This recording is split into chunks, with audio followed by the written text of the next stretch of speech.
Khadija. Colleagues, can we get seated so that we start on time? We are already running behind a scheduled time. Can we settle down? And then remember, we have audience that is online. We also need to respect such audience. As we are getting seated, you must remember that Nelson Mandela once said, education is the most powerful weapon which you can use to change the world. So yesterday and today, we were sharpening that weapon through exploring how digital transformation can make our education more relevant, inclusive, and future ready. Ladies and gentlemen, please take your seats. And then we are about to start. Yesterday we had a very interesting presentations as well as the engagements from the floor, ranging from, I think there was Mayor Professor Ngubane, who spoke about innovation. And then she also touched on issues around witchcraft, which was very interesting. And then we also had a presenter from University of Lesotho. We also had a presenter from University of Lesotho who reminded me of gamification, Memlaba. It was also a very interesting presentation. Also, the college council. I learned yesterday that she was a born medical doctor. Unfortunately, fate could not do that. And then some comments from the floor were on issues around a boy child being left behind in terms of completion of their qualifications.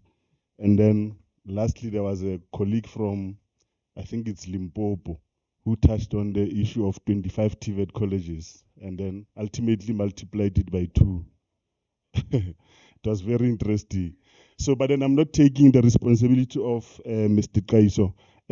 Colleagues, allow me immediately to call upon Mr. Ramuhashu to remind us in terms of OHS protocols, so that at least those colleagues who were not here yesterday are then familiar with today's settings.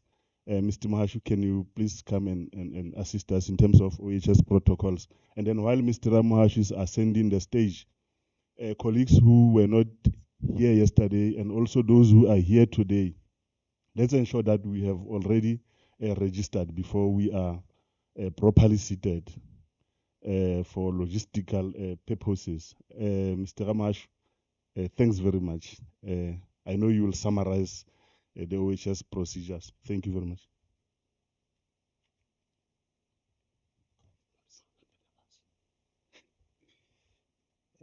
Good morning. Good morning, colleagues. My name is Ramu Hashi. I'm here to remind our the meetings and other activities. So safety is not just the responsibility of the management of this facility. It's also a responsibility for those who are using these facilities. So the importance of house rules is to create the safe and security health environment for all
Colleagues, Mr. Taizo has got close to 30 years experience at TVET college sector.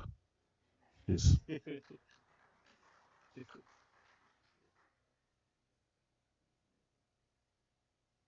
What is happening? There's a skills gap here. ITC.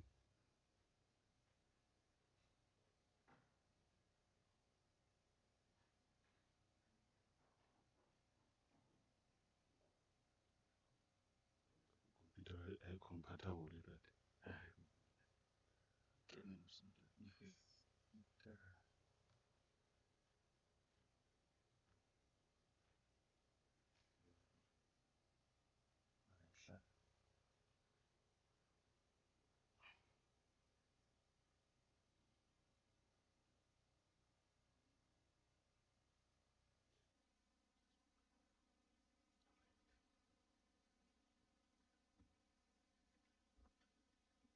Good morning indeed, colleagues.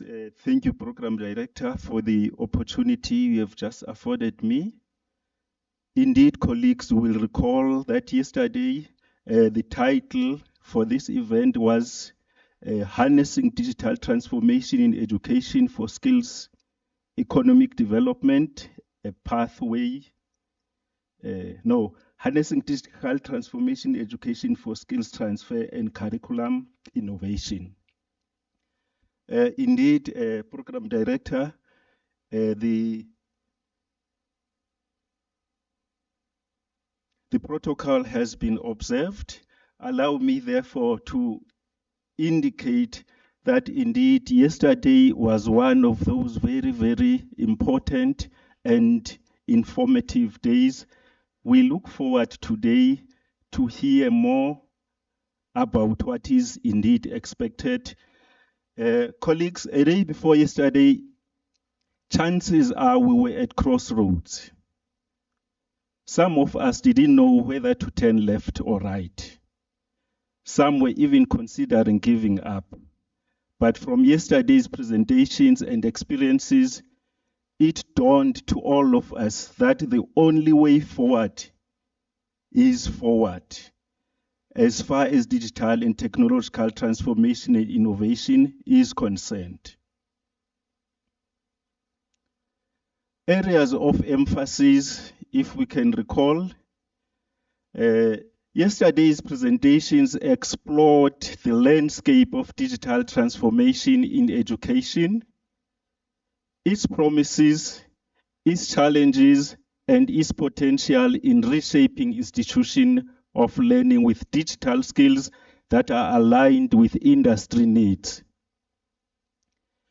We had powerful insights on emerging technologies, inevitable policy shifts and reviews, and the urgency of aligning education with the demands of a rapidly changing world. The synopsis of yesterday's, as provided by Professor Libilo, and the concluding remarks rendered by Dr. Thabo were spot on and summed it all, and I dare not repeat them. Above them all, the responses Professor Ngwane gave to the probing questions that arose from the question and answer session were very insightful.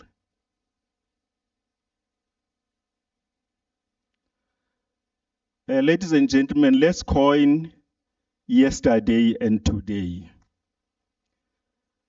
Colleagues, if yesterday presented us with technological 4IR possibilities, today must instill a sense of determination and action. Skills transfer and curriculum innovation remain the key competencies we must push forward. They are not just buzzwords, but the heartbeat of a future-ready education system. Now let me come to the value of collaboration. It was one of the issues that were emphasized yesterday. As was emphasized, transformation does not and cannot happen in isolation. It demands collaboration between educators, institutions of learning, industry, policymakers, researchers, and technologists. It calls for bold curriculum redesign, one that integrates digital tools, embraces blended learning, and reflects the realities of the modern workplace. What is currently happening between UNISA and Maluti TVET College in terms of collaboration speaks volumes, thanks to the key organizers and role players between the two institutions, Mayor Els and Mayor Bupape. It is also very encouraging to have had Mayor Matlawa, the principal of Free State Community Education and Training College, in her message of support, assuring us that she no longer sees herself as a guest, but as a partner of Maluti UNISA collaboration marriage. Dr. Ralibisi, if you are in the house, let's do the same with the National University of Lesotho. Today's mindset. So as we begin today, I invite you to think beyond the classroom.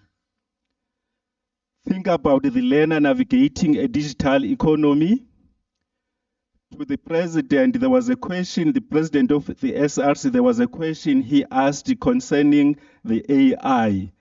Indeed, as we navigate, President, let's ensure that we still respect ethical principles. It was indeed emphasized.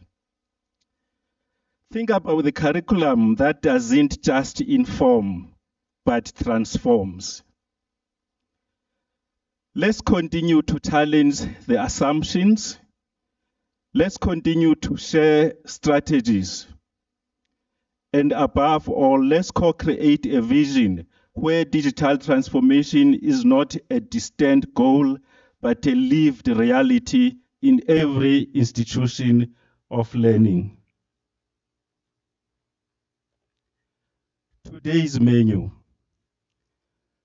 Dr. Vijay Maseko, Acting Campus Manager, Southwest Gauteng College, will take us through. The title is Reimagining Higher Education in the Digital Age, Integrating Technology for Skills Development and Curriculum Relevance.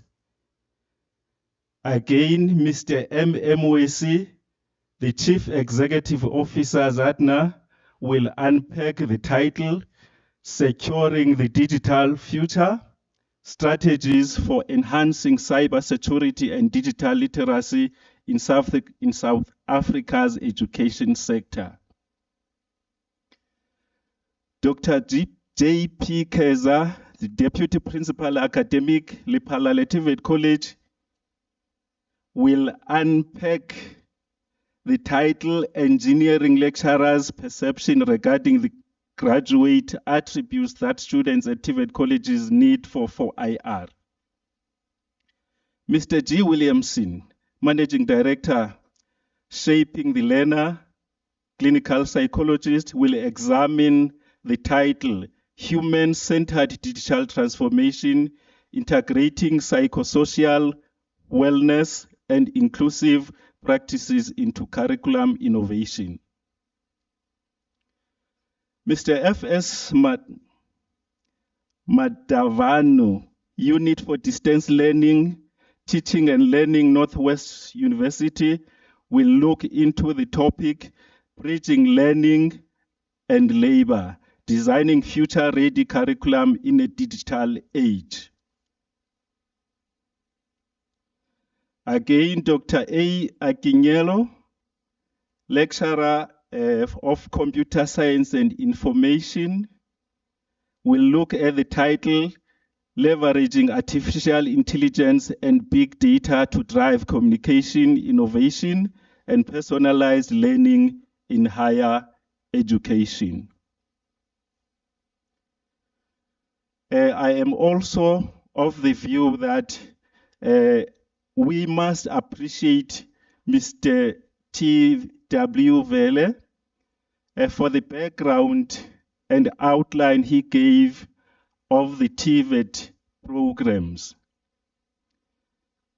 The detailed background explanation of incoming and outgoing TVET college programs was very informative, and I am sure we are in a better position to respond appropriately to most of the questions posed by lecturers and students in our campuses.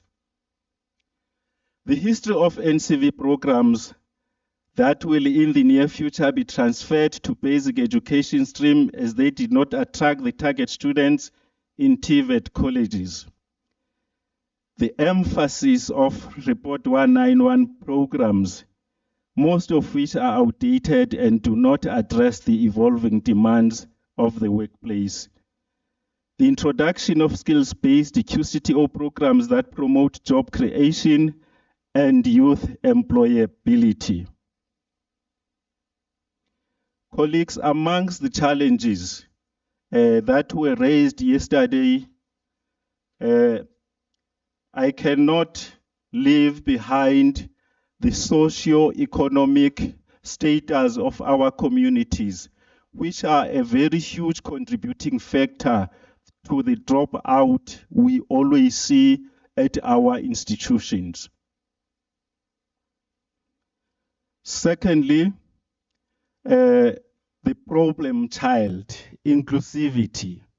One of the speakers also observed that amongst the audience we have here, he cannot trace any specially disabled individual, which is pointing to a challenge that we need to address.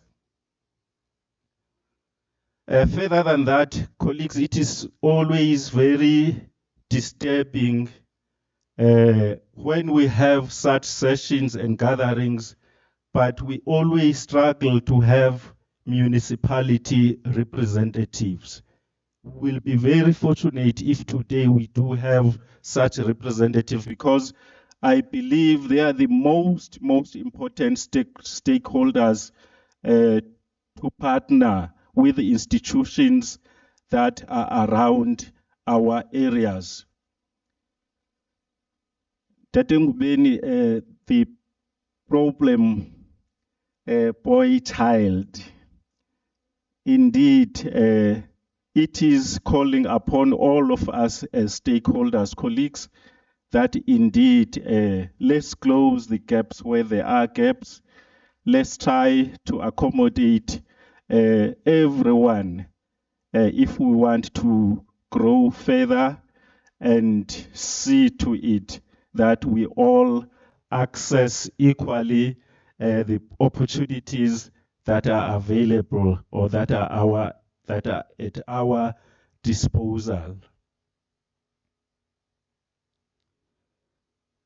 Colleagues, let's look forward to another engaging, informative, and productive day. Thank you very much.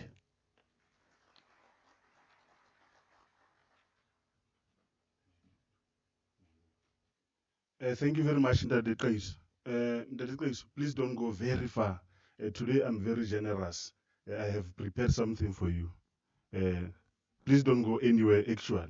Mr. Qais, please come back. I want to assist you with something here. Colleagues, after each and every speaker who's going to be here, we are going to issue or give a token of appreciation in the interest of time so that we finish on time. Let's assist you first.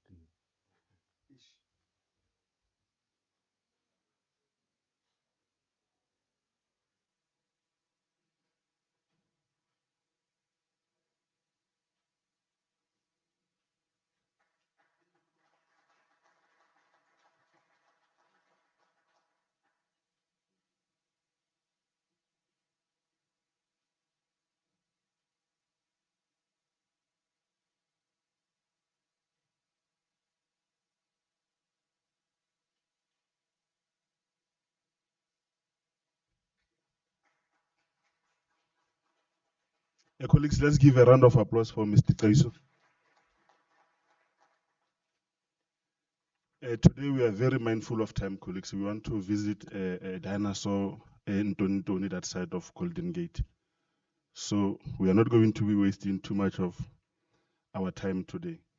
We are moving on, colleagues, with our program. The next speaker is going to be joining us will be, I'm not sure if Dr. Masego is in the house. But then before I call upon the stage Dr. Masego, there's also this canonical scholar by the name of Karl Marx, who once observed that generational social knowledge has become a direct force of production. So in our time, this is clearer than ever. Digital knowledge is shaping economies, industries, as well as opportunities. Now, having said that, I'm going to call upon the stage Dr. Vijay Masego, who is the acting campus manager at Southwest Gauteng TVET College, who's going to be presenting to us the topic on reimagining higher education in the digital age, integrating technology for skills development and curriculum relevance. Dr. Masego is online. Can we be assisted then, ITC?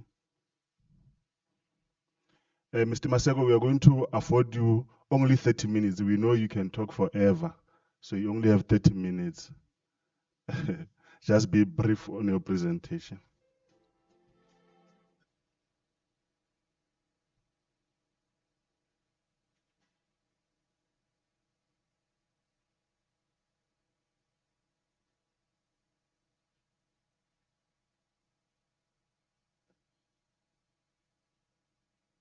Noted.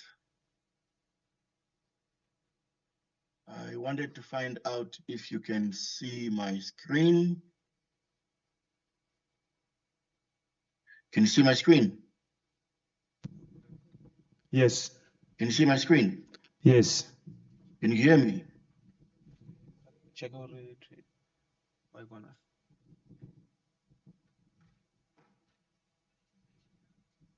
Oh, you can see my screen? Yes, we can see the screen. Oh, okay, good. Where am I now? Let me see. Where am I?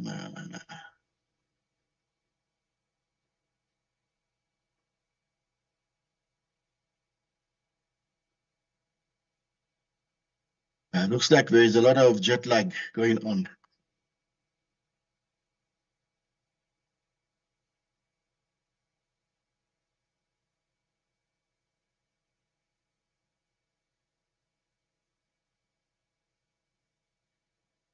Good morning, colleagues. As has been said, my name is Dr. Vijay Maseko. A slight correction.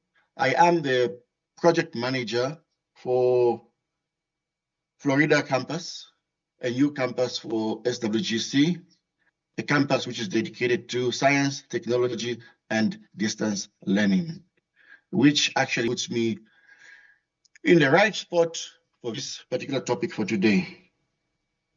Colleagues, it is a privilege for me to stand here at the first joint UNISA Maluti TVET College seminar with a 5-year theme of harnessing education, technology, training for rural economic development, a pathway to transformation. This year's topic is very, very interesting because it says that we are going to harness digital transformation in education for skills transfer and curriculum innovation. Colleagues, this is not just corridor talk. It is in many ways a lifeline for a rural community.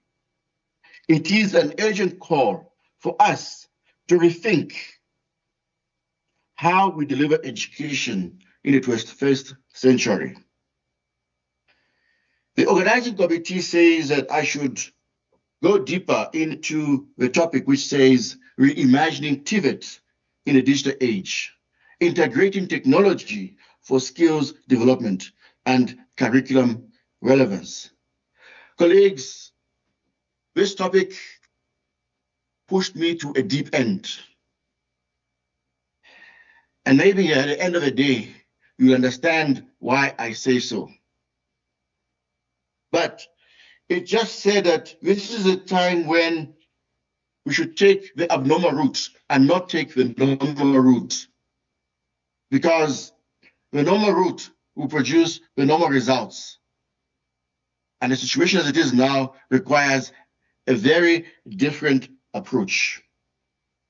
So, having said this, I want to let you know that I would like you to see today through a different lens. I would like you to see today the possibilities that exist out there. And for 1 minute, or should I say precisely, for 54 seconds, forget that you are in an educational setup. Forget that you are sitting here with a very serious topic in front of you, and just watch for 54 seconds what I'll show you now.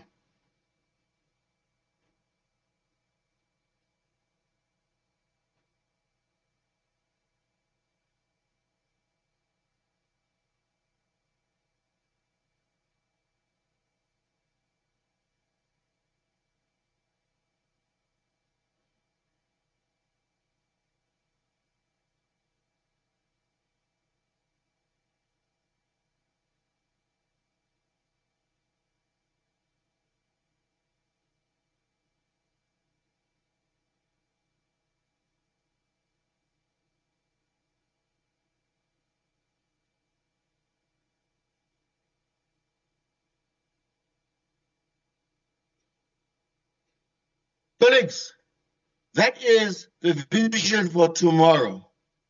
That is the class of 2030 going forward.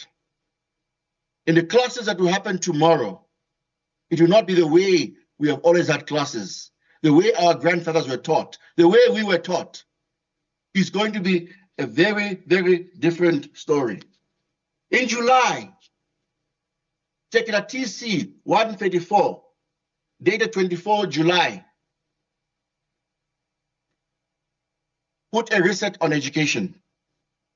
A reset on education in the TVET sector, because it formally brought to an end the era of the native 19 programs, many of which were introduced in the 1960s. Colleagues, consider this. South Africa's retirement age is 65.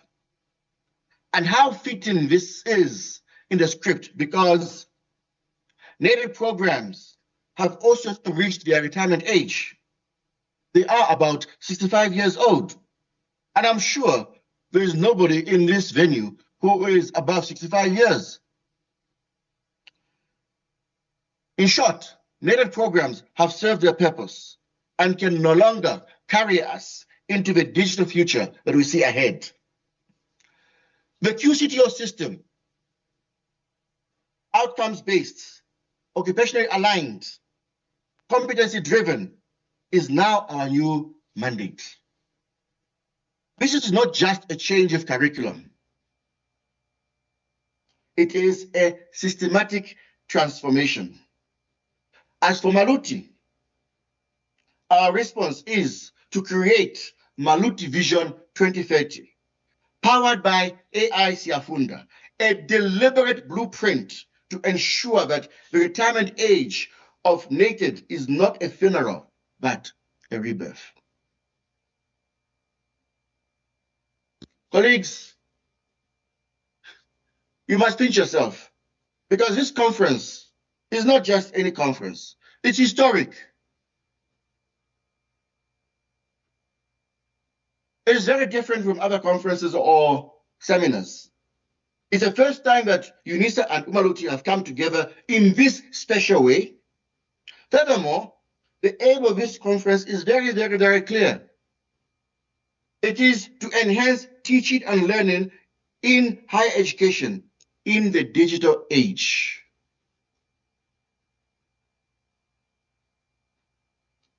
We're not just going to talk about strategies here. We're going to go a little step deeper. First and foremost, we need to reimagine the TVET sector as a knowledge industry. Next, we need to see how to harness digital transformation for skills transfer. Most importantly, we need to see how we can be able to deliver graduates who are ready for the needs of a developing economy. That is not easy feat, colleagues. And precisely, my discussion today with you resides along those lines. Because today, we'll be looking at how AI Siafunda can help position, or should I say reposition, TVET colleges in this moment of policy disruption.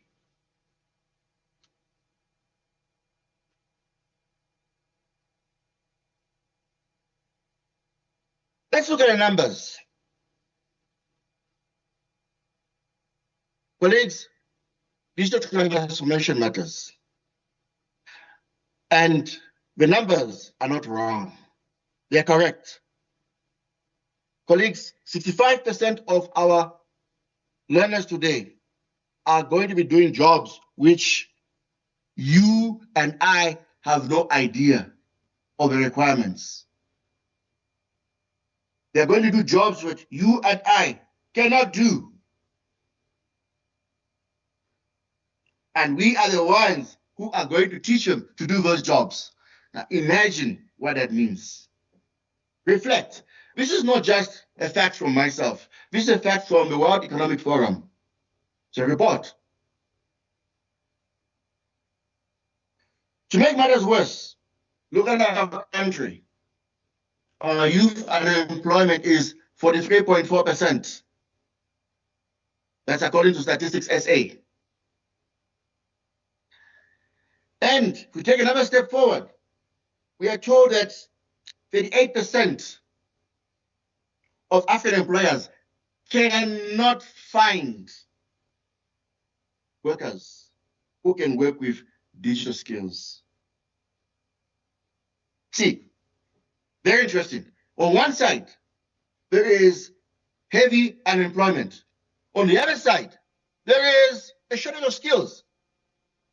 What are we doing? Where do we belong? What's our purpose? But then here comes the last piece. 22% of educators in South Africa have received training in EduTech, meaning that the balance, which is about 78%, have not been trained or upskilled. So the question is, what is our HR department doing about this? And what are we doing as the people vested with power regarding the people that we are in charge of? Because these numbers are not just alarming. And this skills paradox, where we've got jobs and we've got the youth excluded because our system is not equipping them, is something that we must change. You see, without digital transformation, TVET becomes a bottleneck. With it, TVET becomes a gateway. And this is a choice you and I must make today.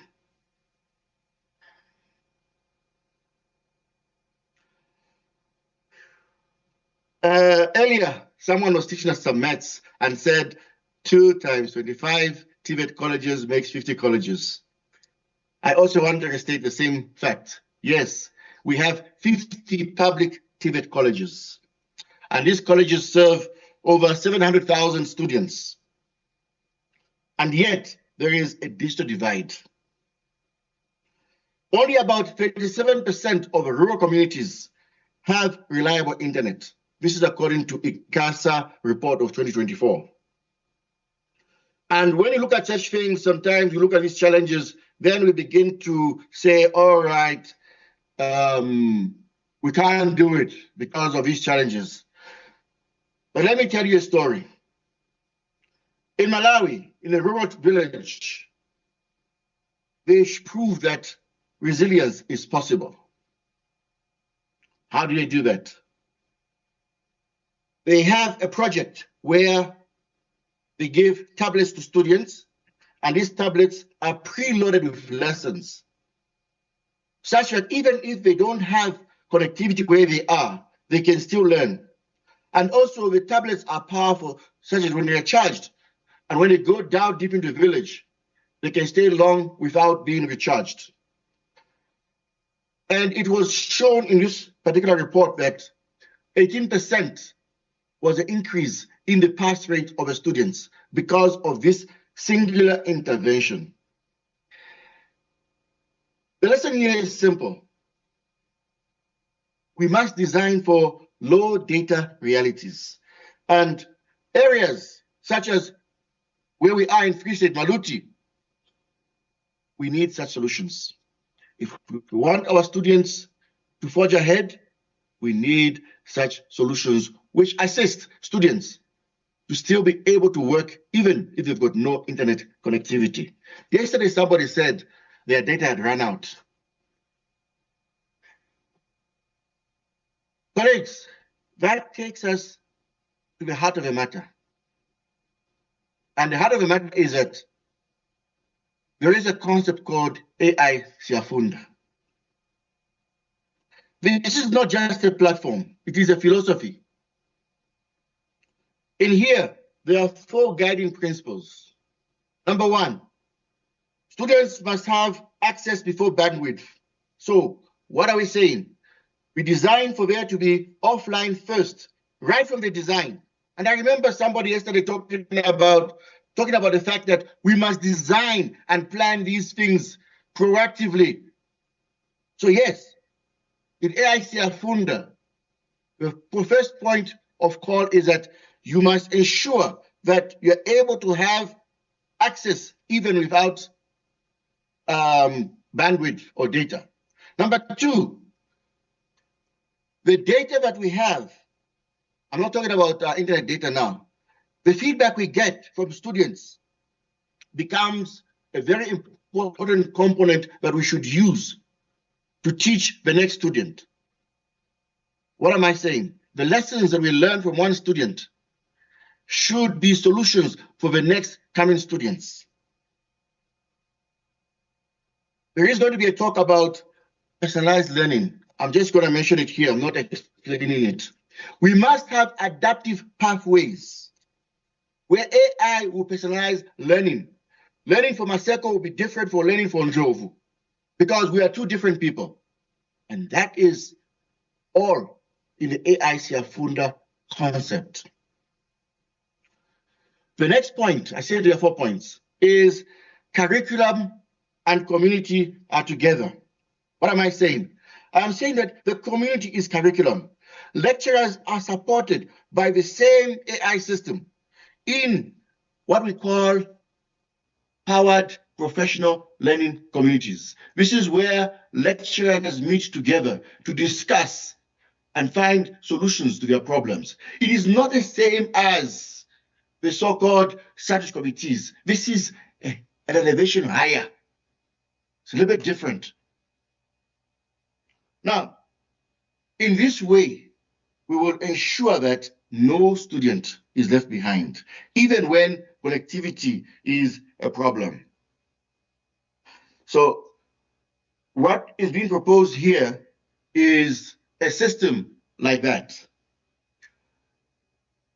In this system, we have an LMS, which also has AI tutors on it.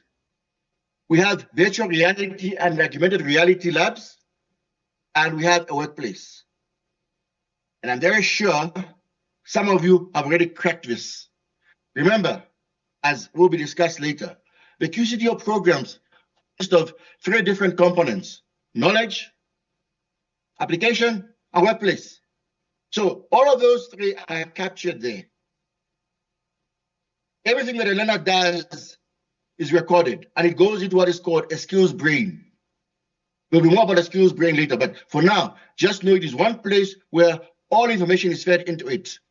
What does it do? It generates insights for future learning.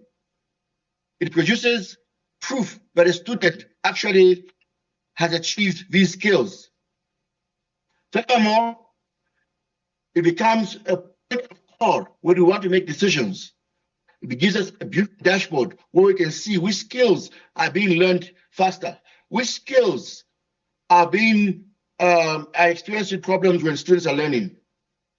All this together gives us an impressive skill board which is user-friendly and can be used by anyone at any time. It can be checked by the lecturer, it can be checked by the managers, so that when we have students in the line and also lecturers in the line, we can see exactly where they are. Because most of the time, our students are left behind simply because of one thing. We don't know where they are in their journey.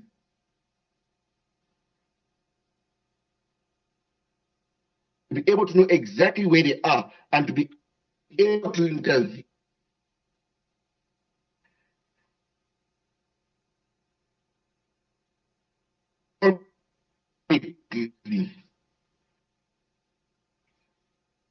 Let's move on. The question is, and the point is, how do you see this? This is found in videos, ebooks, and AI tutors which interact. Then for students to do practicals, they just need to do virtual reality and augmented reality labs. They do projects, and they have digital logbooks.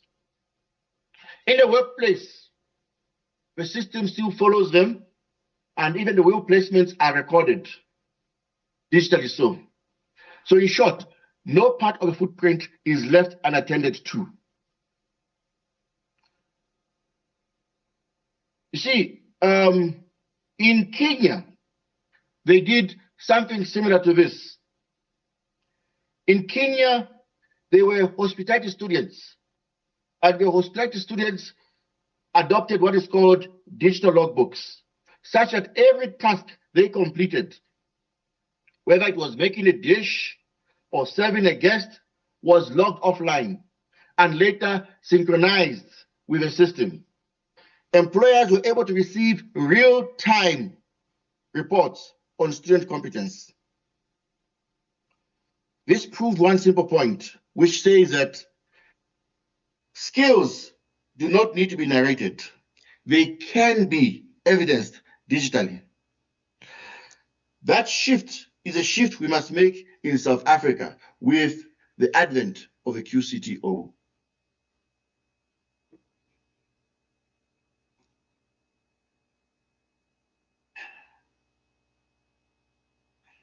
Now, what is proposed in this system is to have various components of 6 months modules, or should I say semesters.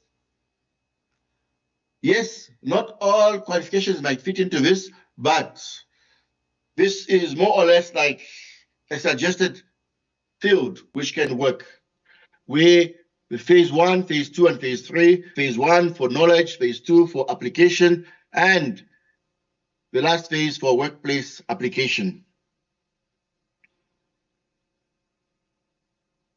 When we have this kind of system, it's very easy now to actually get more students in following these phases. I will show this along the line.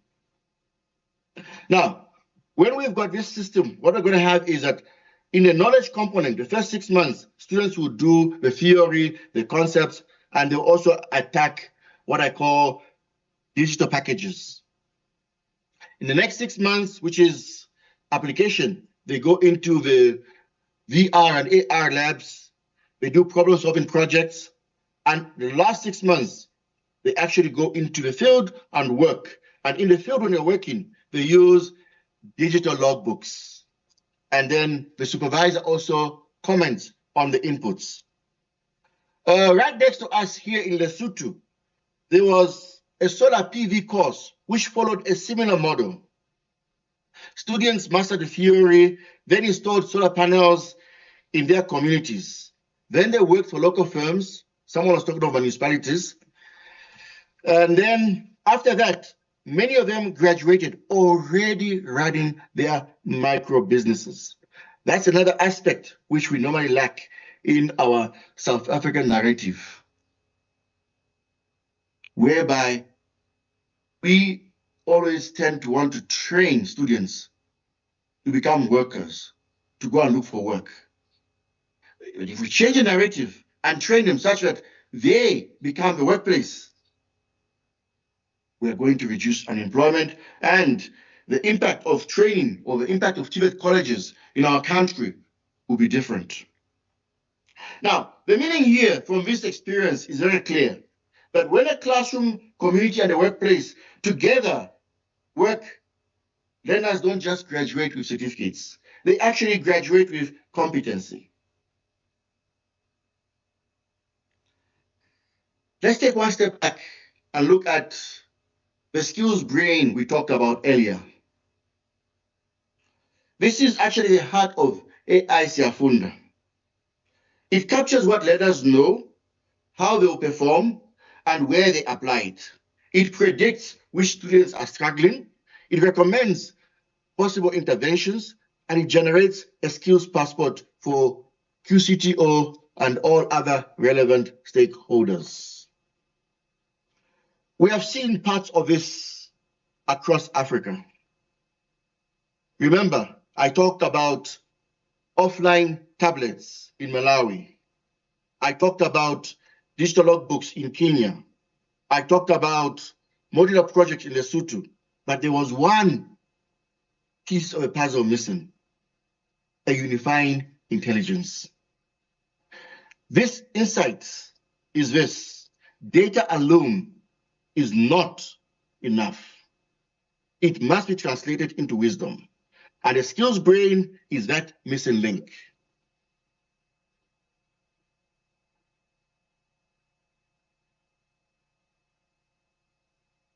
Now, how does this work in practice?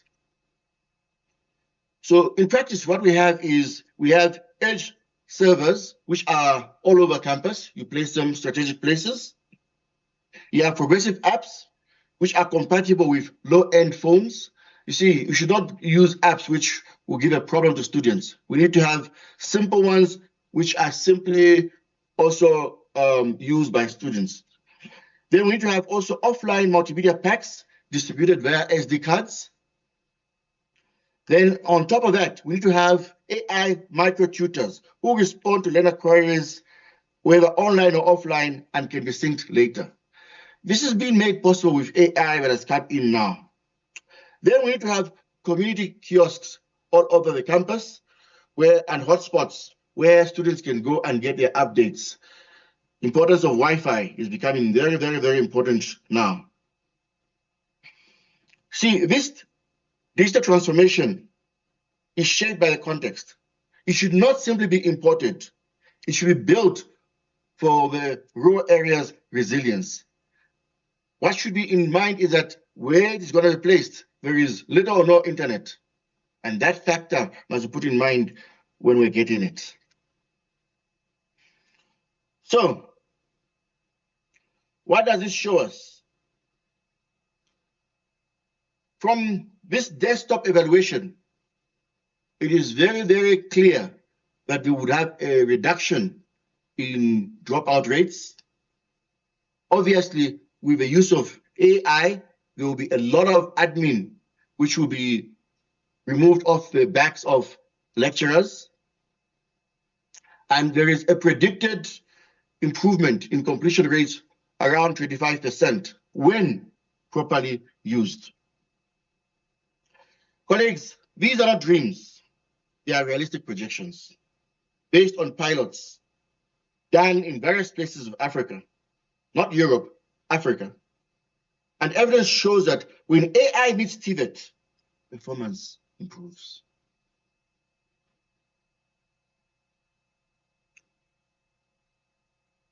I did hint about an 18-month rollout with 3 different cohorts.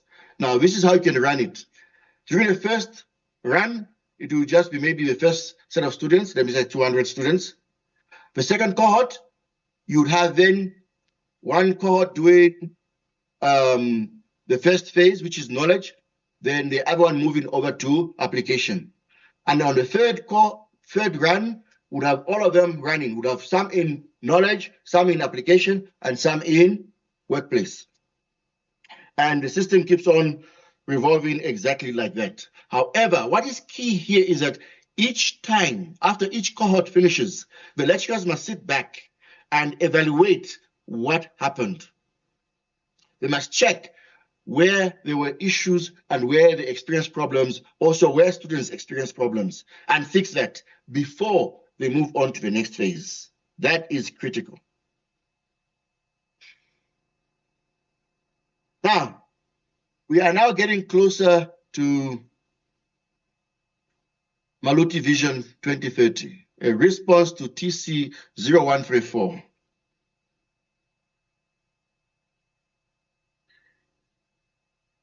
In that time, we would expect all programs to be fully QCTO aligned, structured into 3 6-month blocks, driven by a skills brain for intelligence, and accessible offline first for every learner. This is how Maluti becomes a model for rural TVET across SADC. When people ask us how to digitalize TVET for rural equity, we should point towards Maluti, not to Europe. Maluti, if it follows this blueprint, would be positioned as a national model for digital TVET.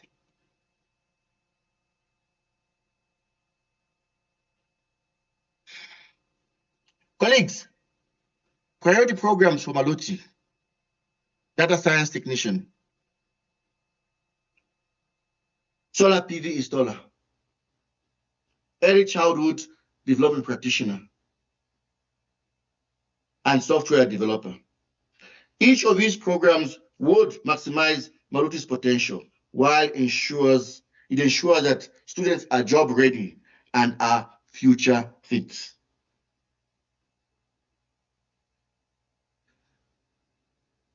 To maintain this momentum, Maluti must ensure it has various types of partnerships: tech partnerships, academia partnerships, government agencies, and industry.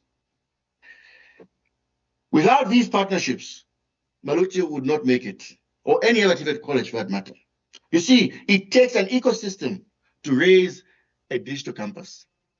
Maluti alone cannot do it, and Maluti alone should not attempt to do it alone. They should try and ensure their legs are on these 4 different stakeholders.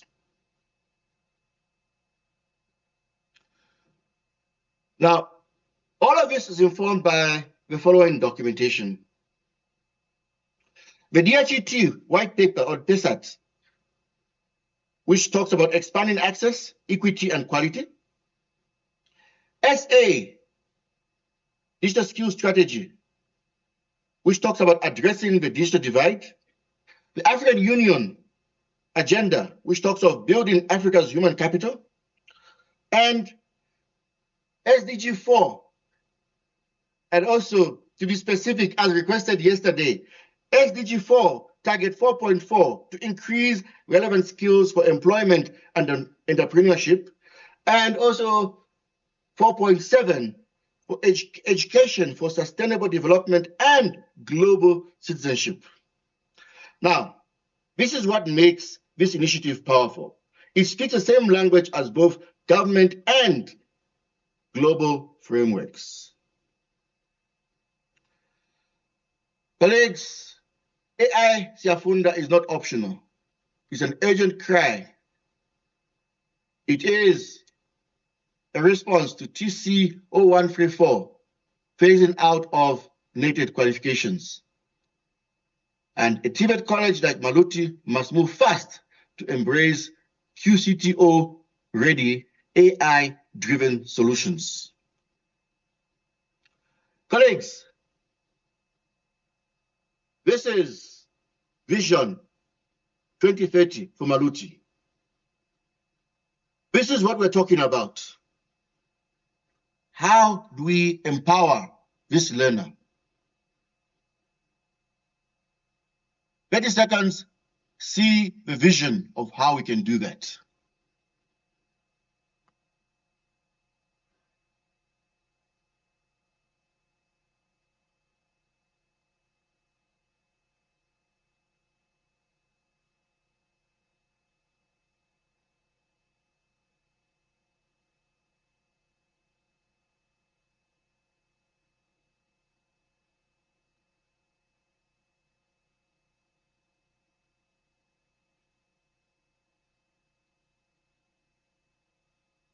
Colleagues, that is my vision. That should be your vision for Maluti. Colleagues, AI Siafunda, like I said, is not an option. The retirement age of naked has long been announced. Delay means leaving the rural learners behind. Acting now means leading. I want to invite you to join us as we try to create a digital innovation consortium for Maluti, so that together we can transform TVET into a knowledge industry ready for digital Africa. This is not about tomorrow. It begins here, now, with us right here in this venue. Let us reimagine TVET in the digital age, and let us lead the way. Let us not be led to a place we do not know. Let us go where we want to go. And what we want to do, we want to become digitally correct. Thank you very much, colleagues. Those are my contact details. If you want to scan, you can scan and get me there. But thank you for the privilege.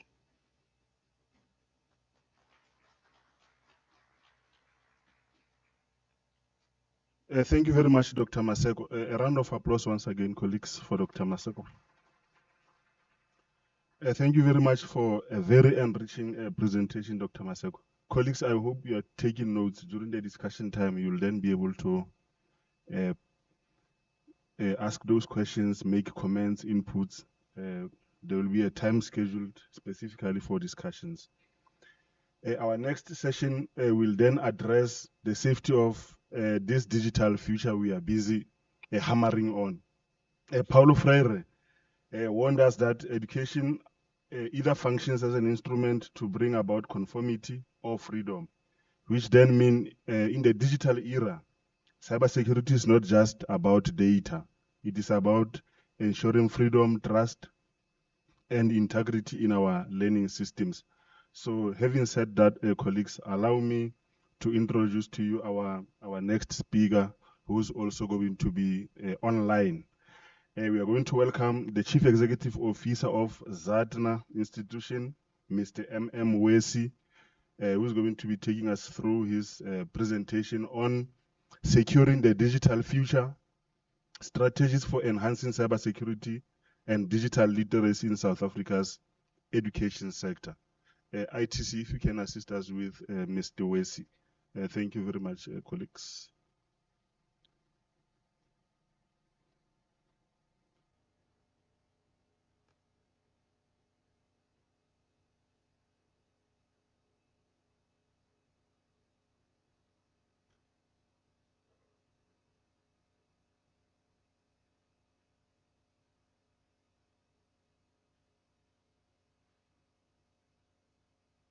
Thank you very much, Program Director. I hope I'm audible.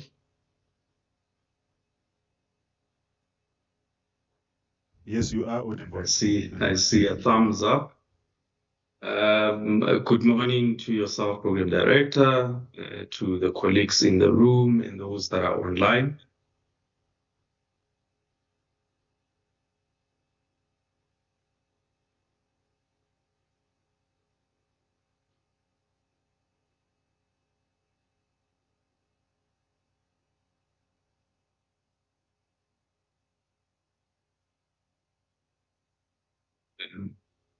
My apologies. I was getting feedback on my end. It seems the sound is a bit delayed, but nonetheless, I will proceed.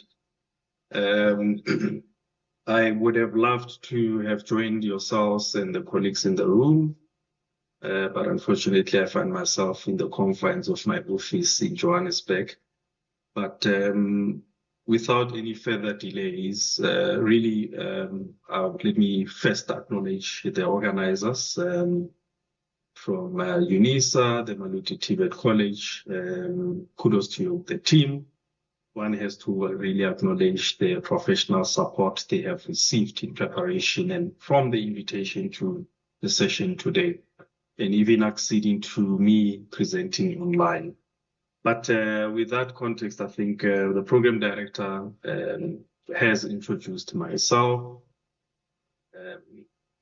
It goes without saying, of course, one has had a considerable amount of time within the higher education sector, and now working within the state-owned entity space or public service in general. Also working with global internet organizations. There's a number of them, both regionally and of course globally, internationally rather. In the main, my primary and current role is within the regulatory and technology space, or the internet ecosystem at large. And also one has the pleasure of serving on numerous oversight structures within the ecosystem. And at one time, one also served on platforms within the PSET space and also law enforcement. So really what one would be sharing with yourselves today around cybersecurity, and of course how we can sort of, I would argue to say, deter some of the attacks, not to stop them, because that's a different conversation altogether. But it goes without saying, one, it's important to really acknowledge what is .za and really what is ZECNA. So really, I will start off by saying that the .za domain name space, it's more than just a simple address. So for those that are not familiar with it, it's when you type your URL or your web address for any website, anything that ends with a .za, that's regarded as part of the .za domain name space. And this is in essence South Africa's national identity. And one would actually go further by saying it is a digital representation of South Africa within the global sphere. Also, the namespace itself really speaks to how South Africa at large, be it individuals and organizations, partake within the digital economy, and also promoting the involvement of those that are disenfranchised to partake within the digital economy itself, and also leveraging e-commerce capabilities. So really, this is the context of .za. And just to maybe take you to what is it that ZECNA stands for. As introduced, we are the South African Domain Name Authority, which is a statutory regulator of the .za namespace, which I presented earlier or explained earlier. And our mandate summarized really is we want to advance economic and commercial beneficiation of the namespace, while of course ensuring that we license and regulate registries and registrars. By registry, I mean these are entities by law which look after the database of all domain names that are registered within South Africa. Registrars would be individuals or companies that by law are allowed to offer domain names to South Africans, and of course those that are beyond our borders, inclusive of organizations. Over and above that, we do serve as the custodian of the Internet Governance Forum within South Africa, which is a forum that seeks to bring together public, civil, and private society with the intention of discussing pertinent issues around how the internet is governed from a local perspective or a lens of a South African. Then, of course, we produce reports from this particular forum, rolling up to the Africa Internet Governance Forum, and ultimately to the Global Internet Governance Forum, which is, of course, an initiative led by the United Nations. All of these activities happen on an annual basis, and I think it's important to cite this simply because of whatever we have been discussing for the past 2 days pertaining to digital skilling. And one of the cornerstones of internet governance, and to ensure that those that utilize or engage the internet and its various benefits and, of course, technologies, they get maximum benefit, is that they need digital skilling. Of course, as ZECNA, we are accountable to the Department of Communications and Digital Technologies, and we do have members, as we are a member-driven organization different from other SOEs.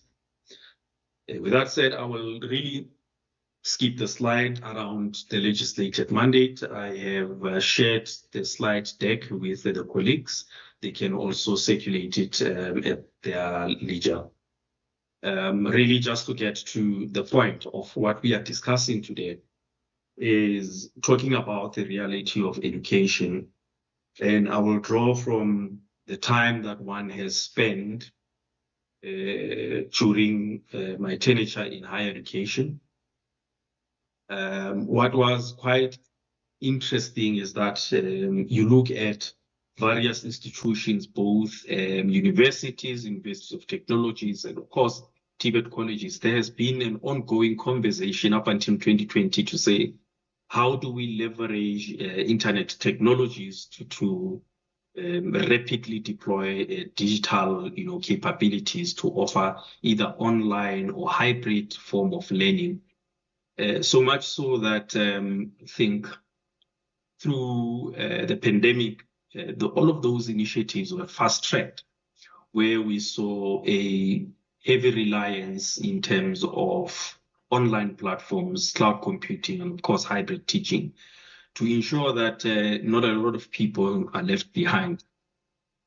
And of course, while we're having this conversation, when we leverage these types of technologies or digitization, for a lack of a better encapsulating phrase, we then see discussions around open access. We then see discussions around how do you utilize, bring your own device to actually either improve access to online learning or to ensure that you improve your financial standing as an organization. And of course, this also means that there was a reliance on third-party vendors or service providers. While, of course, we are dealing with all of these exciting, opportunities from a higher education perspective, we also dabble with the fact that this opens up another threat, which comes in the form of cybercrime.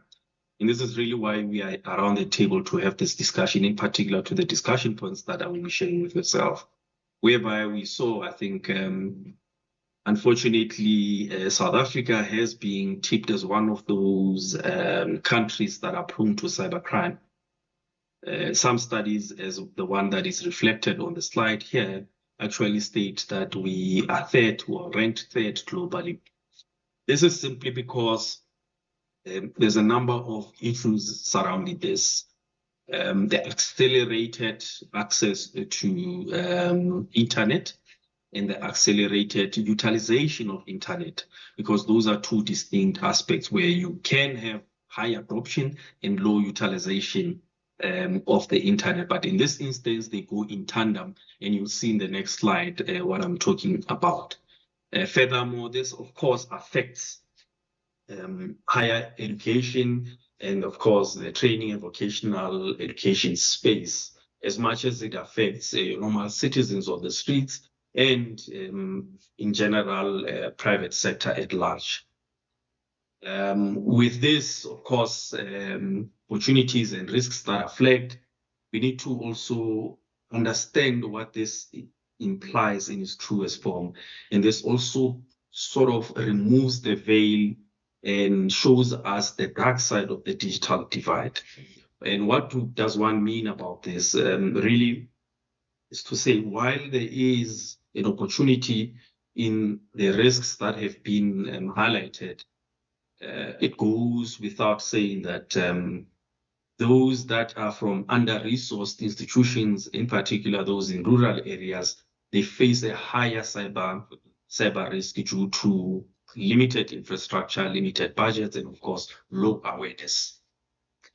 I am saying this while one is cognizant of the fact that the TVET space, or rather the TVET colleges, including Maluti and many others, benefited from the SABEN connectivity, whereby all TVET colleges or colleges at large, similar to universities, were connected back to the SANREN infrastructure.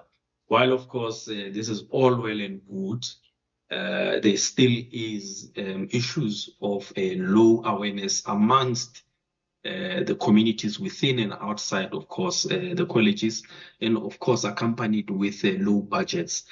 You could contend that we are adequately resourced, but one would say over a period of time, we have seen stringent controls being put in place, especially in the higher education space, to say we need to manage and optimize the resources that we currently have and have been allocated to ourselves as TVETs. This, of course, speaks to, the disadvantage, one would say, the double disadvantage of the digital divide, which talks to poor access.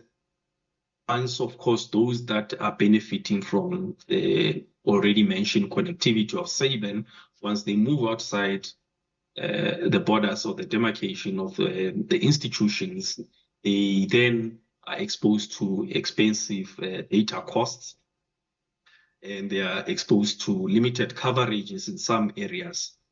While one is mentioning this, I know there has been interventions from a national and a provincial, and in some instances, a local government to really bring down or rather improve access in remote and far-flung areas. This, of course, comes at a great cost, and the rollout thereof has not been that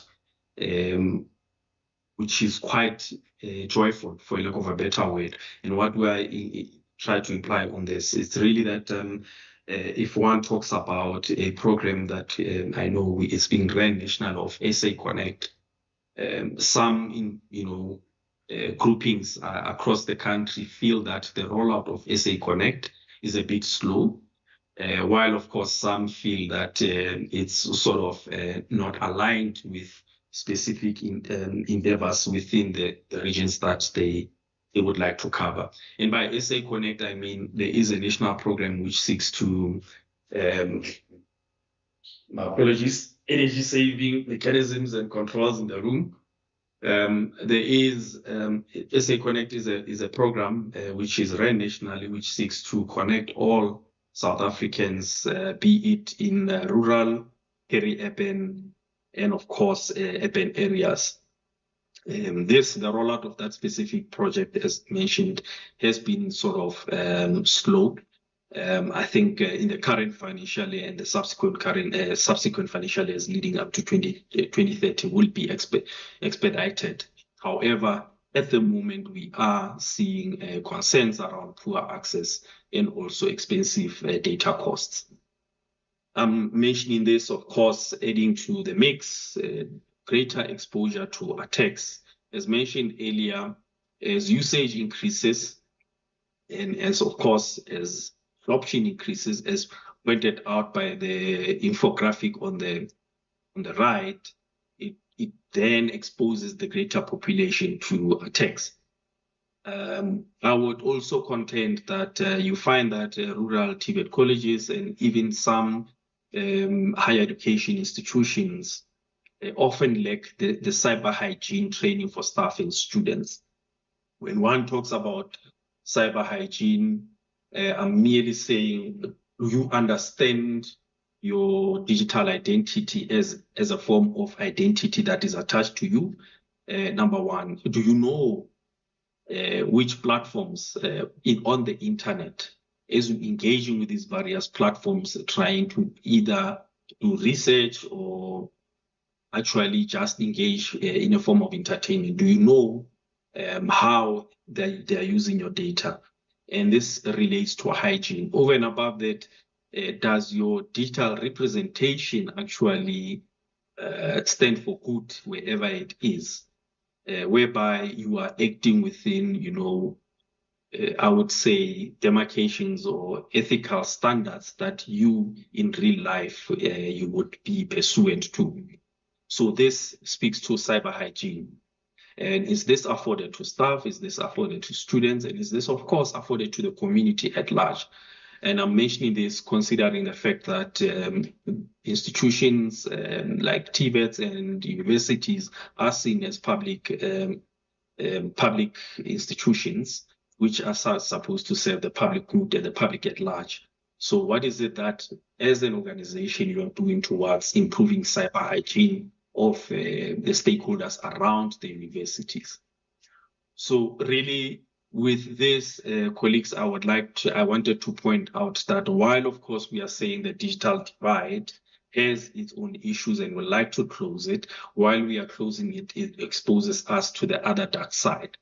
And when one speaks about the great exposure of attacks, it goes without saying that the ones that are prevalent within the higher education or the PSET sector would be a ransomware. By ransomware, for those that are not in the knowing, we are talking about an attack whereby your system device is then held for ransom by those with malicious intent, with the intent of course, paying a fee for them to actually release it to you. Then you have phishing and social engineering, whereby someone pretends to be an organization that they are not, to either gain access to your information and ensuring that they utilize it for other nefarious activities. Then, of course, there is insider threats and cloud leakages.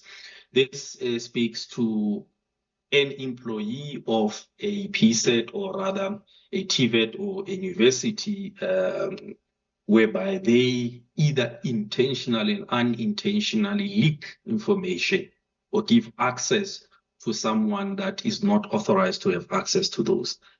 Then, of course, this unfortunately leads to data breaches, whereby universities or TVET colleges, in one form or the other, lose their intellectual property through data breaches, or they leak personal information, which carries dire consequences for those that are counting officers within their respective institutions.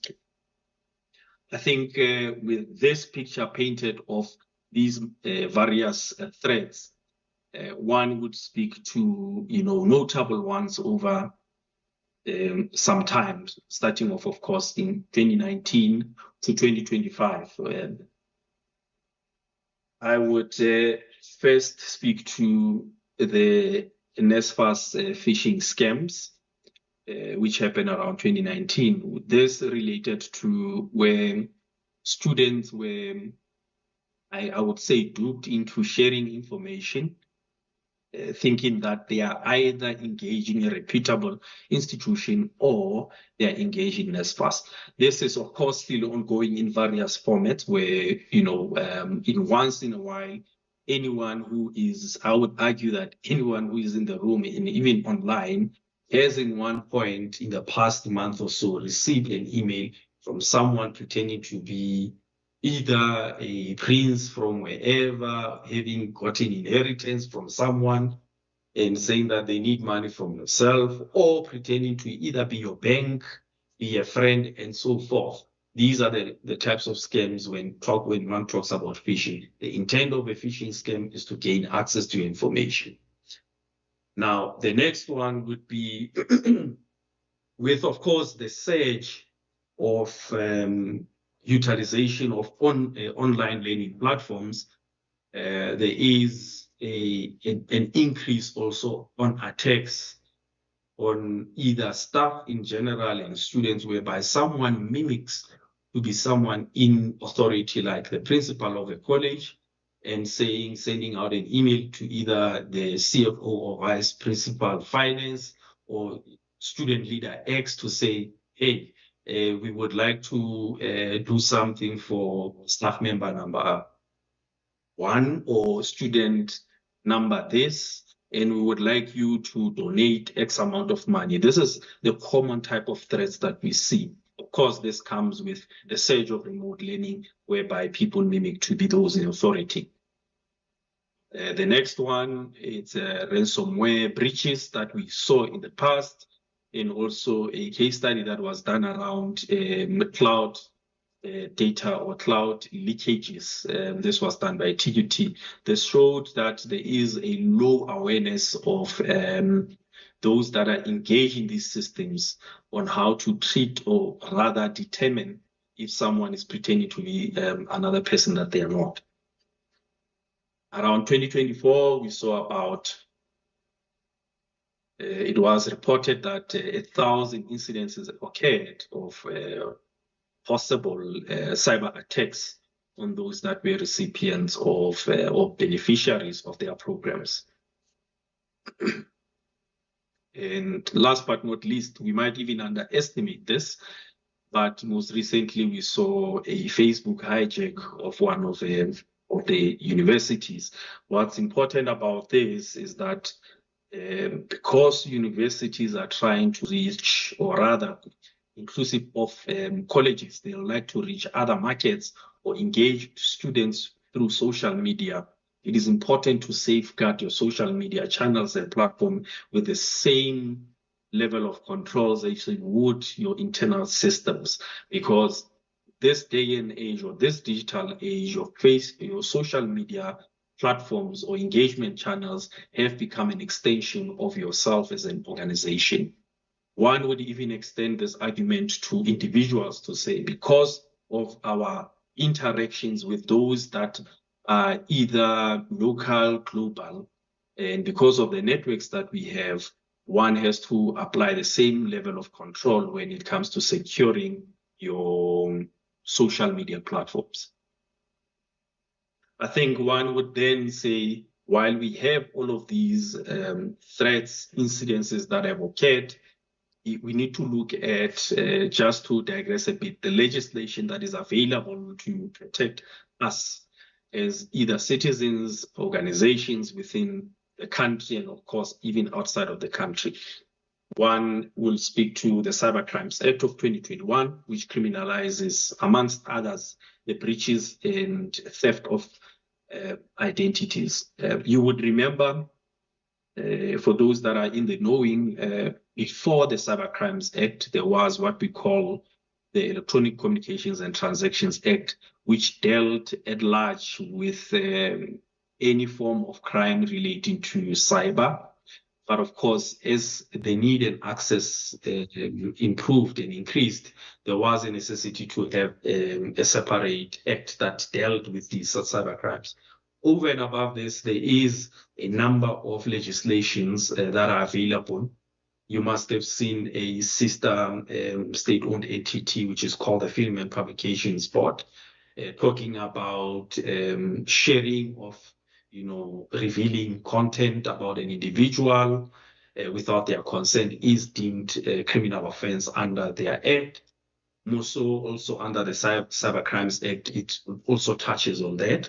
It also protects juristic individuals like TVET colleges, companies at large, to say you are not permitted to share information that you are not authorized to have. Also, complementing this act, we have the National Cybersecurity Policy Framework, which is coordinated by the department that we report to. It goes without saying, while we have this good framework, there has been some form of limited implementation in that regard, but I know for a fact that it's something that we are working on improving. What is also notable, bringing it home to the sector, I would say many universities and TVET colleges still lack a sector-wide incident sharing mechanism or compliance framework. I will explain what I mean about this in a second. If one was to separate TVET colleges from universities, you'll note that universities are organized through an association whereby IT directors are represented, but there seems not to be a similar structure for TVET colleges. Why am I citing this? Even if there is this structure, there is some level of coordination amongst the universities, but it's not sector-wide. For TVET colleges, because of a lack of structure, there is no coordination amongst the colleges, except, of course, for other governance structures that exist. But specifically for ICT capability, there is none. This, of course, leaves the TVET space with a gaping, hole, whereby should incidences arise, there is no means of rather recording this and sharing it across the sector to ensure that you leverage lived experiences of others. You don't repeat the same mistakes that they would have actually closed. Other than that, there is a need to have what we call an incident response capability within the TVET space. This enabling those that are victims of cybercrime are really comforted and given confidence that should I suffer this misfortune, there is someone or a structure within the space that will coordinate amongst themselves to ensure that this does not happen to any other person. So really, this is leveraging existing policies and frameworks, and even leveraging the networks that we have amongst each other to ensure that we establish, I would say, centers of excellence, which develops best practices for the sector at large. While one has spoken to policies, the threats, the opportunities, and the risks, I would then move to say, how do you now ensure that we secure the future within the space and those that are within the ecosystem? I am really putting all of this work around 4, I would say, strategic pillars of securing our digital future, where this hinges around cybersecurity by design, embedding digital literacy, empowering disadvantaged institutions, capacity and governance. Starting, of course, with cybersecurity by designs, we would talk about adopting a zero trust framework, securing clouds, and of course, multi-factor authentication. Just to maybe demystify the jargon there, as you know, IT people, we love jargon, but what is inferred by zero trust is really that as an organization or as an institution, whatever that connects into your environment, you do not trust it, especially if you don't know it. You secure your cloud, while of course you might be provided cloud services by very reputable organizations. You have to take it a step further and implement controls around that environment of yours. Multi-factor means that using multiple means of authenticating that the person trying to access your environment is the right person and is approved to access that, whereby we now see utilization of one-time pins. We now see utilization of what we call authenticator apps. So you need to ensure that those are in place and they form part of any solution that you bring within your environment. What we normally forget about is the enforcement of POPIA. I think once you enforce POPIA, it becomes quite easy to remediate some of the issues that we are speaking of. By POPIA, it's Personal Information or Protection of Personal Information Act. where I can tell you with certainty majority of institutions within the PSET sector, they do not have, they do have policies, but they do not take it a step further to ensure that there is compliance or general compliance with POPIA. We also need to do a vendor accountability. You would remember I did mention that with, of course, the pandemic came a high reliance on third parties, and these third parties being vendors, we need to ensure that they are held accountable. In most of the institutions that one has a pleasure of serving either as an independent IT consultant or independent non-executive IT specialist, I normally ask a simple question. When you onboard vendors and you contract them, do you actually ask a simple question of right to audit? Meaning that as an organization, you have a right to engage that service provider and ask them to audit their environment as you would be audited by AG.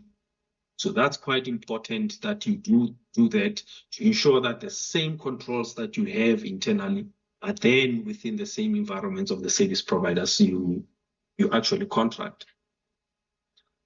And I think it goes without saying, we have to ensure that digital literacy, for those that are starting their journey within the TVET space and within the higher education space in general, digital literacy forms part of a non-elective course, similar to one that deals with general literacy and numeracy. Digital literacy has to be embedded there, because you do find students and learners entering the space with limited understanding of the digital space and limited digital skills, not through their own doing, simply because the schools that they would come from are limited in resources. But then it must not be seen as a burden on the TVET colleges, but rather as an opportunity to really close the gap and empower those that are entering the space. I think it has been shown in numerous studies that literacy modules similar to those offered by UNISA and many others have improved student compliance to a certain extent with their engagement with the digital platforms that they offer. And I think it has also been shown globally that this inclusion of digital literacy, be it across all the offerings or as a non-elective as students enter, has improved and enhanced the resilience of the learners or students themselves within the digital ecosystem of whatever institution that they are studying at. And of course, empowering, disadvantaged institutions by ensuring that TVETs as the cornerstones of communities that they reside in, they become digital hubs, meaning that in part, they avail some of their very restricted, I need to say this with caution, restricted resources, communities around themselves to ensure that while they are strengthening or have strengthened their digital capabilities, they afford the same to the communities, because not all communities are in the same financial standings as others, of course, in urban areas. So TVETs have to play that role. They do so within their own limitations, of course. We need to look at private-public partnerships with banks, internet service providers, and cyber firms to ensure that we expand access securely. Another opportunity, because of the SABN connectivity, how about the various campuses of the college utilize the colleges themselves as hubs to connect communities around them through Wi-Fi? That's another opportunity. But of course, you need to have other partners that are able to cater for that extra expenditure that you would be offering out for free.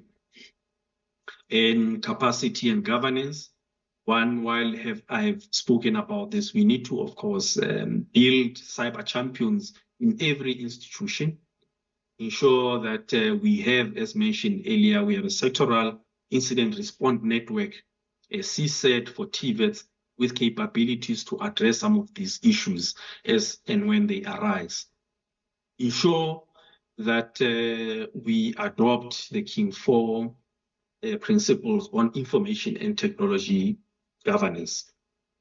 I know majority, if not all, TVET colleges, in terms of their governance frameworks, they do align with King 4, as of course it is advised by AG as they engage at the various colleges. But of course, we need to ensure while we adopt at a corporate level, we ensure that the respective functions like information and technology has these principles embedded within themselves.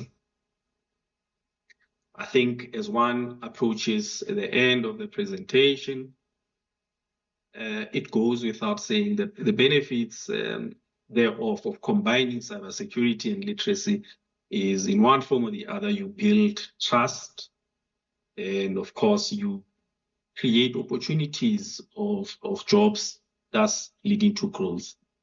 Unpacking this because it's highly summarized, because of this introduction of digital literacy, you are in one way or the other improving or giving your students an edge over other students that might be produced within the ecosystem, thus improving their employability, while in the same breath you are protecting them or actually teaching them to protect themselves and sharing this information beyond the borders of the TVETs, thus improving the institutional trust and of course leading to safer utilization of various platforms beyond those that are used for teaching, learning and research. I think it is with these few words, ladies and gentlemen, really I would enthuse a discussion beyond this for those that are from ICT support within the various TVET space, to start having an engagement to say, how do we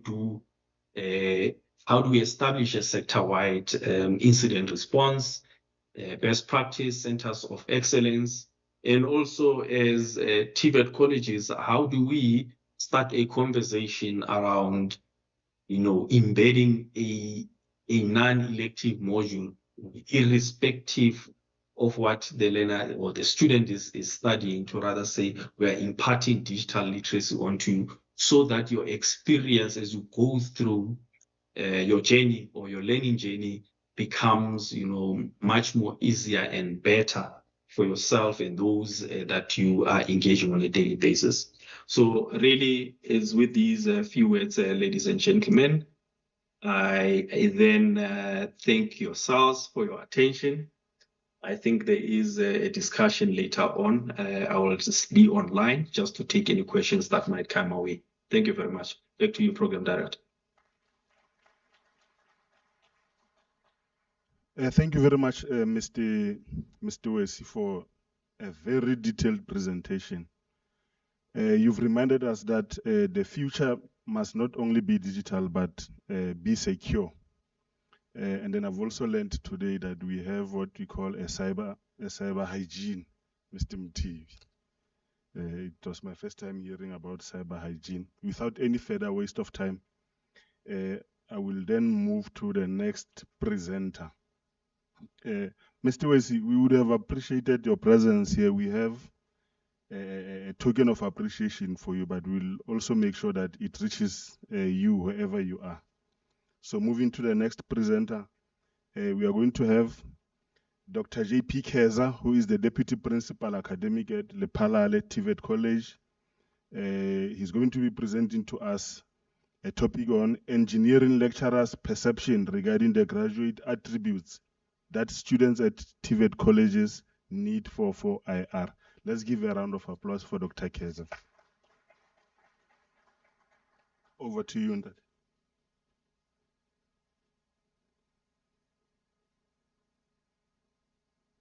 With some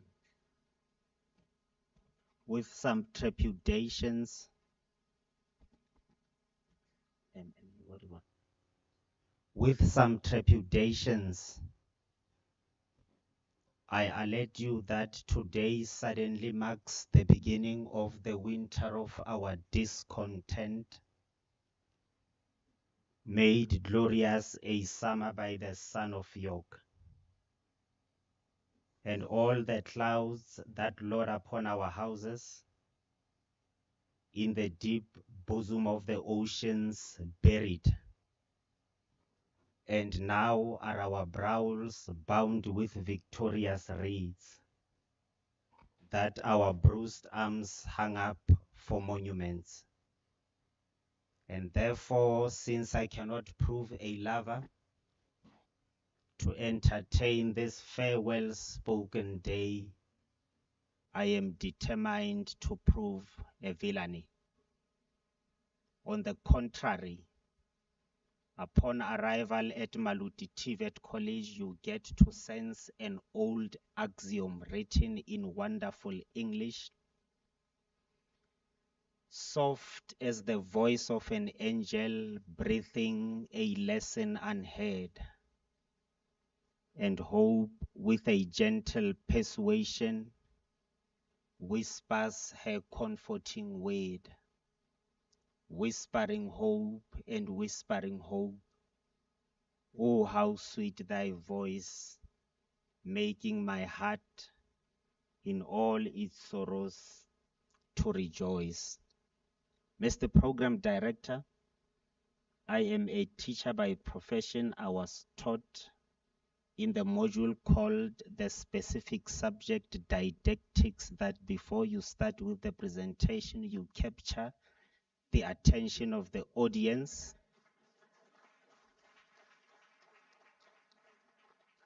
So my time has not yet started. Good morning, ladies and gentlemen. With all due respect, protocol is very well observed. I'm going to present the research that we conducted at the two TVET colleges, namely Goldfields TVET College in the Free State Province in Welkom, as well as Lephalale TVET College in Limpopo in the town called Lephalale. And the research title there is the TVET Engineering Lecturers' Perceptions on Graduate Attributes Required for the Fourth Industrial Revolution. Ladies and gentlemen, this is a phenomenological study. I will explain why it is a phenomenological study. Phenomenological study because it is characterized by the plurality of perspectives and perceptions. That is why it is a phenomenological study. It is going to focus on the perceptions of lecturers regarding 4IR. But I think, ladies and gentlemen, that you know Mr. Vele from the Department of Higher Education and Training. He normally writes to the TVET colleges requesting information on 4IR, right? He wants to know what we do as TVET colleges, not what we think about 4IR, but what we do. It means if we were to curate the data in Mr. Vele's office, it would not be a phenomenological study. It would be an empirical study because it is based on practice, not on perceptions and perspectives. Now I am presenting to you a phenomenological study because it is based on perceptions and perspectives of lecturers at the two TVET colleges. Colleagues, one more example of a phenomenon. If you have stress today, don't assume that everybody will go to the medical doctor. The first person will go to the medical doctor and say, I have a stress. The second person will consult a Sangoma and say, Sangoma, my things are not coming all right, I have stress. The third person will go to church and say, I need to pray about this, because wellness on its own is a phenomenon. It means it cannot be subjected to empirical study, but to a phenomenological study, because it is something characterized by the plurality of perspectives and perceptions. Done with slide number 1. Introduction and background. Colleagues, do not focus on my slides, focus on me. The moment you see introduction and background in the research, you provide what is currently happening. Now, let me just indicate to you that the fundamental purpose for the existence of the TVET colleges in the context of South Africa is basically to transform individuals to highly competent workforce in order to respond to the manpower demand, or rather the workforce demand in various industries of the South African economy.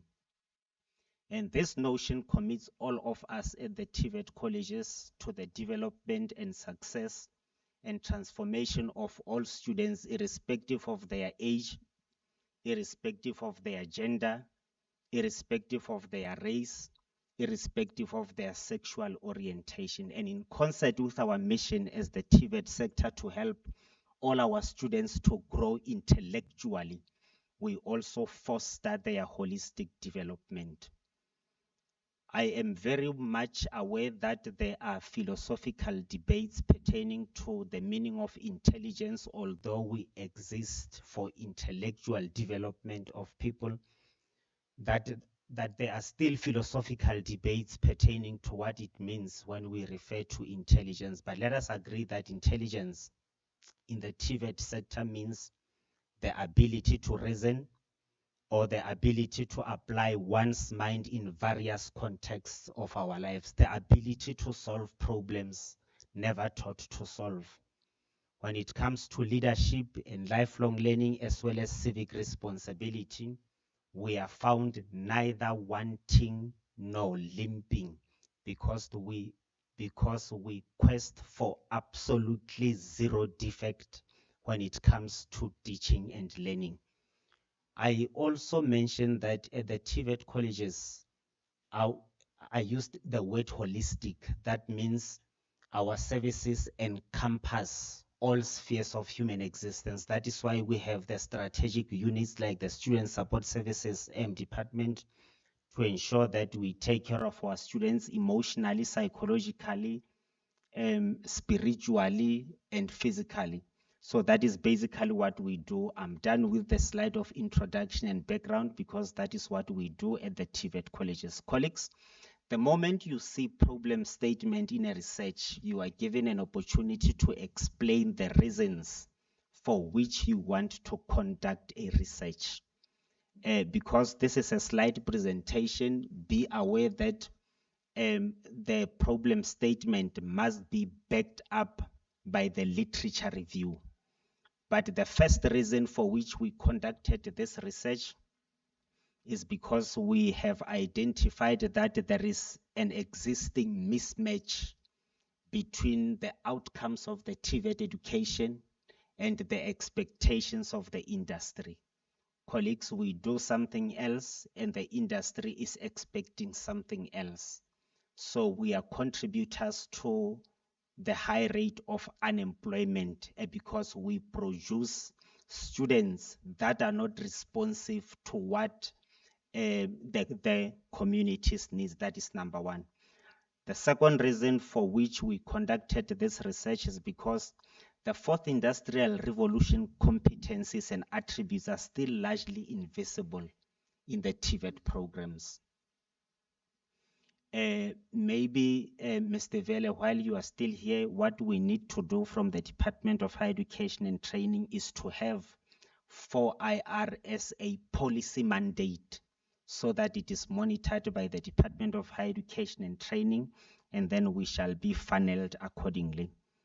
The third reason for which we conduct research is the awareness that there is a necessary migration from the ministerial programs to the occupational programs, which require collaboration with the industry. And colleagues, we need to do a thorough self-introspection and agree that we are not pushing with all our might in terms of creating relationships with the industry. There is also a concern in the manner in which we educate our lecturers, and we still do not have the theoretical or conceptual base for the implementation of the fourth industrial revolution. Let me now talk about the conceptual framework, colleagues. We employed the human capital theory to view this particular research. When we talk about conceptual framework, we make a reference to the lens we want to use to make reference to this particular research. If you check characteristics of human capital theory, they are more or less similar to the social constructivism theory, because they both assert that the people need to come together and they need to learn from each other. And that is exactly what we did. The lecturers at Goldfields TVET College were given an opportunity to listen to the responses of the lecturers at the Lephalale TVET College and vice versa. So that is what the proponents of the human capital theory actually want. Although there was an intellectual tug of war between Dr. Radile and myself when we were conducting this research, because he was arguing that let us rather use the critical emancipatory research. But if we were using the critical emancipatory research says we want an evidence to be put on the table. If you say something, we want an evidence. But if we used the critical emancipatory research, it would not be a phenomenological study, but it would be an empirical study, because we were going to look at practice and the evidence in that particular practice. So we are going to view this knowledge from the lens of the human capital theory, which is the conceptual framework. Then we also did the literature review. Colleagues, I just want to indicate that from the International Engineering Alliance, on the basis of the fourth industrial revolution, they indicated that the following attributes are very necessary for the students to have. They said, number one, technological advancement and technological flexibility. Number two, creativity and problem-solving skills. Number three, critical thinking and communication, as well as social influence and personal development. They said that without these attributes, without these qualities, the students will not be able to cope with the era and the demands of the fourth industrial revolution. Moreover, when we were exploring the existing body of knowledge, which is the literature review, we also identified the STEM and the 4 Cs. The STEM, it is the science, technology, engineering, and mathematics. They are necessary for the era of the fourth industrial revolution, as well as the 4 Cs, entailing communication, collaboration, creativity, as well as critical thinking. So this is basically what the fourth industrial revolution is going to look like, colleagues. But I just want to talk about the research methodology. The research methodology that we used with Dr. Radile is called the mixed methods. We conducted the mixed methods research. And in mixed methods, it means we curate both qualitative and quantitative data sets. And then our approach was through the research questions. Colleagues, the moment you see research questions, you automatically know that there is no hypothesis. If there is hypothesis, there are no research questions. If there are research questions, there is no hypothesis. The hypothesis is a statement you do for which you conduct a research to either falsify or verify. It means we did not have a hypothesis, but we had the research questions. And when it came to the research instruments for the qualitative data, we used the focus group interviews. And then for the quantitative data, we used the questionnaires. Colleagues, I want to indicate that we analyzed qualitative data set using the thematic analysis. Thematic analysis, colleagues, if you are not very well careful, you may confuse it with content analysis. Content analysis, although it has got similar characteristics with thematic analysis, they are not one and the same thing. So in this study, we used the thematic analysis to analyze the qualitative data set.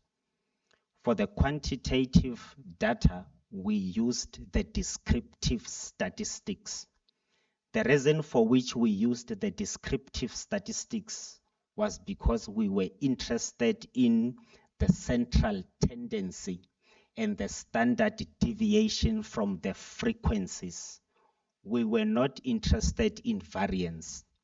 Colleagues, in variance, it means we would compare the answers from Goldfields TVET College and the answers from Lephalale TVET College. We would then compare and contrast, and the method of analysis there was going to be called the ANOVA, meaning analysis of variance, or it was going to be called MANOVA, the multiple analysis of variance. Colleagues, I am explaining what we did not do so that you also get to understand very well what we did. So we were not interested in variance. We were interested in central tendency and the standard deviation from the frequencies of the data.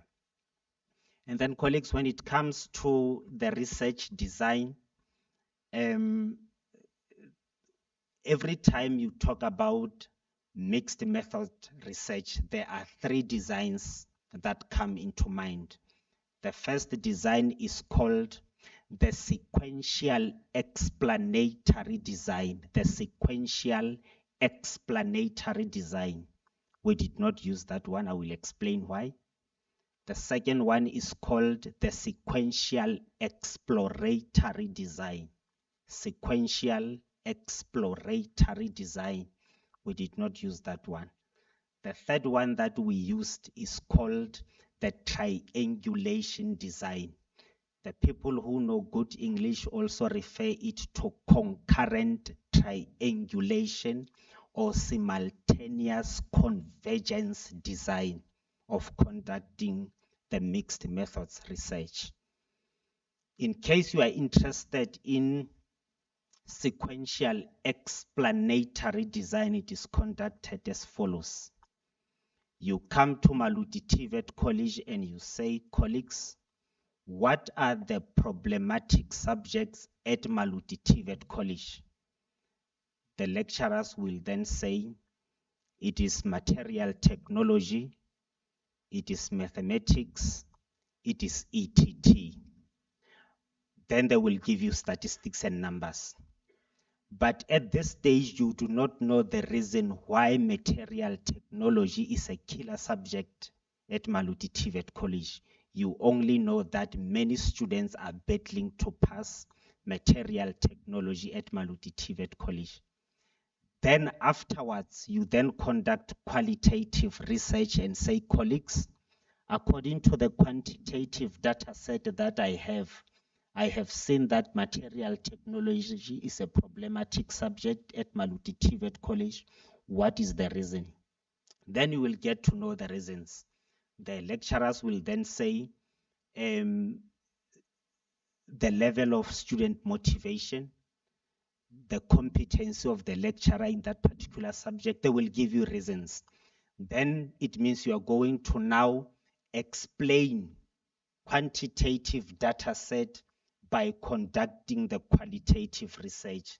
That is how we conduct the sequential explanatory design, because it is meant to explain in its own design. Vice versa, it is the sequential exploratory design. You conduct qualitative research first, and then you conduct quantitative research thereafter, and then it is called the sequential exploratory design. But what we used with Dr. Radile is what we called the integrative or simultaneous convergence or the concurrent triangulation design of conducting the mixed methods research. Round of applause for me, colleagues.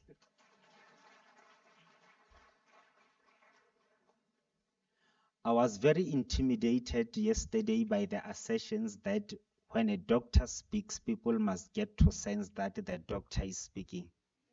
I trust that you can sense that this one is a true research doctor.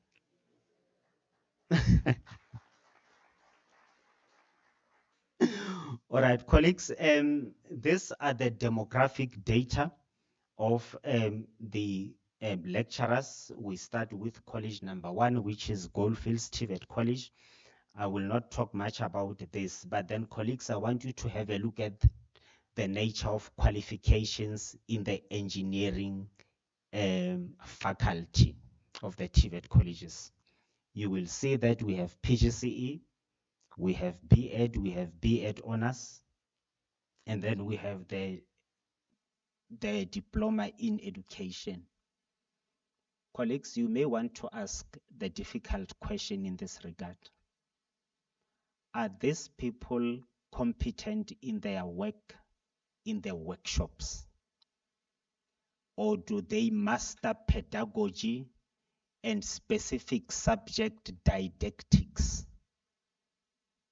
So these people we see here understand the learning styles of the students. They have specific subject didactics and they master pedagogy. Let us go to the second college. I think there is a resemblance between what we have seen in the A college as well as in the B college. You can have a look, colleagues, there. There is Magister Komerki E in the Department of Engineering, Master of Commerce. In Latin, Magister Komerki E. What does a person with Master of Commerce doing in the engineering department, colleagues? So this is just to give an idea of the nature of staff that we have in the engineering faculties of our TVET colleges. It is a debate for another day. Perhaps it is a confirmation of the assertion that the lecturers at TVET colleges are academically qualified to be there, but they are professionally unqualified to be there. This is what we actually can confirm with this particular research. So colleagues, there were questions that we asked because it is a phenomenological study. And the other question was, what do you think was is the main characteristic of the 4th industrial revolution? We have seen that lecturers indicated that integration is the main characteristic of the 4th industrial revolution. And when it came to the attributes that mainly emphasize, or rather that mainly complement the 4IR, the lecturers indicated innovation. I do not know if the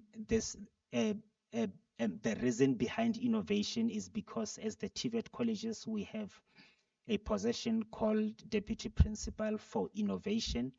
Maybe it may have actually influenced the perceptions and perspective of lecturers regarding the 4IR. And regarding what the lecturers thought was the skill that would be required for the engineering industries, the lecturers indicated robotics. Colleagues, just that we do not have enough time, I would actually demonstrate to you how we conduct the descriptive statistics. In the descriptive statistics, we identify frequencies, not variance. And then from those frequencies, we check the standard deviations. And then from the qualitative research, from the thematic analysis, we see that the lecturers view 4IR as entailing the new technologies. There are issues like the 21st century skills that are critical for the TVET colleges in the contemporary South Africa.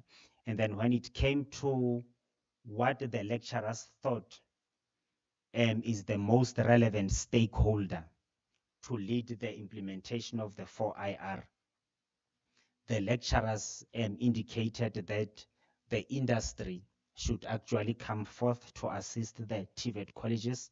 And secondly, they indicated that the lecturers themselves should actually take a lead in terms of implementing the 4IR skills at the TVET colleges. Colleagues, what we found from engaging the lecturers is that the lecturers are fully aware that the fourth industrial revolution will actually shape the industry and how the industry actually functions. And they also indicated that the fourth industrial revolution means that there will be an evolution of influential technologies, which means what we do today is not what we will be doing tomorrow.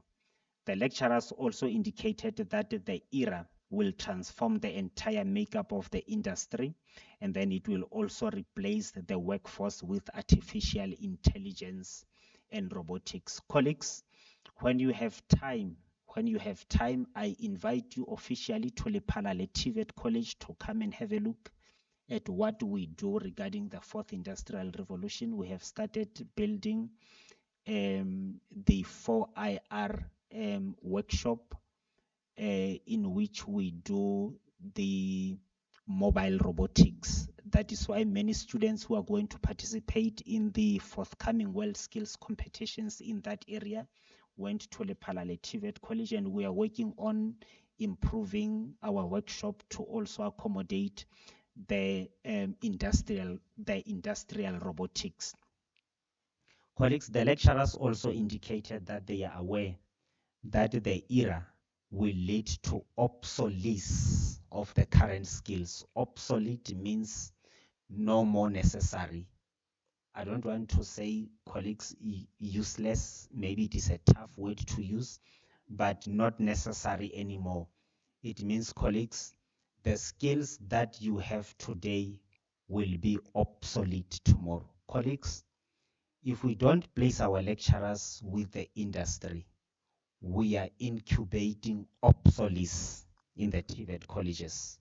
Our lecturers must go out there and see what the industry does, because the technological transitions taking place in the industry is much faster than the curriculum re-evaluation or recalculation pace that we experience at the TVET colleges. No, so it is only through collaborating continuously with the industry that we will be able to cope with the technological transitions.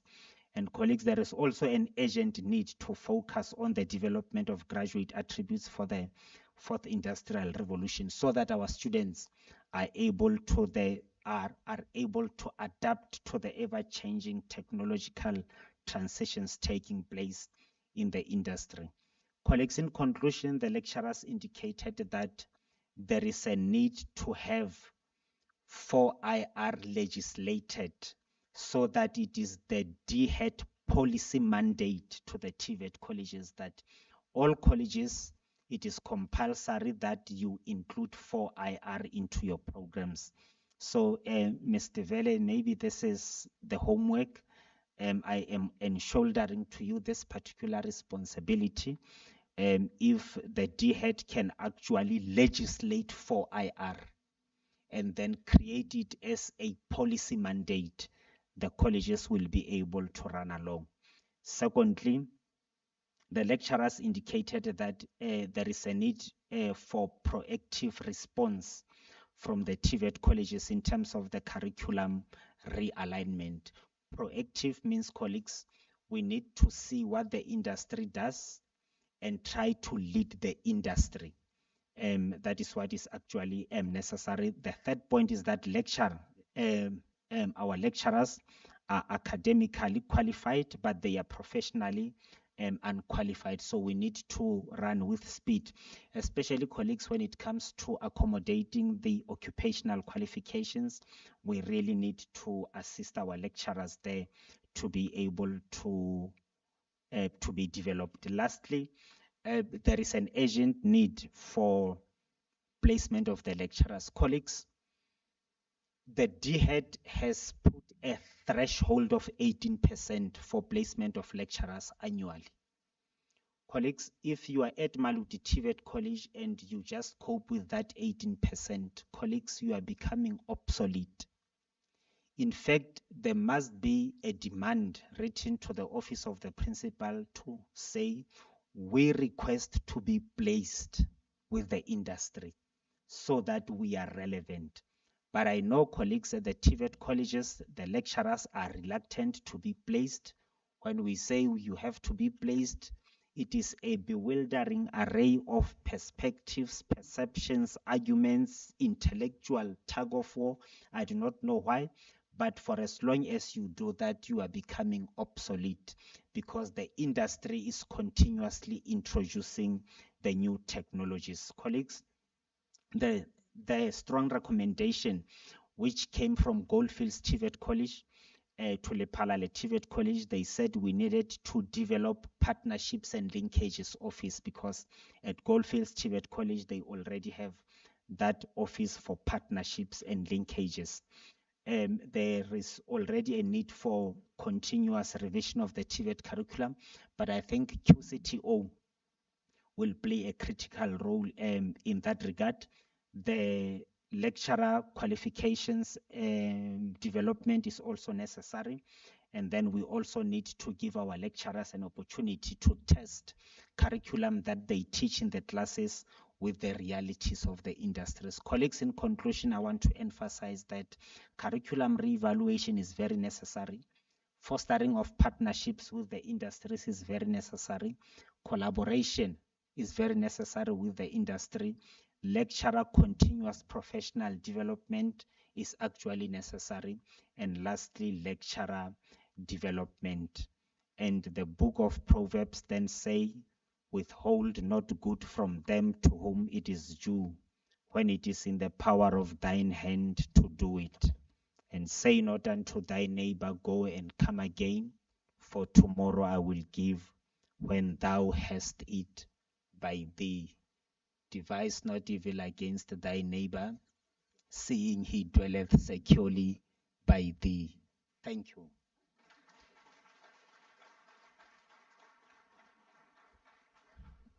Thank you very much, Dr. Keza. A round of applause once more, colleagues. Dr. Keza, can you, just for 15 seconds, can you come to the stage so that we extend our gratitude of appreciation to you?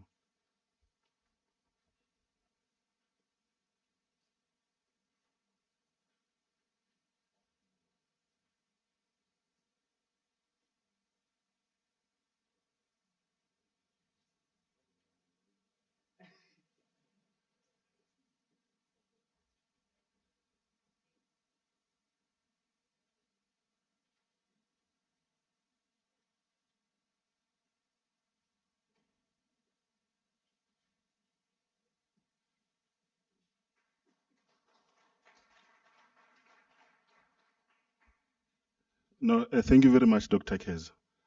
Mr. Nguyen, Fena what? Phenomenological. No, thank you very much, colleagues. I think the doctor has shared quite a lot of information this morning with us, starting with that big words that I've just pronounced and the empirical study, Dr. Keza. You also touched on the mismatch on the TVET lecturers. So I think that's where Mr. Vele, the issue of occupational qualification is coming into the picture. There was too much. I also highlighted the issue of incubation of obsolete skills that you also touched on, which is very interesting. Not necessary anymore. Instead of using the word, that other one, the useless one. Yes, we'd rather say not necessary anymore. No, colleagues, thank you very much. I think we have come to that part where we are going to be opening the floor for further discussions. And then I would appreciate if we can keep it very short. Perhaps if we can say, let's take at least 20 minutes on the issue of discussions. ITC, I'm not sure if we've got microphones around here for circulation. Dr. Masego and Mr. Wesi, are you still there, colleagues? We are now opening the floor for questions and inputs and comments. We have Mr. Vele this side. We have Mr. Vele this side.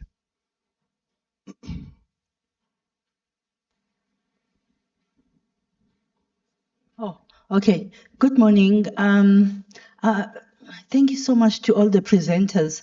I was very mesmerized, my dear doctor. So your aim of getting our attention, actually, yeah, it really worked. But I'm more humbled by your approach, which I think this seminar sort of like should adopt. In your presentation, you didn't just talk about your study, but you also exposed us to a lot of research methodologies and approaches that, like, for example, you say there's this and this and that, and we adopted this because this was not relevant. And I believe most people got to learn a lot about research just through your presentation. So I wanted to just commend you for that and say maybe that is the way that we should be presenting, because remember, the seminar is not only there to showcase, but it's also for developmental purposes. Thank you very much.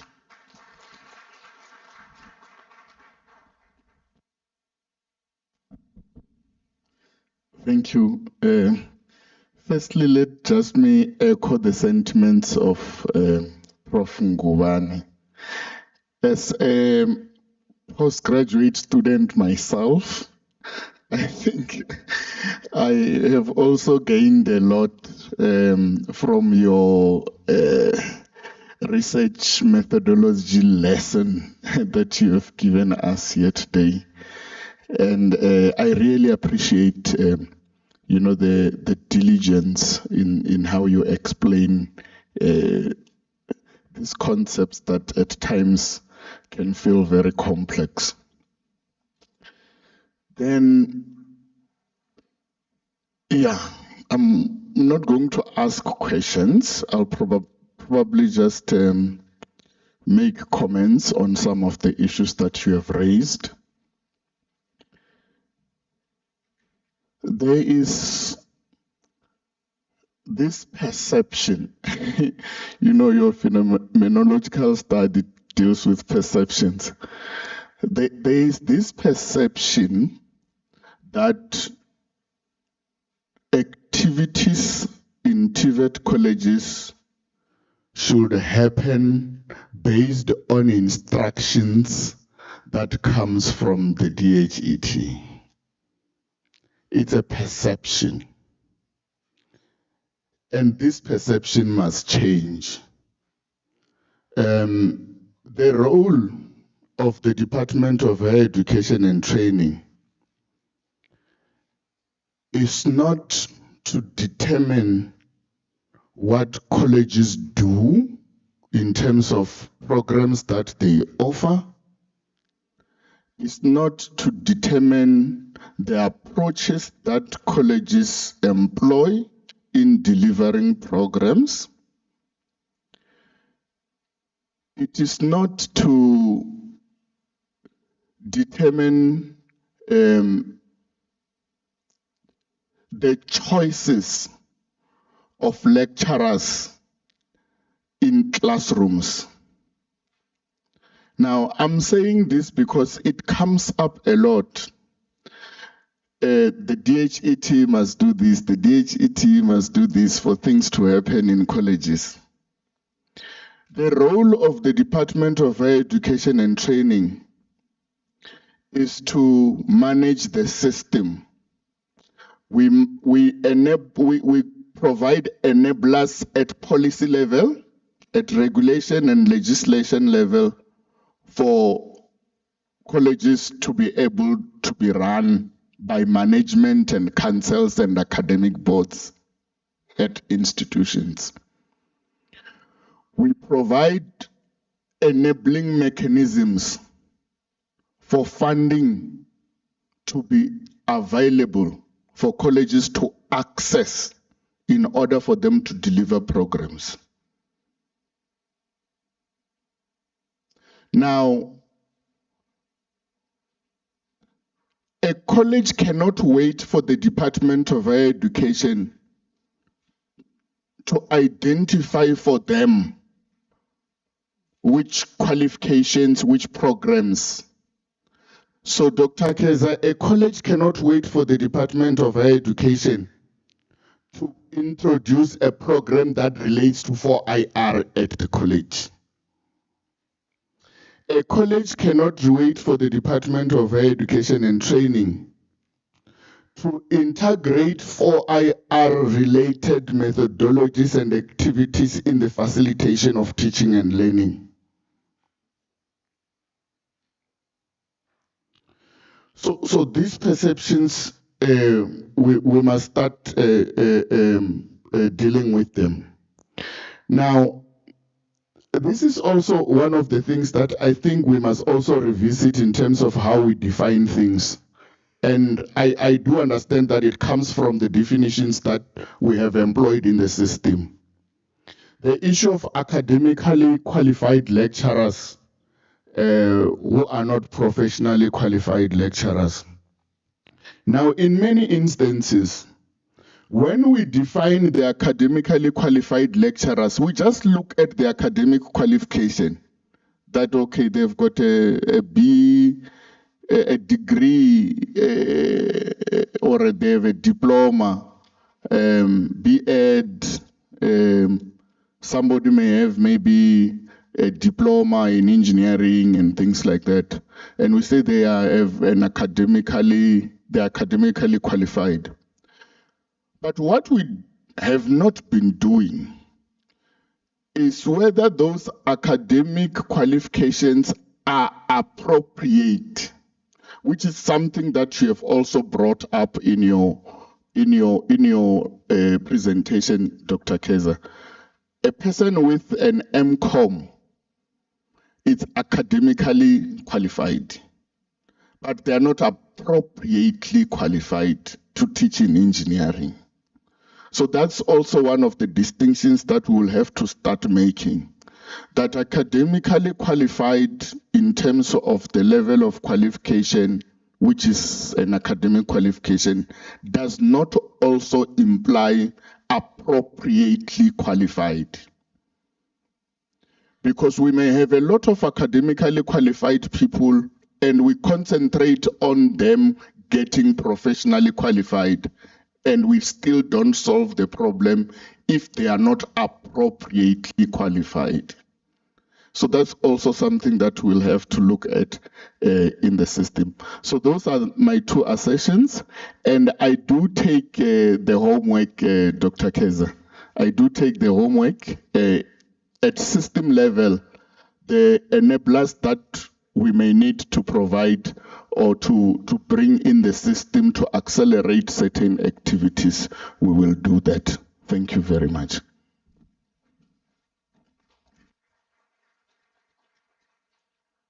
Any hands, colleagues? Oh.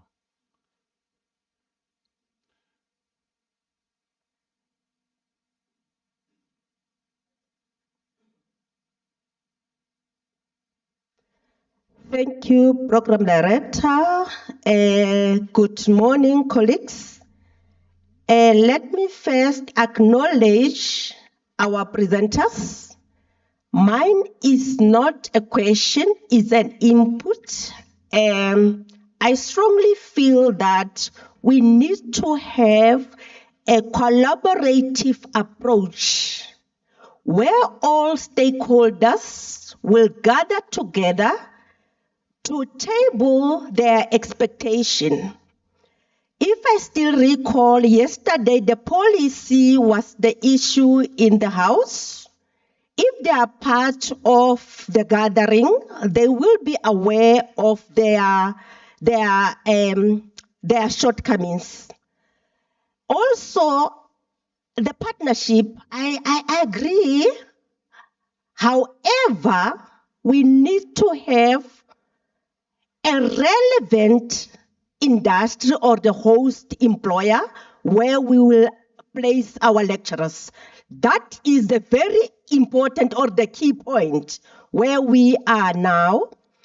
And also, the service providers, if they are part of that, they will be aware of this challenge of the data where the student cannot be connected to the internet at the rural area. They will come up with maybe the no data services with them there. And also, Dr. Keswa, the theory, the role of the human capital theory, where I cited it there, the human capital theory in the institution is to develop, to foster innovation thinking, to create opportunity for knowledge acquisition, to facilitate social interaction, and share knowledge and idea through internal relationship. That's why I'm saying that if we come together doing a collaborative approach, our challenge to reach 2030 for Maluti TVET College will be as easy as how we will reach it. So smart. Thank you so much.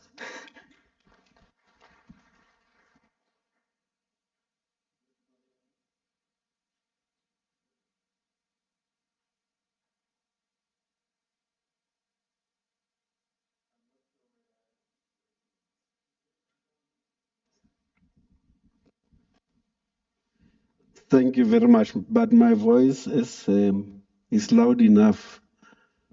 From in the past, we used to lecture in a room like this without any aid.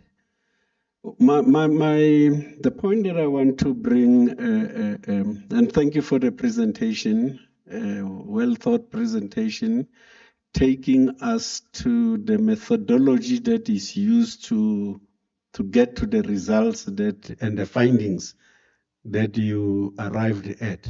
It's very important. I just want to comment and make a suggestion on the issue of lecturers' involvement in industry. One, in the past, before the technicons became the universities of technology, we used to have what we call a industry consultation day. Either it was a half a day or it was a full day, depending on what we are doing with the industry, where lecturers will be given official to say, today you go to industry. Yes, it had loopholes at some stage, it was abuse and what, but it worked very well. And I would like now, because the TVETs are working very close with the industry, to think about a system where now lecturers will have to go to an industry which is relevant to what they are offering. Familiarize him or herself, and also see to it that those students who are placed there for experiential purposes, they are doing what is relevant, because sometimes you find that engineering student collecting and typing letters, which is not a relevant experience. So it's critical that we bring it back so that they can be able to do that. Then the second one is that in the same institution, technicals, we used to have what you call faculty or college boards. The compositions of these boards had 2 members from the industry, and it used to sit 4 times a year. And the involvement of these members who are from industry, they conscientize and talk about what the industry needs. which I think is very important to keep, especially in the engineering field. That's where now we need to be always relevant. And then on the question of academically versus appropriately qualified, I don't have an answer, but I want to put the question in the following logic. When you talk about academically qualified and appropriately qualified, it's a debate that when we recruit staff for TVETs, it was also in the technicons. Do we want people with PhDs, which are highly theoretical, and to come and teach things that are happening in the technicons or TVETs? Or do you want somebody with a basic degree, but who have innovated enough in the industry to come and convert his experience of innovation into knowledge that he can transfer to students? Very short. A friend of mine worked for a company that does the windscreens. The most expensive part of this was the waiting period while testing is done to deliver salt so that they can make windscreen. Shorten the period from 48 hours to 6 hours. Go to university and do BSc. And none of that featured in the BSc academic one. If you want to appoint somebody at the TVET, will you go for somebody who has just shortened this period, which according to me is appropriately qualified? Or will you go for somebody with a PhD in engineering, and according to me, which is academically qualified? This is what we also have to bring into when we talk about staff at the TVET colleges. Thank you.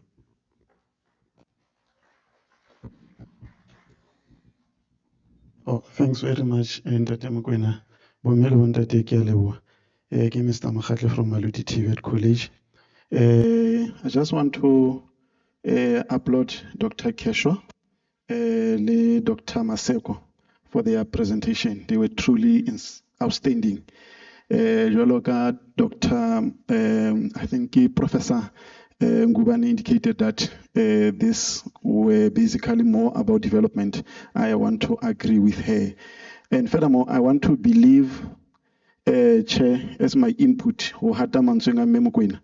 that seminars like this are very invaluable for the purpose of lecture development.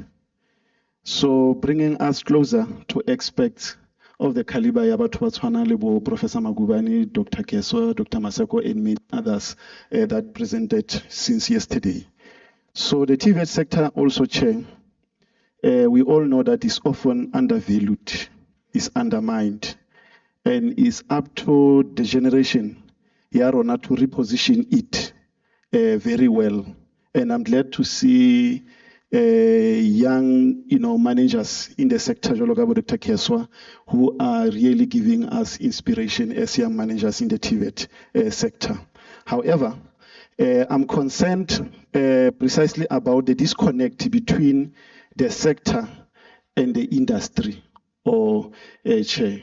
I think despite discussions about the collaboration with the industry, we do not even have a representation of the industry with us even since yesterday. I mean, it was mainly organizations that sometimes pitch for their services to us as TVET sectors, but we do not have industry that can absorb or maybe that can place both students and lecturers in our midst.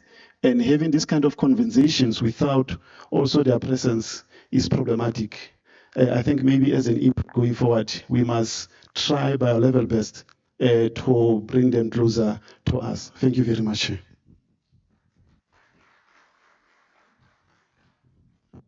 Good morning, colleagues, and all protocol observed. I heard there was Professor Ngubeni. I'm Mr. Ngubeni. Colleagues, mine it's with regard to what Dr. Keza indicated, that there seemed to be a disjuncture. In fact, it was also touched yesterday, especially in platforms such as this one. We find that we are more focused on, and understandably so, on the relations between us and industry, the relations between the TVET sector, the CET sector, and the industry. But now, I have a child who's doing matric, who still sees me as not somehow somebody who works in the space of higher education and training. And I think we are not bringing these feeder institutions into the discussion, and so that they too understand what is it that we are offering. And they still preach that for one to succeed in economically, career-wise, you ought to go to their traditional universities. So at times, what we are doing at college level, it's not known out there by those who are supposed to be enrolling with us or benefiting from the programs that we are offering. We've got one of the, Dr. Keza, we've got a 4IR lab in one of the campuses. And I wonder how many of the schools and schools principal in and around this area are aware of that. So it's one of the key stakeholders which I would have loved to be part and parcel of this particular gathering, so that they are taken abreast of what we are offering as institutions of higher learning, from CET, TVET, and universities. Because if we are missing that, the very same disjuncture we are saying that it exists, we are somehow perpetuating it ourselves. Thank you very much, Chairperson. One last more hand, in the interest of time, colleagues.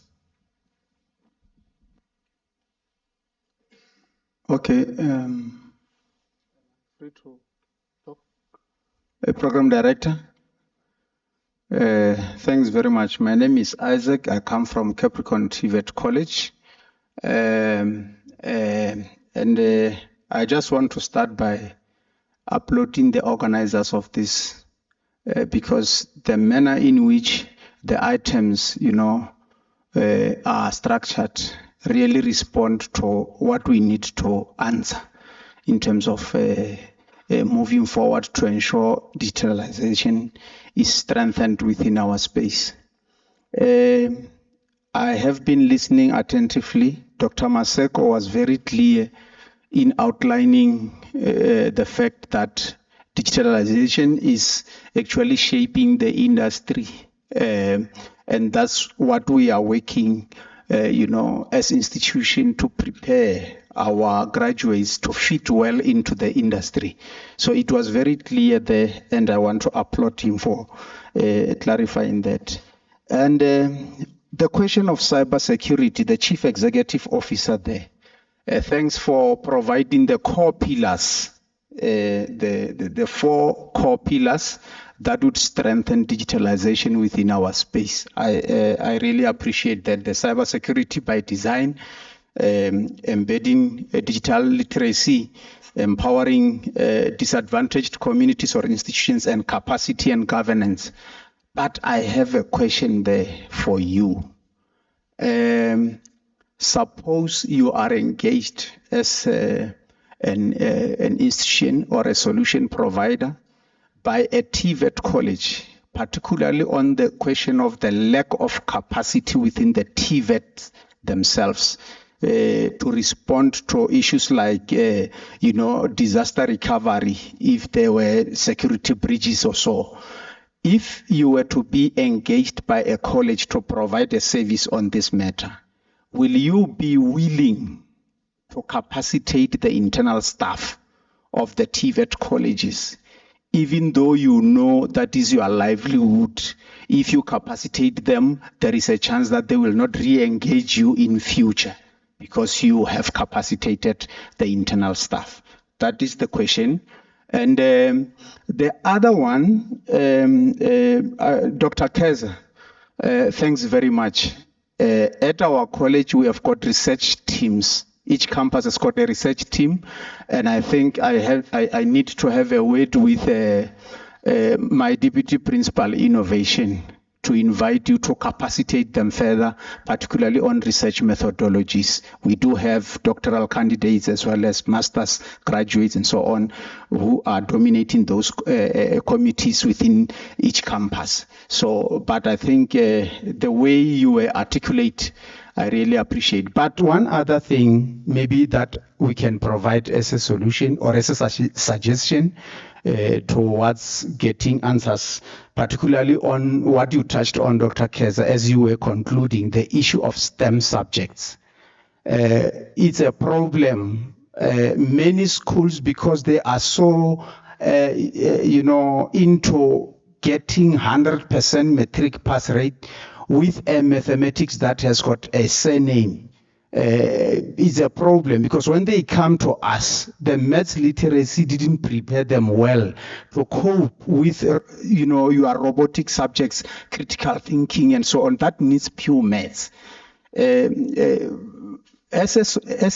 an input, one of what we did as a college was to engage the districts and the circuit clusters, inviting principals, circuit managers, district director as partners to indicate to them the problem they are giving to us by, encouraging learners to do mathematical literacy. I think in the presentation from University of Lesotho, the National University of Lesotho, that's one of the solutions that we can share with those basic education, members to try and find a solution. So that is my little bite.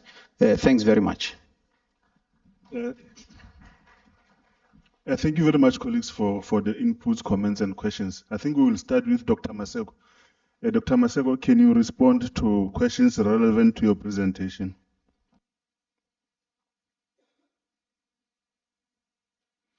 Oh, that should be the last hand. By virtue of, yes, you can continue. No, you just overlooked me. I was the first hand when you moved that side. Good morning, everybody. I think we had 3 brilliant presentations this morning. And more so, 2 of them came from the TVET sector.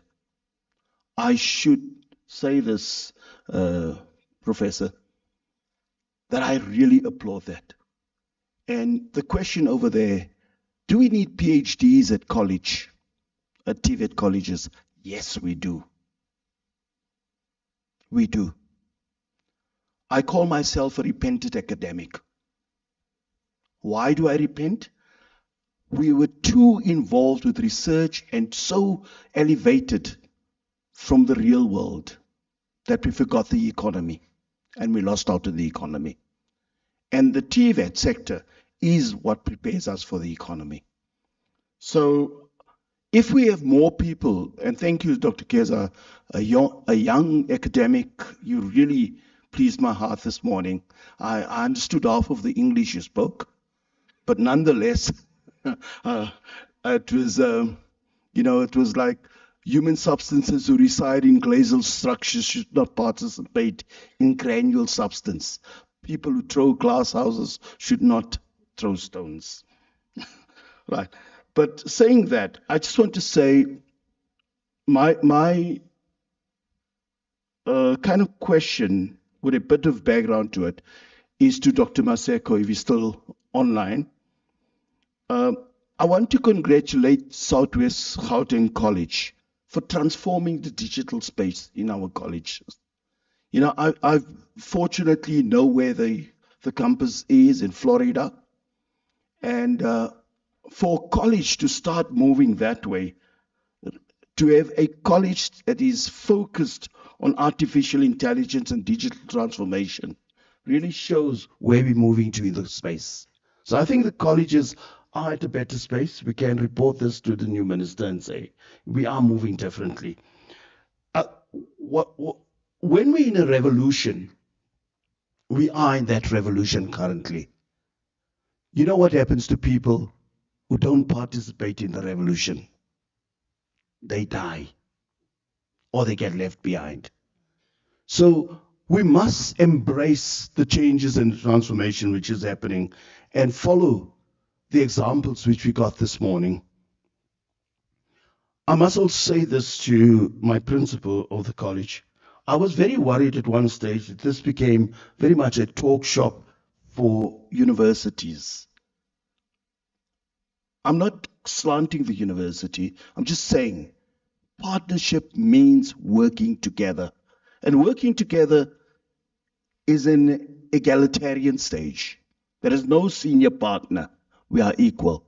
So how do we then take colleges to grow to that level? And that's important for me.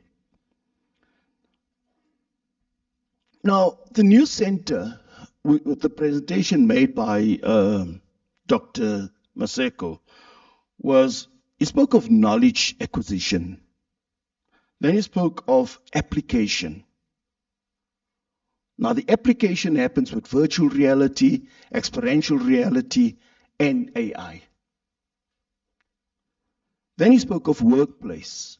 Now, if we get that kind of training, that model, and if we get it right, it would mean that a learner would spend 2/3 of his time in practical learning, which is what the department is emphasizing. Where we went wrong with the NCV, we would take learners and put them into programs and get them 100% theoretical and never in a practice. Here we have virtual practices and we have workplace practices together with learning. That should position us into getting our learners more exposed, but also readiness for an occupational qualification. And I like what he's brought in there. It reduces dropouts and it improves our throughput rate.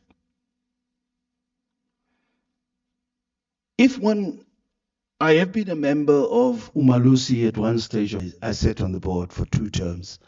And you know what was said? We spoke of matric results all the time. But the worst results we've ever received was that from the colleges. The NCV results was very, very bad. Your throughput rate there is about 18 to 27%. Now you can imagine how much money we spend and how much we lose actually as a country on these learners. What Dr. Maseko also spoke about was partnership. And that partnership is between the department, government, the TVET colleges, and what came out there was industry. The absence of industry in a meeting like this really tells you where we go wrong. You know, while sitting and working a couple of years ago, I one day said to the curriculum developers in my office, a job description is not a curriculum statement. Because we were taking job descriptions and writing qualifications for them. So Dunlop Tires might do something, but it's not what Goodyear Tires is doing. So it is time that we bring industry on board again. At Maluti College, I know we've got a vacancy on our council, and I insist to the management, please get a farmer in here to assist us to grow our farming programs. Because it senses bringing in academics. We need to get the industry involved. And I hope that that message went through very well. So coming back to it is then the question that we ask. We are caught up in this revolution, yet we take a bow and an arrow to go and fight. Textbooks. You know, I sat in China one day and the guy said to me, Dr. Patel, you bring all these learners to us, they are well learned. But the problem is, they have a bow and an arrow, and we're facing a rhinoceros. When are we giving them machine guns? Right? Or different weapons. The weapon that we need now is a digital weapon to face this revolution. How can we still continue with textbooks? If I just use, and I hope my principal will not slaughter me and the finance deputy principal here next to me, we spent 10.7 million rand on textbooks in this modern day and age. Multiply that to the 50 colleges, and we one of the smaller colleges. I came to a figure of 750 million rand per annum. You implement technology, your AI, and it will cost you an amount of about 300 million rand, plus bringing gadgets in another 200 million. So you're already reducing the cost of training. Have we ever done a study that looks at that? I'm not trying to get people who publish out of business. You're still in business. It's just that your information is digital. So if the department wants to do something, and if Southwest Gauteng has moved in this direction, tell us how have you gotten it right, and how other 49 colleges can learn from you. Thank you. No, thank you very much. And Dr. Maseko, over to you. You can respond to the questions relevant to your presentation and comments.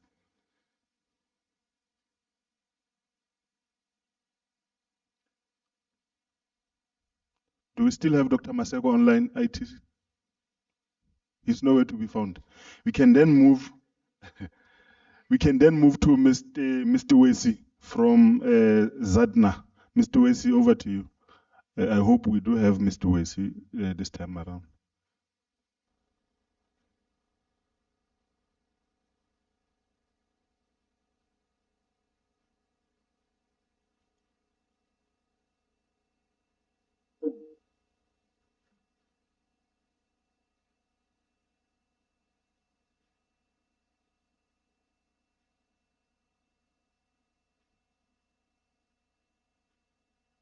I'm still here, Program Director.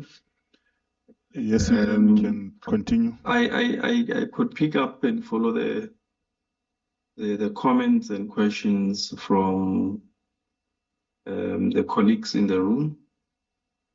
And mainly, I would say they are for the other two colleagues. But maybe just to latch on to some, or take the opportunity to maybe add to the conversation. I think one can say that in part, some of my background, I've had the pleasure of serving on one council within the TVET space. Also within the CETA space, I served there. And it really gives me great joy to sort of follow the conversations and the pertinent questions from the colleagues in the room. But just to limit it to myself, and starting, of course, with the conversation around artificial intelligence.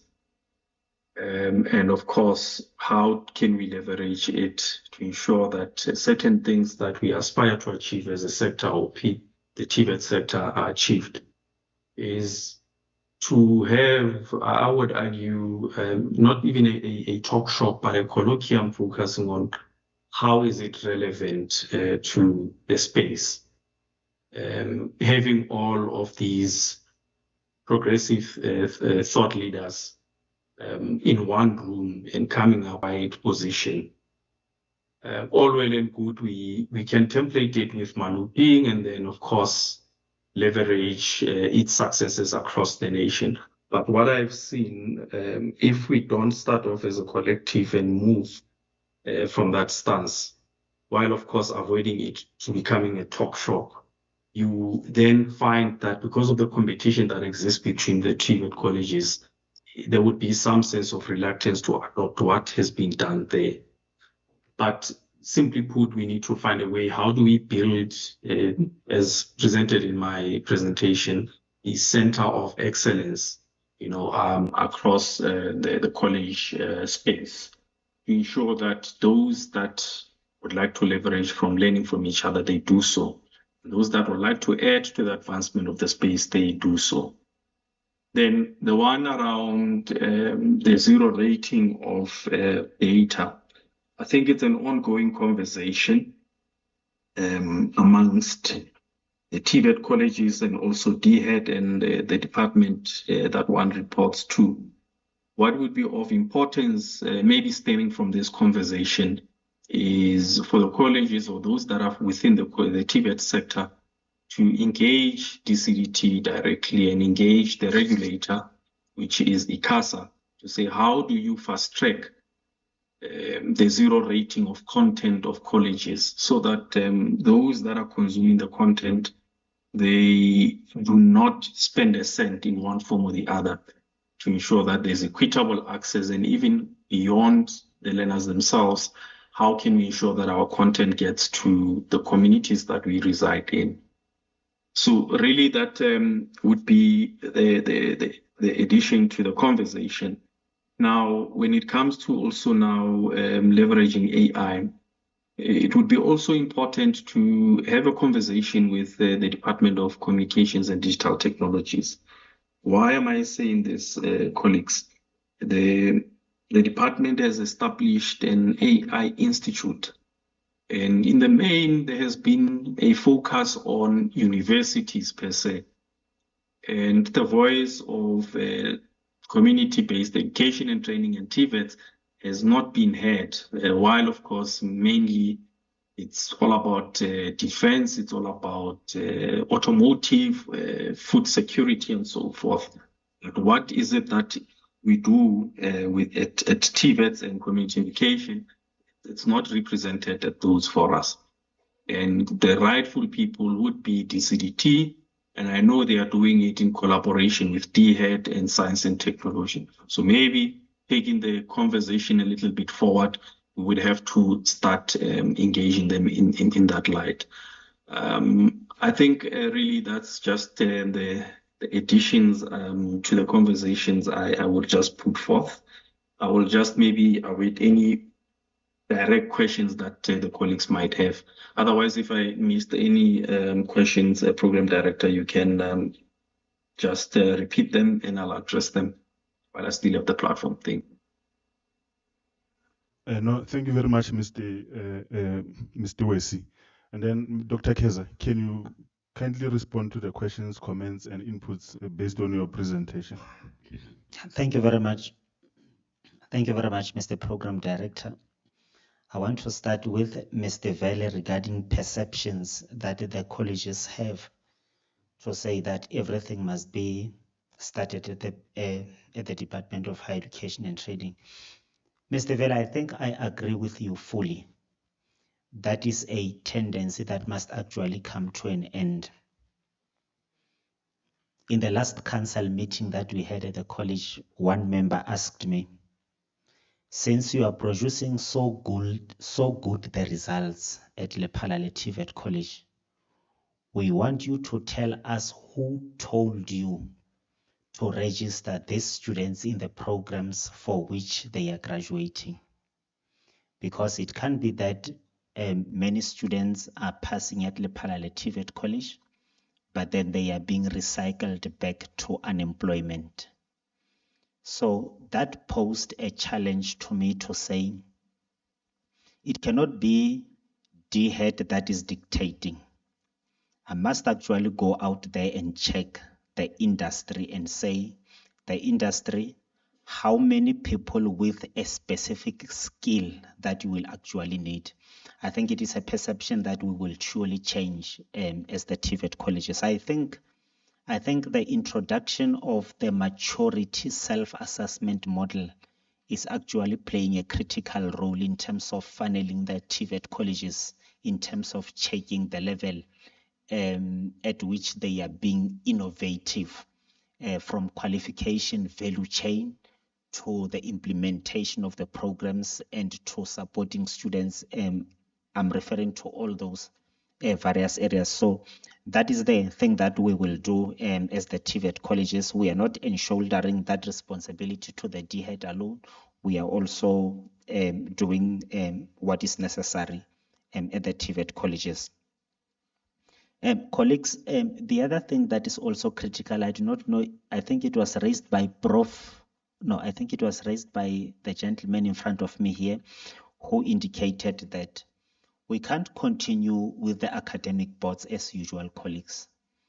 If an academic board does not have a representative of a member who is representing the industry, it means we are just going to talk pedagogy and teaching and learning skills and the didactics, but we will not be actually checking what it is that the industry is actually expecting from the TVET colleges. So that is what we will actually do. Colleagues, the collaboration, colleagues, is not necessary now, but it is very compulsory. I think we are also reporting annually in terms of the number of partnerships we secure for placement of lecturers. Colleagues, we need to ensure that our lecturers are also placed so that whatever that is happening at the industry, it is what is actually done at the colleges in terms of the tuition. Because remember, colleagues, if lecturers are not aware what is happening out there as the subject specialist, nobody else will be aware. But I truly appreciate the recommendations that were done, and I have taken note of all of them. Thank you very much, Mr. Program Director. No, thank you very much, Dr. Kezo. A round of applause once again, colleagues. I'm told that Mr. Maseko is back. Mr. Maseko, can you please respond to the questions that were posed and the comments and inputs that were made? Over to you.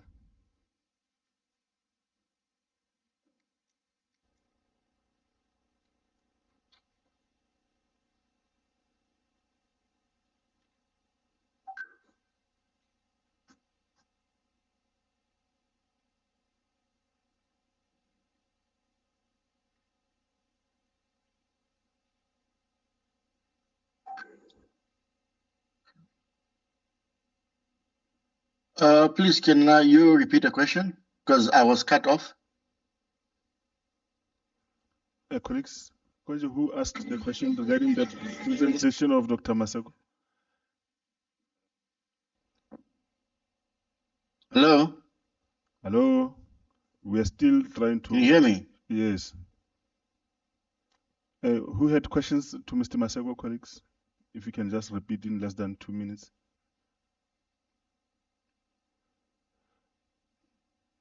No, it seems it was just a comment. Yes. Thank you very much for rejoining, Dr. Maseko. I think, colleagues, we can then continue with our program. I'm told the next speaker will be taking us through the human side of digital transformation. As Ngugiwa Tiongo once said, the domination of a people's language is crucial to domination of their mental universe. So we are saying, in the same way, our digital tools must not erase wellness, inclusion, and identity. So we are now going to be welcoming to the stage Mr. G. Williams, who is the Managing Director, Shaping the Learner, who is a clinical psychologist. He's going to be taking us through a human-centered digital transformation, integrating psychological wellness and inclusive practices into curriculum innovation. Yeah, over to you, Mr. Williams. Thank you.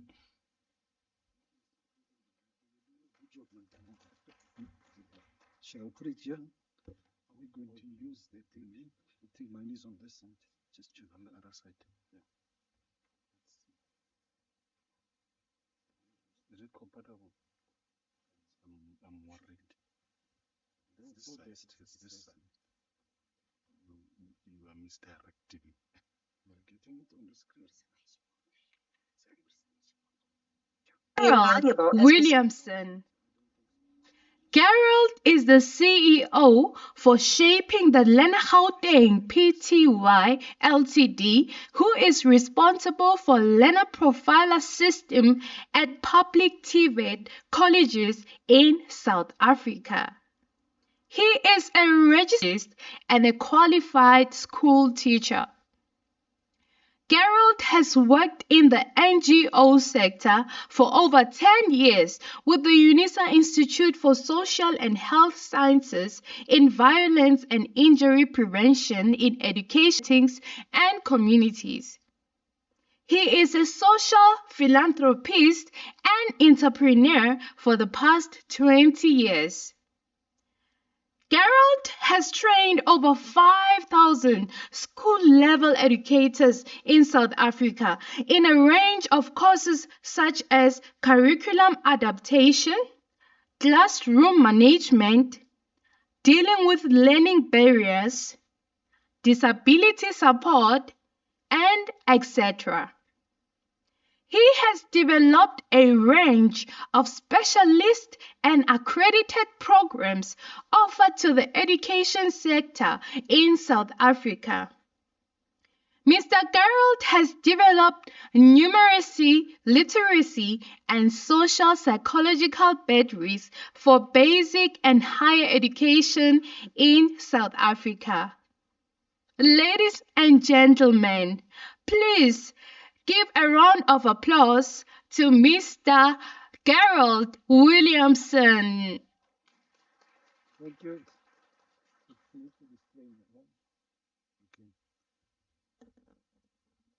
Okay, there it is.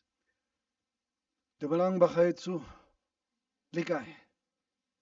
Good morning. It's still morning, right? Or is it afternoon already? Assalamu alaikum. Namaste, abosheni, nda. Away. That's what Dr. Patel is most from Regepak. He said we must say away. We can't forget our roots. Eh? We're still connected to those communities in a big way. I'm historically from Alexandra Township, moved to Kliptown in Eldorado Park, right? So that's where I cut my teeth. So people, thank you. And I just want to applaud the wonderful intellectuals and the robust conversation. It's quite engaging and I'm learning so much. So thank you for sharing. Can you hear me now? Is it fine? Thank you. So this topic that I am supposed to talk to in under 30 minutes is a big one, and I'll try my best. Of course, it's only a perspective. It is not the perspective, and I hope we get more robust engagements, and especially for the people that are online, hopefully you can take this into your spaces and grow with it and make it your own. Can I ask, if you have a writing pad, does everybody have a piece of paper in front of you? Because I want to illustrate a good point. Please, you have to do it with a piece of paper. Otherwise, you're going to miss this whole presentation. If you can ask somebody next door just to give you a piece of paper, please, man. And a pen. I need you to have a piece of paper and a pen in your hand. Are you ready? Even if it's a writing pad. Okay. Now, your dominant writing hand, I want you to switch it to the left or to the right. Go to the hand you don't use to write. Are you ready?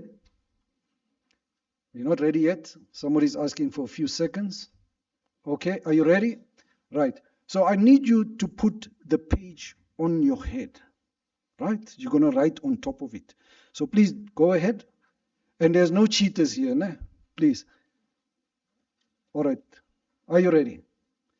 You just absolutely have to do this. It's such a fun exercise. For those of you who have seen it before, please just entertain us, right? Okay, now you have to follow my instructions to the T. There are professors in here, there are doctors, there are master's degrees, and there are honors degrees, there are highly qualified people, all types of degrees. So this is the instruction. Are you ready, Dr. Patel? Okay, here we go. Please draw me a person. On your marks, get set, go. Please draw me a person. A person, yes. Simple instruction. Are you ready? Go. LB, you are cheating. You are using it in front of you, on top of your head, right? I'm giving you another few seconds. Draw a person. Go for it. Just as best, without looking. Oh, sorry, I should have said without looking. You should not let that thing down until I say so. All right, I'm giving you another minute. You're doing well, Mr. Chair. Go for it. Go for it. All right. Don't look at each other's also. You're not supposed to copy them. All right, another 30 seconds or so. I will give you a follow-up instruction. So you must not look. Dr. Keza, are you fine with that? Now follow second instruction. Please give that person some lovely hair. Don't look. You're not supposed to look at this point yet, okay? Don't show the person next to you, etc. Right, last instruction. I need a pair of shoes on that person, please. Let's see how good you are. Okay, another 10 seconds. I know you've put the shoes. Okay, share it with your neighbor. So let's see if your title matches your abilities. Is that your shoes? Hey, people, Mr. Chair has been drinking here. The shoes is on the outside. I like the shoes. The shoes is on the outside. Mr. Vele, is your shoes in the right place? All right. So, you may ask Gerald, on this day, we've had some quite strong intellectual discussions. Our minds are engaged. What are you doing? Well, the pivotal driving force of all learning is around ability. Am I right? And of course, being complemented by wellness and disability. Those two features will determine how well your outputs are in life. I'm going to start this presentation with a very contentious statement. It's maybe up for debate. It's up to you. In the context of South Africa, over the years, I don't know if you've gotten the facts or the impression that schools have used TVET colleges as ambachtskole. In many which ways, they say to a student, you are not performing well here at school, I think you should go to a TVET. Because there you'll be a success. But the subtext is, TVETs are easy.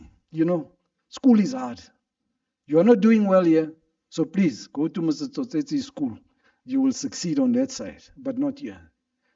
So if I make the contentious statement that I think at this stage that most students in colleges here in South Africa are probably not academically successful within a normal high school context. But is it true? You may ask. Well, if we look at the data that we've collected, and it is the same story over and over, and I shared some of this together.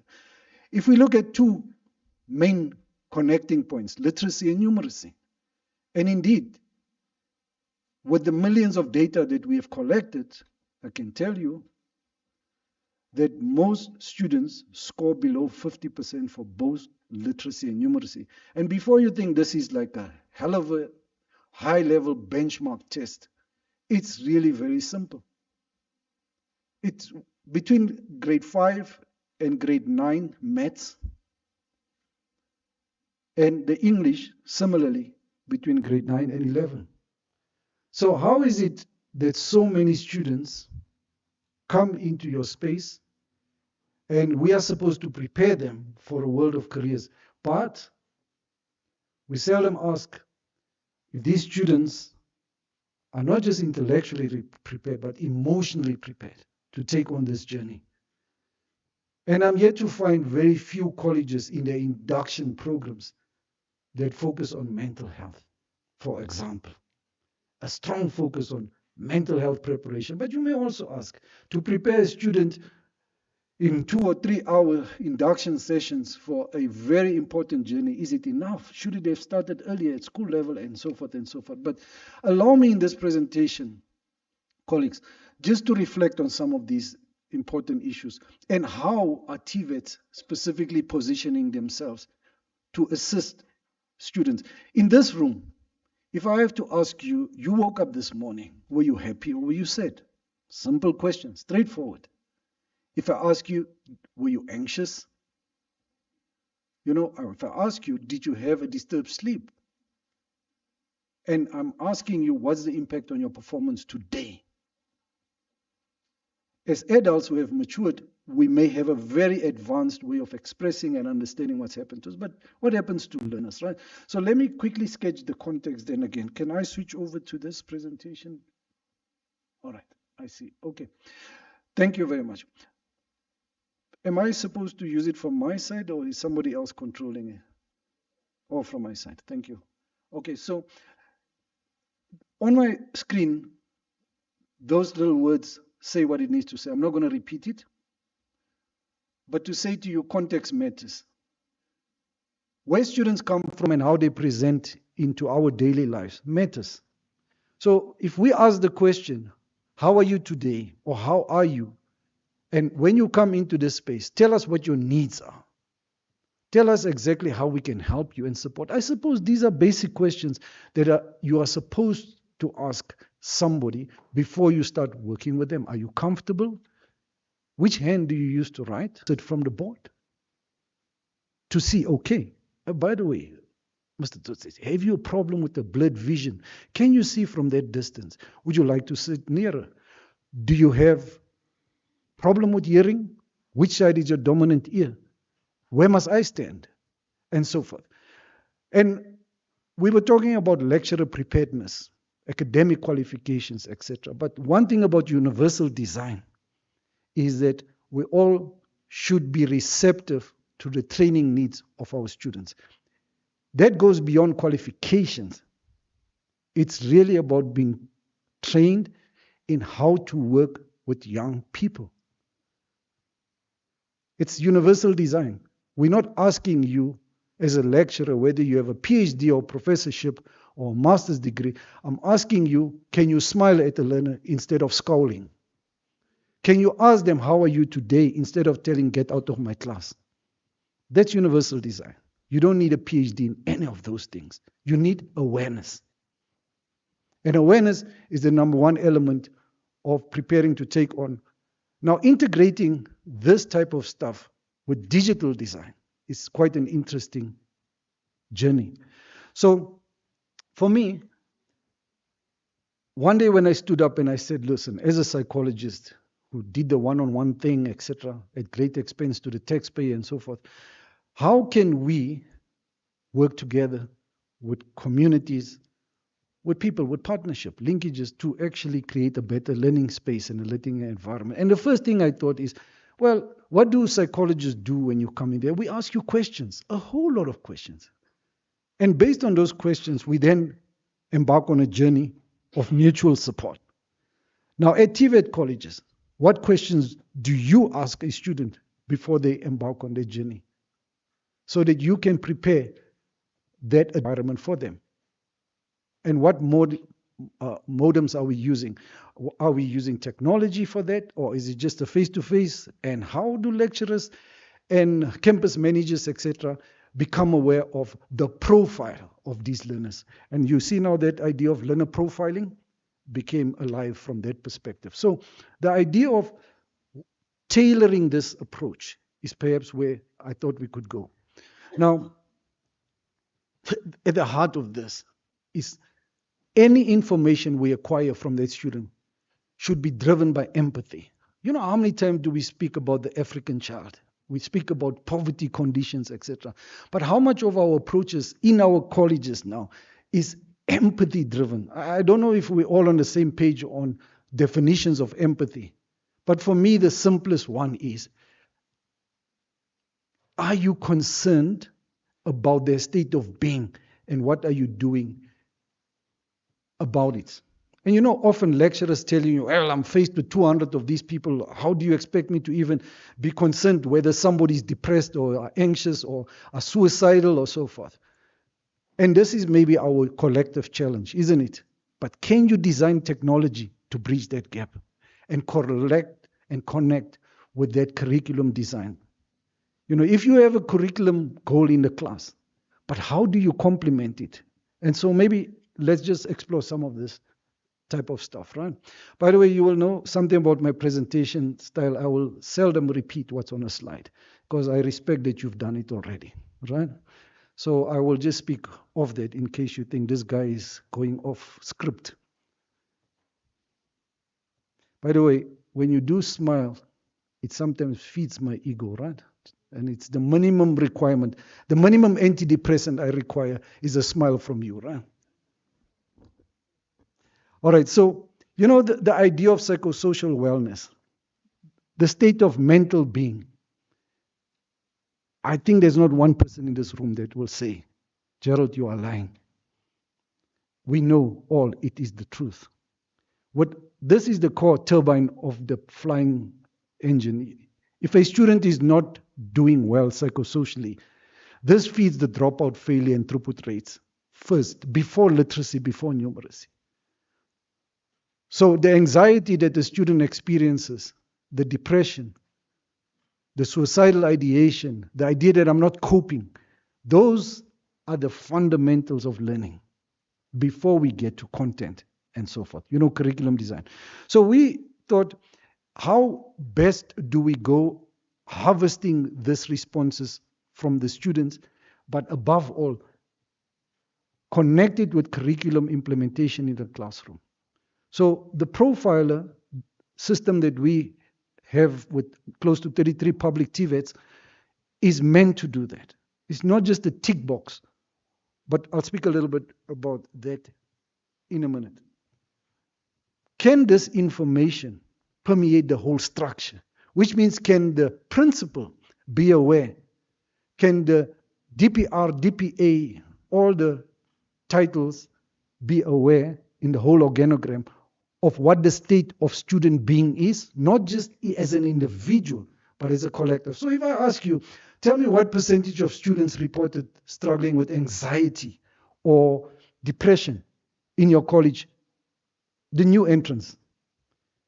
That data is supposed to tell you whether it's battle stations, what our potential throughput and dropout rate may or may not be. So we've struggled to design systems that harvest this information and make it available to the whole structure in real time. We're not talking producing a report 6 months from now for something that happened 6 months ago when a student told you, I need help. So this was a great challenge, and we thought a lot about it, especially here in our South African and African context, especially the rural TVETs. How do you get that information? And there are still challenges. We are not perfect on it, but I think the ideas shared here may help you to see, right? So the idea that each student is unique as your fingerprint. When we all step in this room, each one is unique in our needs, the way we learn, where we come from. We are all unique. And you ask any lecturer, look, have you looked at the profile of that student that is sitting there? Who they are, what they eat, how far they travel? You know, can you give us an idea of how many people live in their house? Is that student looking after somebody? Are they looking after children? Are they on social grants, etc.? What do you know of this student sitting there who is not smiling with you every day? And the lecturer is supposed to tell you, well, I know this student lives with 7 people. They live in a shack. This student is traveling 2 hours to get to me every day. This student has to leave home at 6 o'clock in the morning to be here. So that type of profiling was the challenge. All right, so let's see if we succeeded with that as well, right? So the idea of connecting technology to mental health, to psychosocial well-being, could have been a complicated solution, or can we start at a very simple process? You know, I always use the analogy, when you look at the health and wellness of a car, the average mechanic will open up that engine, he or she will then pull out the oil first to see what the quality of the oil is. Then they will tap the battery, they will touch the terminals, they will say, rev it once or twice, I want to listen to this car. So when a student steps into our space, what is the minimum we can do?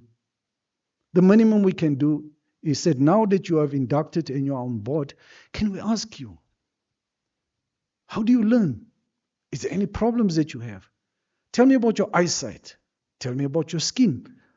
Which of these areas do you have problems with? And would you like support? Do you think we can help you? And so that set of questions, Mr. Totesi, has led to building a picture around every student.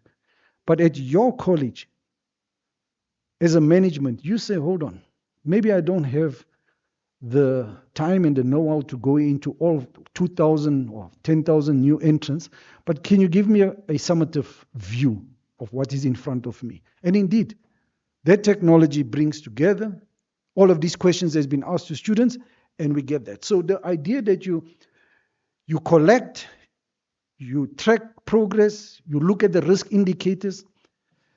Granville over there is just talking to SADC, in which we are now trying to let a system who collects information from students actually alert SADC that these are the students that need help. But to stay within the framework of the POPI Act, not to disclose online what the conditions that we have detected, but rather say, can you phone and inquire further with the student? But from a risk perspective, you might be suicidal, you might be anxious, you might have a depression, etc.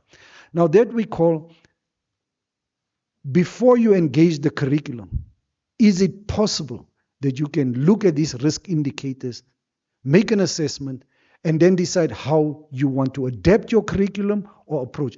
By the way, one of the elements of a curriculum adaptation, Dr. Patel, simple. The student is sitting here in your class. They told you, I have poor eyesight. I have blurred vision. I think I need to wear glasses. They tick that off on the list. A lecturer who has seen that immediately confers with the student and say, maybe you're sitting too far back in the classroom. You know, maybe you want to move closer. Now, first line empathetic intervention, isn't it? The student experiences the lecturer as warm, inviting, supportive. But it's only because the lecturer looked at the profile of the student.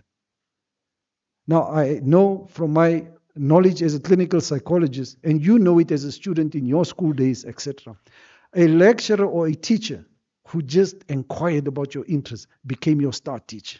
Simple. It was the teacher you warmed up with, and up to today, do you remember your favorite teacher? Because empathy and concern was the glue that bound you together for life. So, colleagues, I think you would agree, the idea that your early warning systems and risk indicators should be there, available. Do you see I'm starting with lecturers first? I didn't say management on top needs to be alerted. Sometimes I get the idea management is busy with meetings and meetings and meetings. No, meeting about meetings as well. So, but the idea that the lecturer's job is to say, I would like to know about this student sitting here in front of me. Who are they? Where do they come from? What is their family, their community structure? Oh, I see here they say they study by candlelight. Do you know the students revealed that? They say we study by candlelight. I have 4 siblings. I look after them. I need to be at home at 4 p.m. in the afternoon. They give us all of that profiles. I believe that that is the first line intervention of connecting digitization, the collection of data and mental health wellness information with the curriculum. The curriculum can only be successful for that student. Let's say we take out literacy, we strip it numeracy, etc. If we know that this student is receiving attention from the adults around them. By the way, we're not asking the lecturer to be a social worker, a psychologist, a student support officer, nothing. We're asking the lecturer to deploy very much adaptive skills. By the way, this is just a trick question, another trick question. Sorry, man, I must apologize. Can I just ask by show of hands, all those that say my whole, as far as your knowledge serves you, by show of hands, that your staff at your college, everyone, including the admin assistants, had been trained in how to deal with wellness and disability and learning barriers. Would you be able to say 100% of my staff, after 20 years or 30 years of existence of your college, has been trained? And we have an institutionalized program for all new lecturers, etc., to actually make sure that part of their learning set skill is to understand curriculum adaptation, learning barriers, dealing with disability. Can I just see by show of hands, whose college has covered them and has got the program in place? Hey, this is wat dinge verkeerd gaan. I can see some people say, don't look at me, don't look at me. But point made, I'm saying to you, we are involved in a didactic environment of learning and teaching. But one of the core fundamentals of knowledge transmission is understanding the human being that you are transmitting to, how they learn, how they wish to be taught. Classroom design. If it's that old classroom setup in 1600 European Industrial Revolution teaching classroom layout, you know, when you look at the back of the head of the next person, where they are putting together people for the factories. Are we still producing factories, workers like that? By the way, did we ever question that design of the classroom? I know many colleges have reformatted that design, where group work is the emphasis and not factory industrial design, isn't it? One behind the other. They are not meant to communicate with each other. The supervisor is still the lecturer, who then even announces tea time, by the way, no? And all the factory workers go out. That's just an aside. So the idea of being able to monitor also this psychosocial well-being and integrating it. So technology provides us that. So the technology that we have is but one. I'm sure there must be others out there in the market. But this should give you an idea of how do you harvest information and you basically take students into that. So the idea of universal design flows out of data. I need data to know about this student. I need data to know about all 40 of them combined. What if I find that in this group, 20% said they have low vision problems? For all the people with glasses in here, please take off your glasses. I'm just going to ask you to take off your glasses. Are you ready? It's off now. You're not cheating. How many fingers? How many fingers? Somebody say one. Hey, so you're cripping, you don't need glasses. No. Somebody say, on average, ma'am, is it hard to look at the board from that distance with no adaptive technology? your glasses, am I right? So do you know that we find in the learner profiler that nearly 40% of all students that disclose poor eyesight, blurry vision, failing eyesight. I'm thinking, and I don't know if you have a theory, do you think the cell phone technology is lending to students being nearsighted? Because they keep the screens close to, and it's like exercising the same muscles over and over every day. In the old end, you can't see far. And now you're sitting in classrooms behind, far behind. Do you have a difficulty seeing on the board? Okay, that is just a question around assistive technologies, what the students need, and coordination, students with disabilities. Tell me, just by a show of hands here, who says there are 20 disabilities? Who says there are 20 disabilities? Can I see show of hands? Who says there are 30 disabilities? Who says there are 39 disabilities? If you're not sure how many disabilities there are, Point made. Point made. There's so much to learn about students. Now, you know, there is the hard disabilities and there is hidden disabilities. But you also know about overlapping disabilities. Now, when you use the word wellness, by the way, just by definition, we are also talking about conditions that affect learning but does not qualify to be a disability. For example, if you have chronic stomach pain, you know what I mean? Or let's say you are a female who constantly have menstrual problems every month beyond the usual. And it debilitates you. It stops you from learning properly. Now, those conditions are rarely supported in a classroom. But every month, the student may be missing more days than most. Absenteeism due to that. And they are difficult to disclose that to a lecturer, am I right? Especially if it's a male lecturer. To say, you know what, my period pain is going beyond. And it's really debilitating. I can't even focus in classroom. And I know you've set up your assignments, your projects, etc. for those days. But if a lecturer becomes aware and the student knows lecturer is invited, if you have conditions like these, come and see me. Let's see how we can accommodate you for those days. That type of intervention, but the fact that the digital space has allowed the lecturer to become aware of that is the most powerful part. Students do disclose disabilities and wellness conditions. We can attest to that. We have the research to prove it. All right. I'm nearly there. So they do disclose. They disclose all of these things. Sometimes colleges tell us, oh, we only had 20 disclosures or 5 disclosures. And then we show them 5,000 students disclose conditions in the system. And that's why the need to constantly look at data to drive that type of adaptation and change is important. And so we designed a system that has live data where lecturers have their own username and password access and they can look at the profiles. But more than that, that profiles update all the time.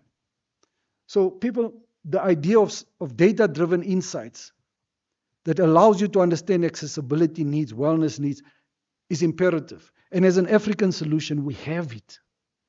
Maybe it's not 100% perfect and it needs to evolve better and better, but it can only do that with input of the partnerships, as you said, private-public sector partnerships. By the way, these systems are not designed by us in a laboratory. It's designed by the practitioners like yourself who says, what if we do this? So the idea of consultation, collaboration is the lifeblood of innovation. The institutional support, the policies, the procedures, that you need to design to make sure. I mean, if it's a policy in your college that every lecturer should have a minimum of 3 days training, minimum. I'm just making a weird example. Minimum of 3 days training in understanding and dealing wellness and disability. Minimum. That's a policy requirement. You cannot step in that class if you don't have at least, whether it's online courses that you can demonstrate to us or face-to-face, the college will need to find people to assist with that. And lastly, maybe the idea that somewhere in your institutional design, for students as well, to make them aware, I think somebody mentioned it here, that we need to prepare them as part of our induction program, going beyond the 1 hour discussion of if you have problems, come and see SSS. That is not mental health preparation. Maybe you should look at modules that are a little bit more intensive. Now, the idea that students tell us, it's there.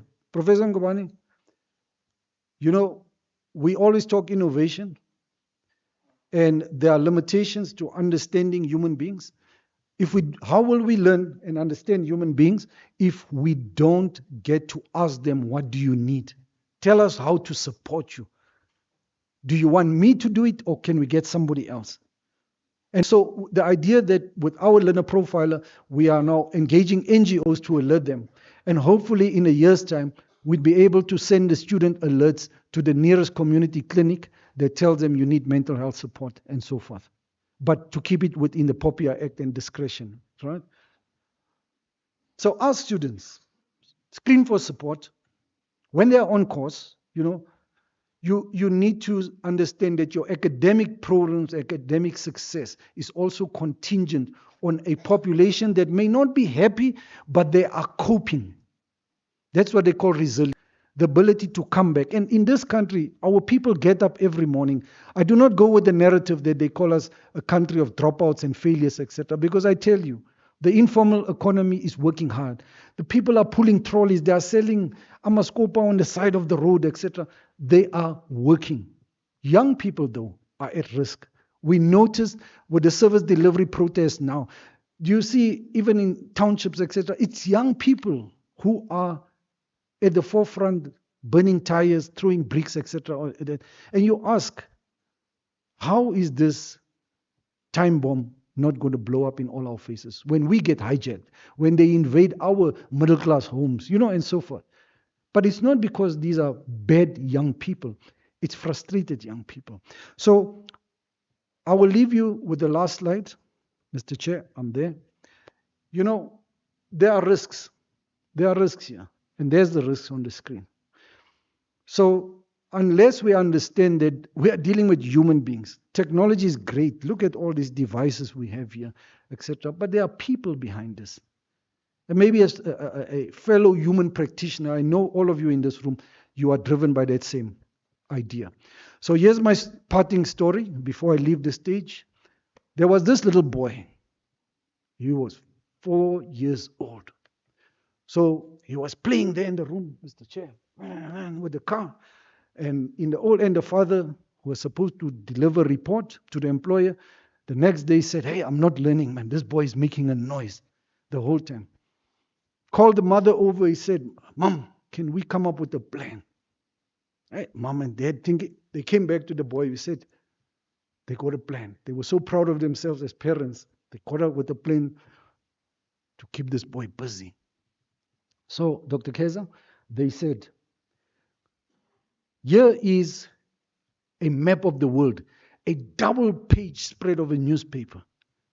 Please go into the next room. They tore it up into small pieces. They put some sticky tape. They gave him a cardboard. They said, listen, go to this next room and put this map of the world together. Child looked at it. No, 4-year-olds. They can take on the world. Bring it on. They took it. They went to sit down. Mom and Dad give each other high five. This guy is going to be busy for hours. 10 minutes later, he is back. Complete. Puts it down. Map of the world. Big ball. I've done my job. Now the mother and father is scratching their heads. Say, ooh, are we dealing with the genius here? How did he do it? So they asked him, son, how did you do this? He says, well, Mom, Dad, it's very easy, What do you mean it was easy? Map of the world. Say, yeah, easy. You see, on the other side of that newspaper was the face of a person. When I put the person together, the world fell into place. That's my story. Thank you very much, guys. Right? Thank you, Mr. Chair. Thank you very much. Much appreciated. Let me sort you out. Yes, can I just take this? A round of applause for Mr. Williams. Congratulations. Thank you, sir. Let me put this. Yes. He's a clinical psychologist. Mr. Williams, come here. We want to sort you out. This sounds more like a threat. Thank you,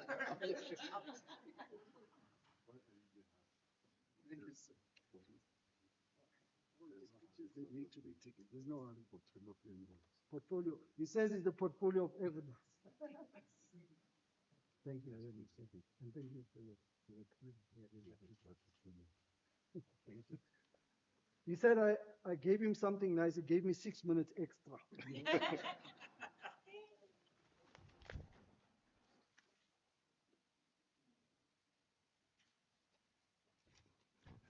Thank you very much. Let's give him a round of applause once more, colleagues.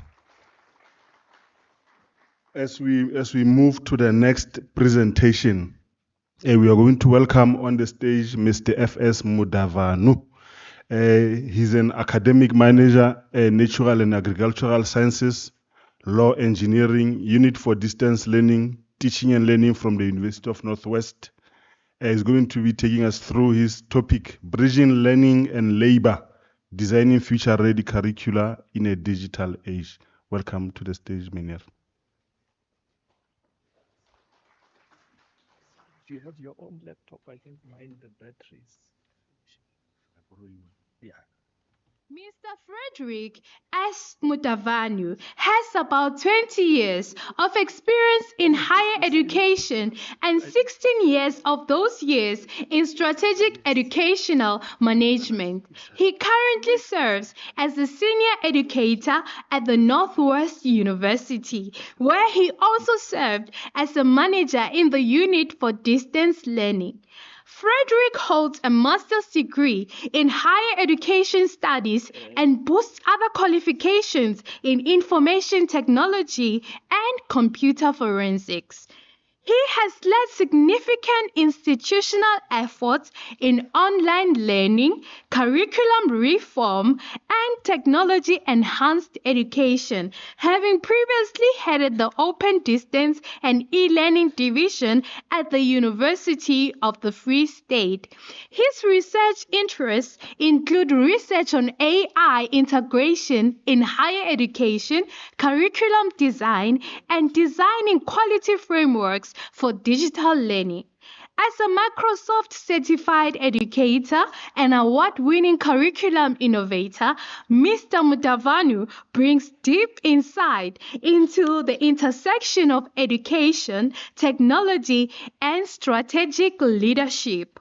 Please join me in welcoming a passionate advocate for curriculum redesign and renewal, Mr. Frederick Mutavanu.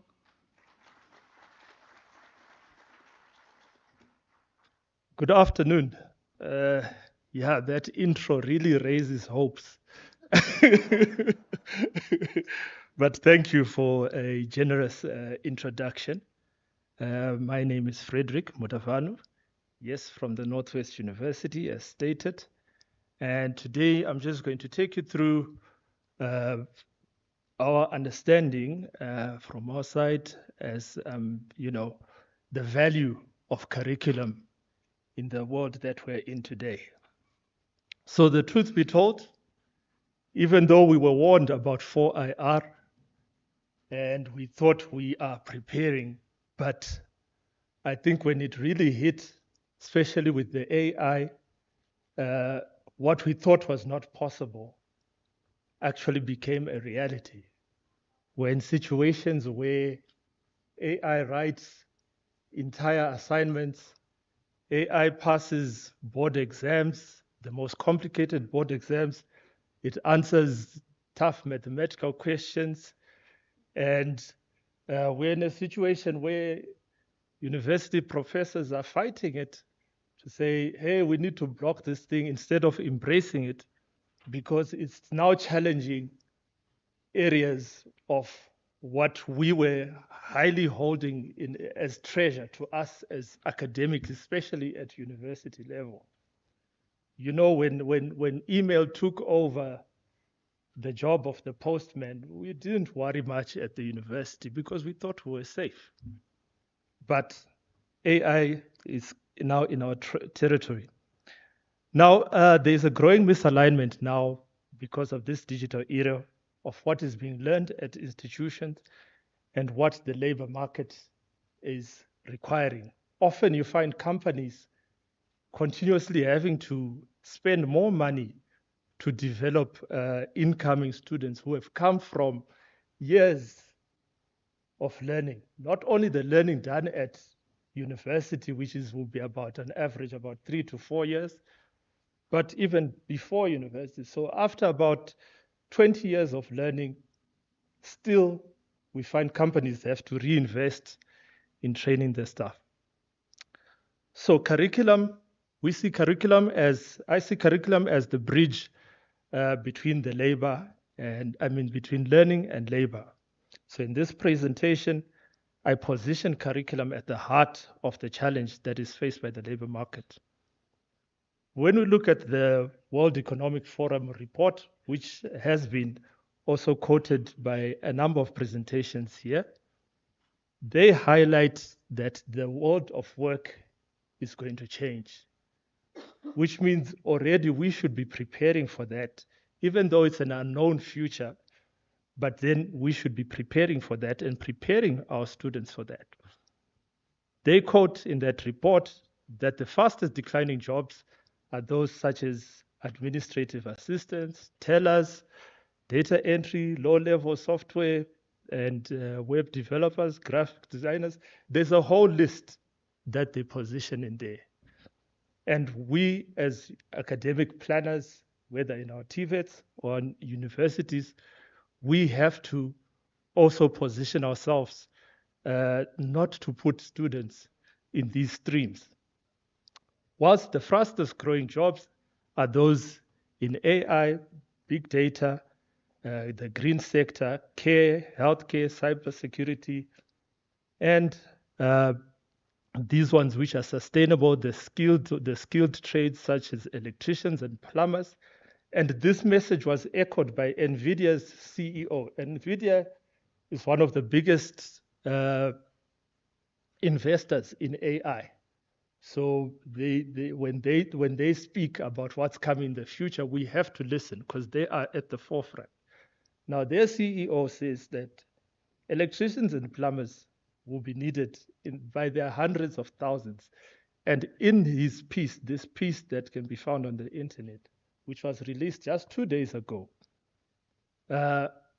he's actually talking of even the value of an academic degree versus these trades and skills. So he positions that these are the sustainable skills. These are the skills that will withstand the impact of AI, what AI has come to do.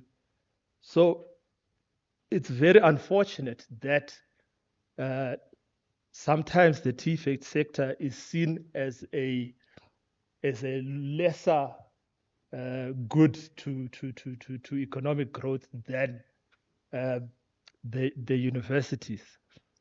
The opposite could be actually true, because TVET sector by right, they should be serving the larger population, not the lesser population.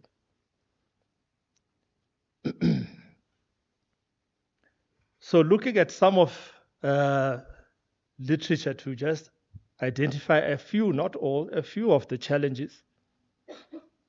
A few of the challenges that we face in the TVET sector or the structure is this element of more students attending universities than those that are attending the TVET colleges.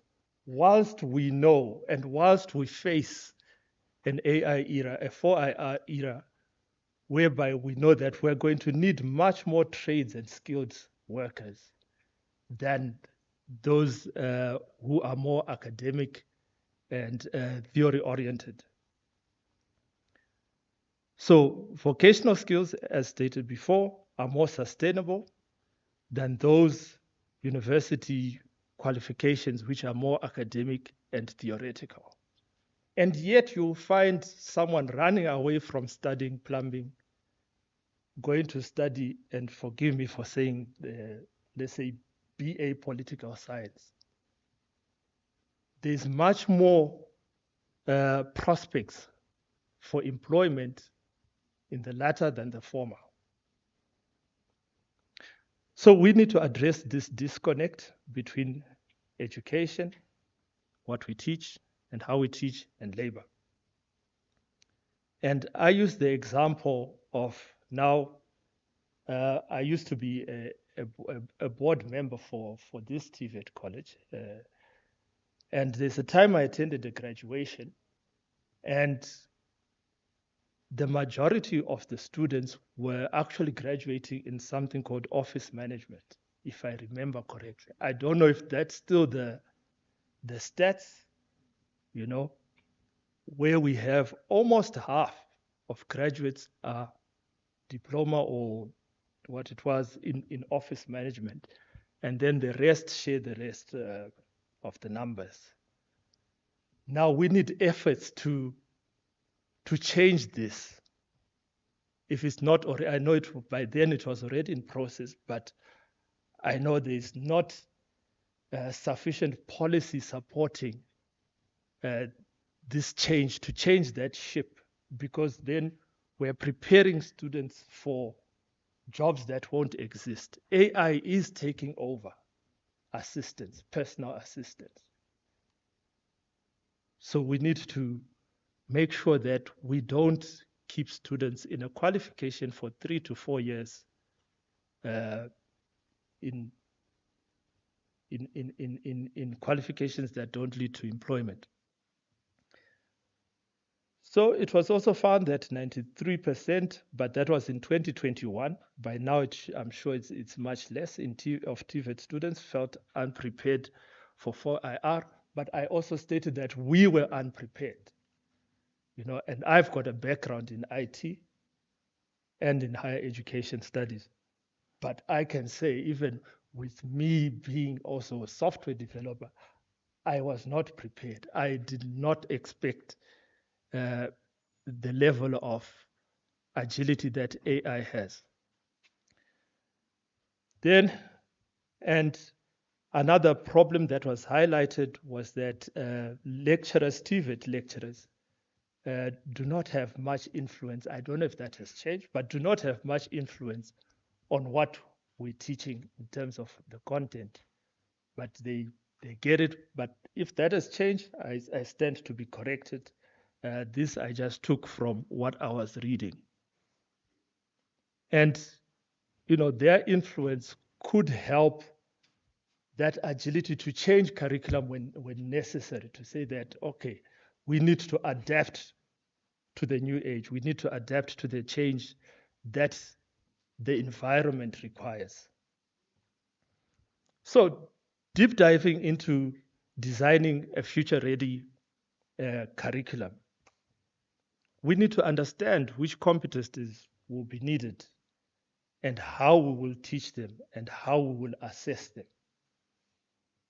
We need to move away from dependency on things such as, or theoretical or philosophies such as the Bloom's taxonomy, because Bloom's taxonomy has sort of been the Bible of creating courses. Now, one of my roles is curriculum design. So we design the engineering programs and the natural and agricultural science programs at Northwestern universities. That's one of my roles, to support faculty in that. Now, what they use normally to follow is the Bloom's taxonomy to determine, to say that these are the level at which we ask questions, and there's remembering, understanding, applying, using those cognitive levels. But those levels are no longer sustainable because of AI. Instead, because of resistance to change, we start seeing heavy investments in what we call proctoring, which is invigilating online.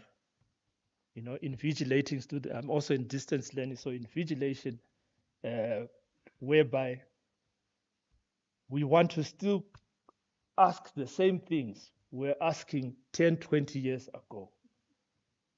We want to still ask lists or define this. We want to still ask, so we are behind. And AI is proving that. So now we are stuck to say, no, students should come to the exam venue and they should write where we can see. And that is causing a lot of challenges for distance learning. So we need to identify what should we be asking. Now, because AI can answer almost everything, we need to move from pedagogy to andragogy to now utagogy. We need to now assess learning, we need to assess the learning process, not only the learning output. We need agile, the curriculum should be agile and highly responsive to change, which means we can't wait for 3 years for a qualification to be approved, to say that, oh, now you can offer it. Because by then it might be irrelevant. So that goes to our council, our bodies that do the approvals, which mostly include CHE and our quality councils. We need curriculum that incorporates lifelong learning. And to incorporate lifelong learning as a core skill, it means that we need to teach students how to learn. When you teach them how to learn, embedded within the curriculum, within that particular discipline, it will mean that when things change, the student can adapt to change because you've taught them how to learn. That's why I say that now we need to assess the learning process. If their learning process only just involves asking ChatGPT or the AI, then that's not be sustainable. We need students that can challenge AI to say that we found fault in AI's assertion here because it's not 100%. We need a curriculum that's learning-centered, and again, as stated, we need to rethink assessment. We can't assess in the same way as we did. We need curriculum that is ready for AI augmented learning. We need to relieve our power even as lecturers to say that we're going to teach together with AI because AI is in a position where it can teach. So in 5IR, right now we're in 4IR, but in 5IR, that thing of being human-centered AI use becomes more prominent.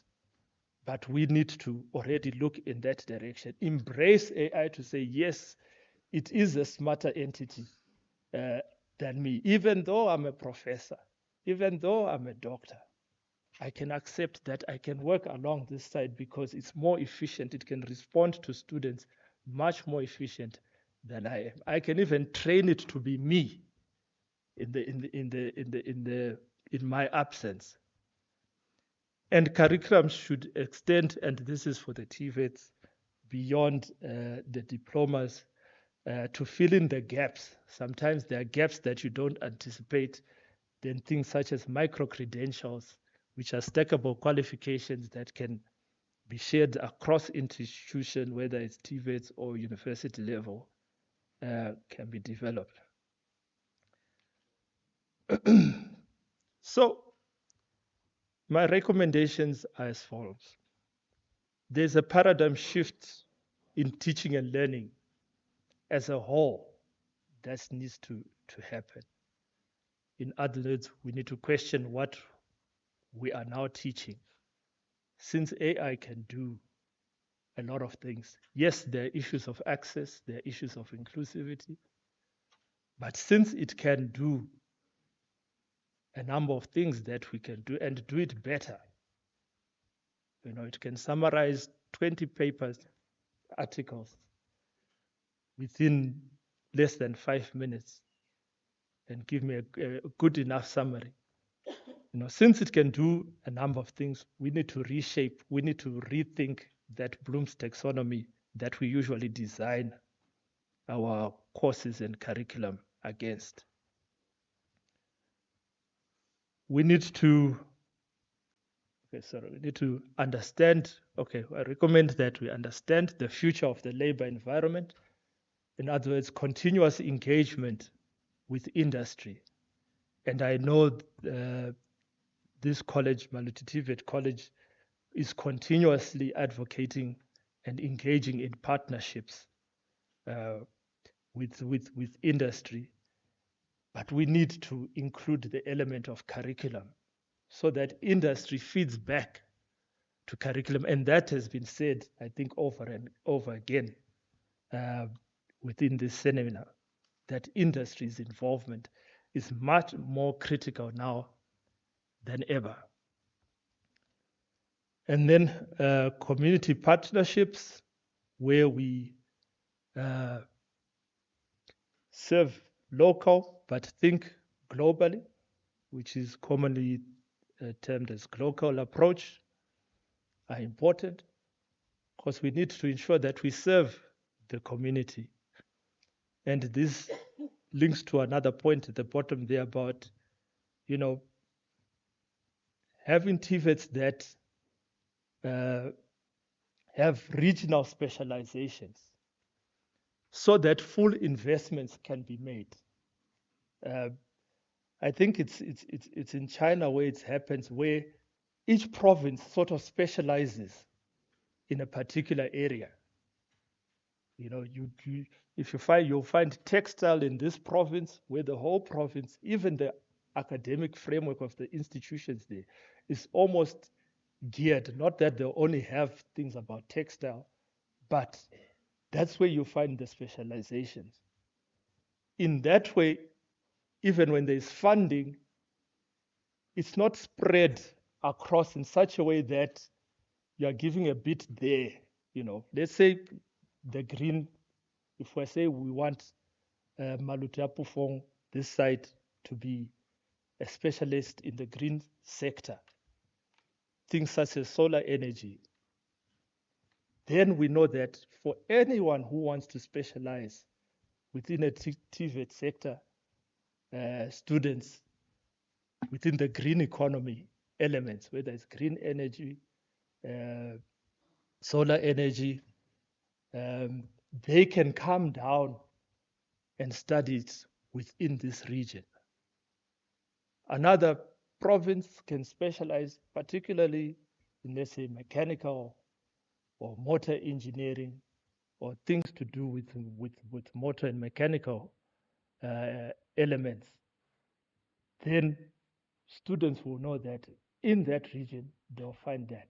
Not that the other regions will not have elements of those, but the majority of investments will be in that region, so that we have fully fledged niches within provinces that can focus on those particular curriculums. And then entrepreneurship incubators can empower rural youth. This was by Ngube and Matlala in 2002. And I know that a number of colleges do have some of these partnerships where they formed entrepreneurship hubs. But these are also essential to ensure that the skills are being tested, tried and tested within a real environment, and students can put their skills to practice. They don't have to really wait for employment. I think there was a presentation that was given earlier saying that, was it in Malawi or something, they said that after the qualification, the student already is able to start a business. And we can say that for trades such as plumbing. If someone is studying plumbing, there's no reason why we cannot incubate that person to already, instead of waiting for employment, to already put their skills to test with sufficient incubation. And then increased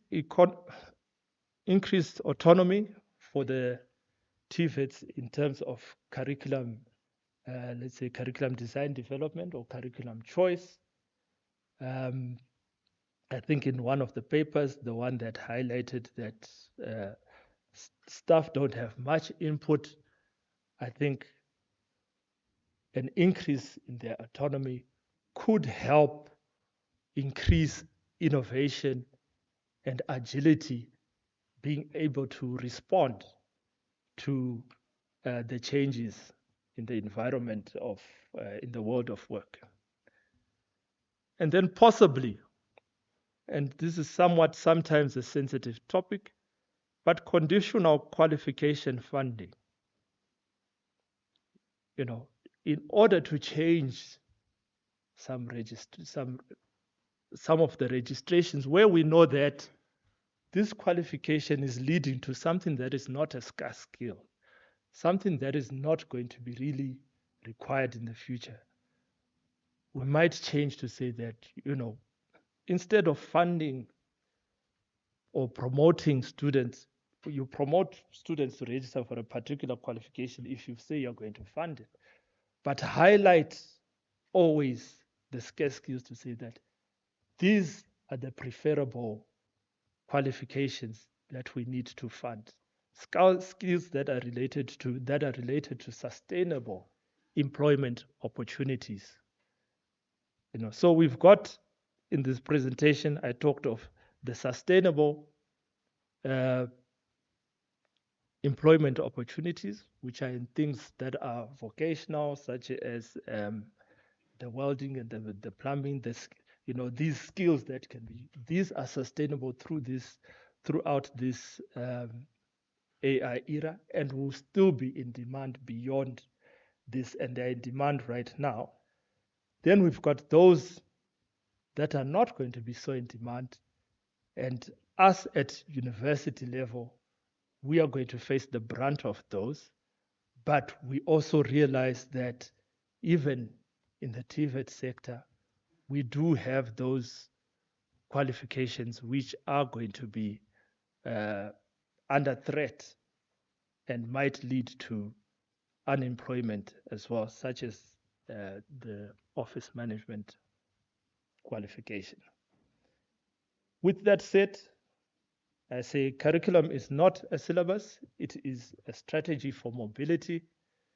If we align learning with labor, our graduates do not just earn certificates, they earn capabilities that travel across sectors, technology, and time being the key factor. We need to tread carefully throughout this AI era. And thank you.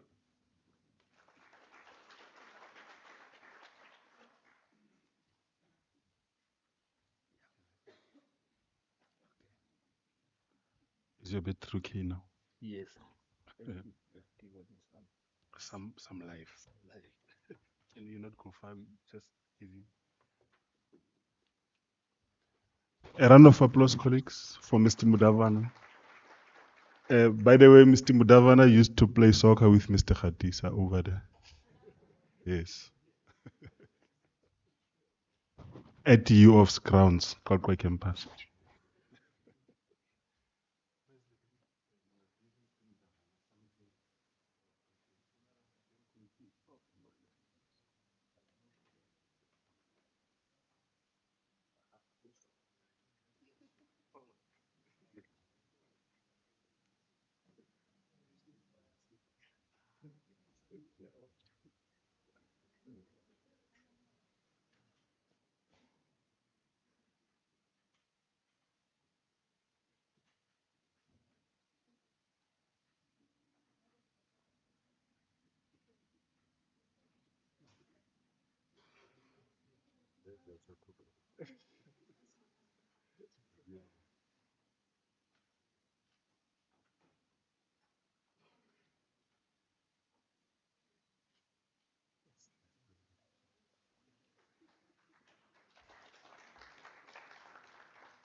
Thank you very much, Mr. Mudavana. Without any further waste of time, we are moving to the next presenter. But before then, there's a message to say at the end of this session, there will be an excursion to Golden Gate Khodumodumo Interpretation Center.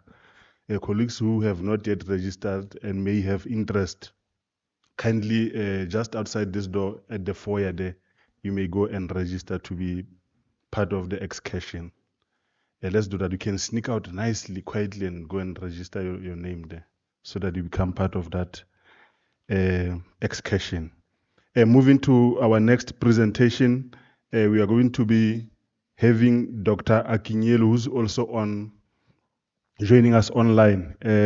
Dr. Akinyelu is a lecturer, computer science and informatics faculty, natural and agricultural sciences from the University of the Free State. He's going to be taking us through leveraging artificial intelligence and big data to drive curriculum, innovation, and personalized learning in higher education. Colleagues, this should be our last presentation for the day. Over to you, Dr. Akinyelu. ITC, I'm not sure if Doctor is ready there.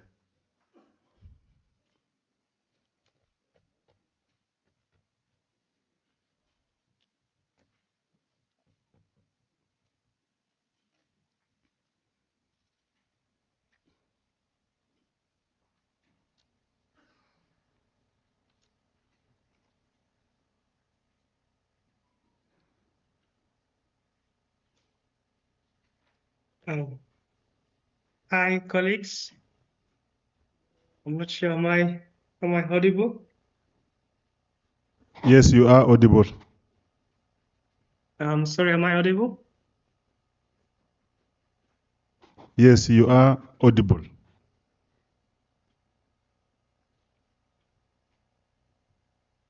So, can I proceed, please? Okay, thank you. I'm not sure whether the slide is being shared already. I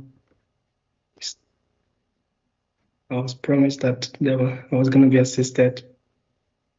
The slide will be shared from that side.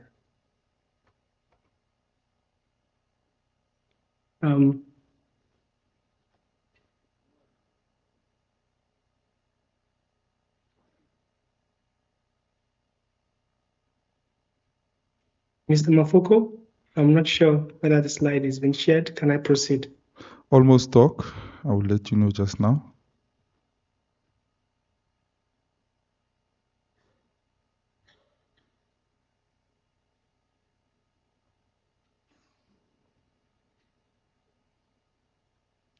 I'm just waiting for to see the slide.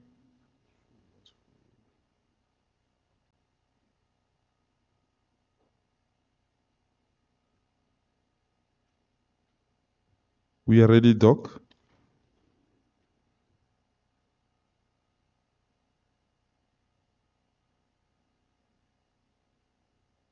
Okay, thank you.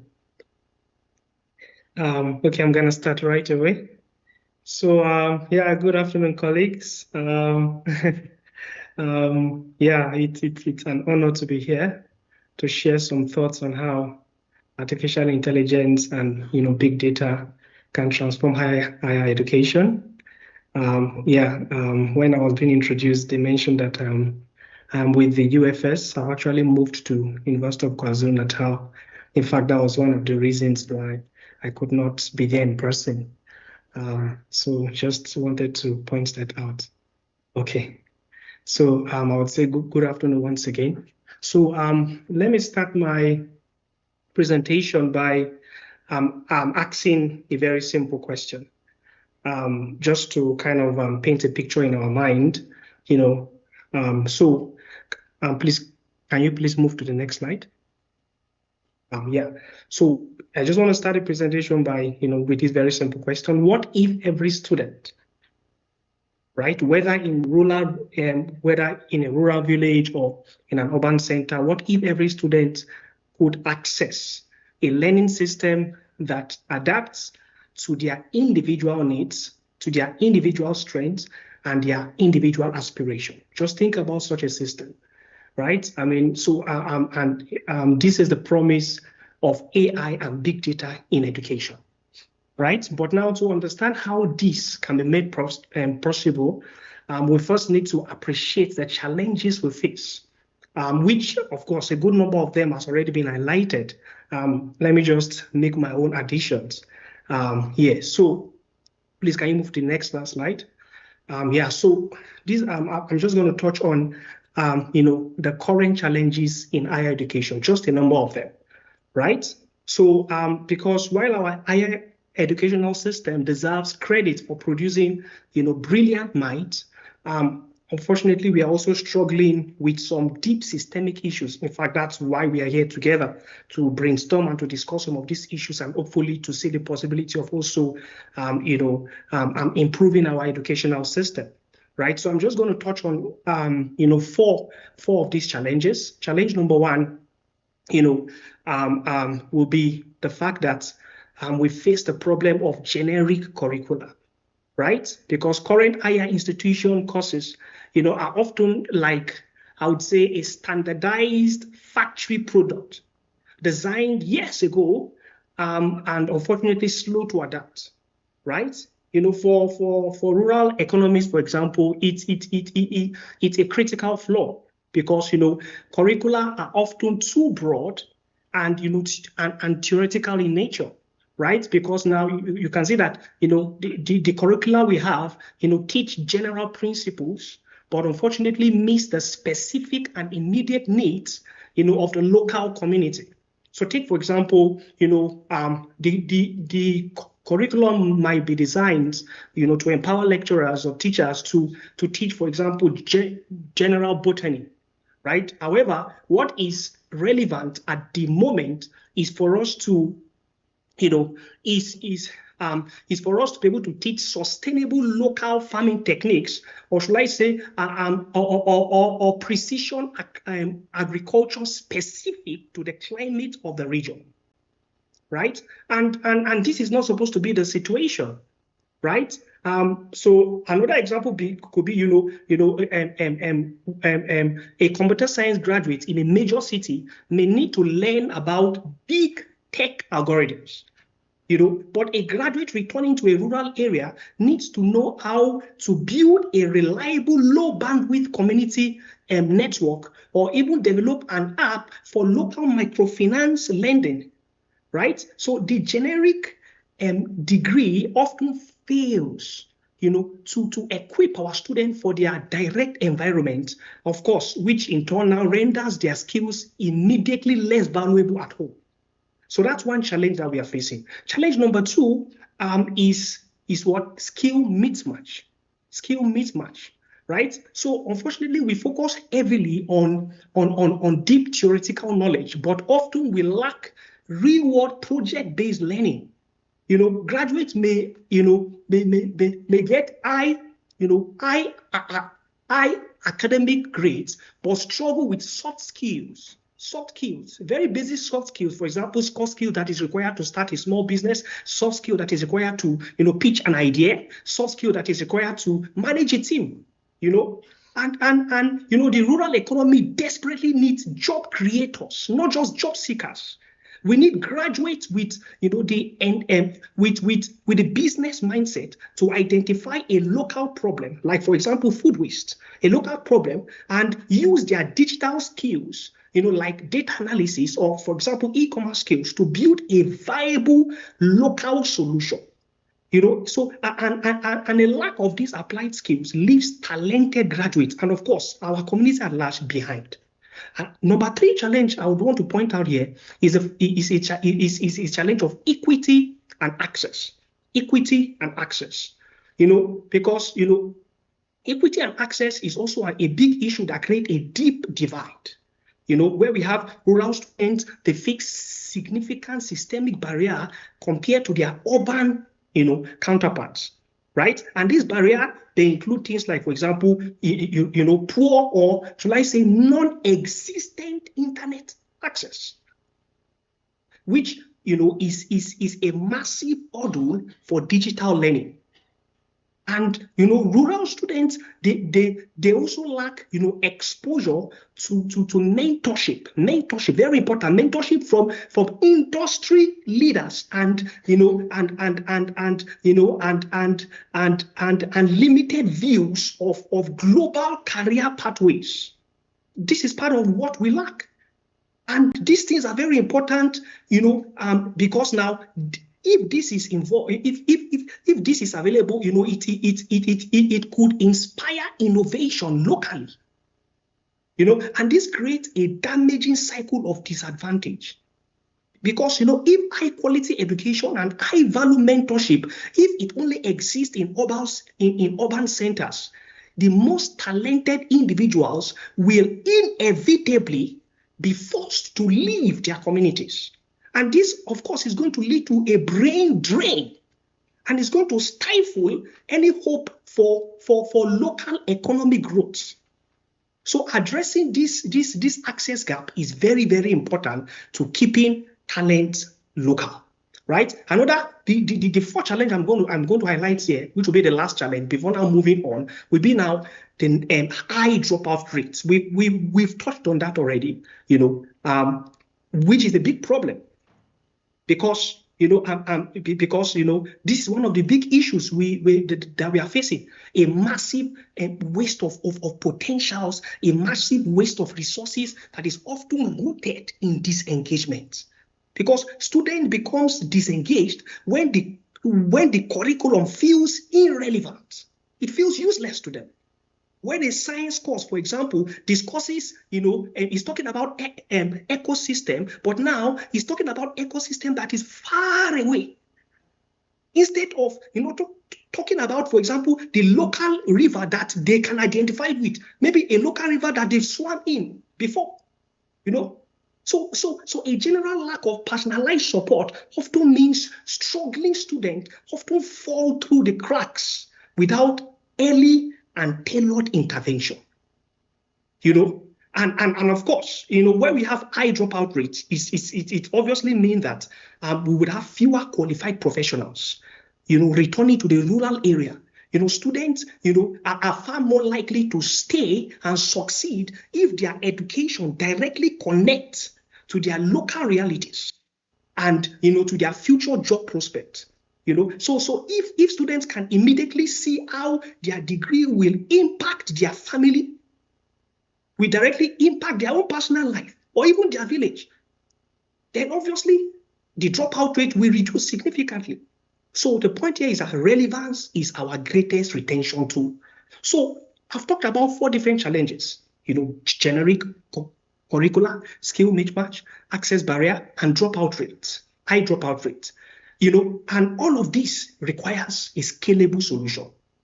And I believe that solution lies in leveraging the intelligence of AI, artificial intelligence, and big data. So now let's quickly explore how this can be done. Please, can you kindly move to the next slide? Okay, so now, please, next slide. Okay, thank you. So now, this is now talking about some how AI can be used to resolve some of these challenges, right? Because AI and big data is not just it's not just a futuristic tool. No, they are the most effective tools, or should I say pedals, that we have right now to make education relevant, to make our education personalized, to make our education truly inclusive. So let's explore some of these, advantages, opportunities that we have right before us, right? So number 1, curriculum innovation, AI-powered curriculum innovation, right? Because now, higher institution, we no longer have the luxury of offering the same courses year after year without, adapting to the world around us. So there is a need, the need of society, the need of our industry, the need of the rural communities, it's changing, very, very, very fast. And none of us can bear me witness of that. So this is where big data analytics comes in, right? Because if we use AI tools to analyze, for example, to analyze the labor market trends, we use AI to analyze the social development needs. We use, AI tools to analyze, even patterns in student performance. Our higher institution can ensure that their curricula are dynamic and our curricula is relevant and responsive.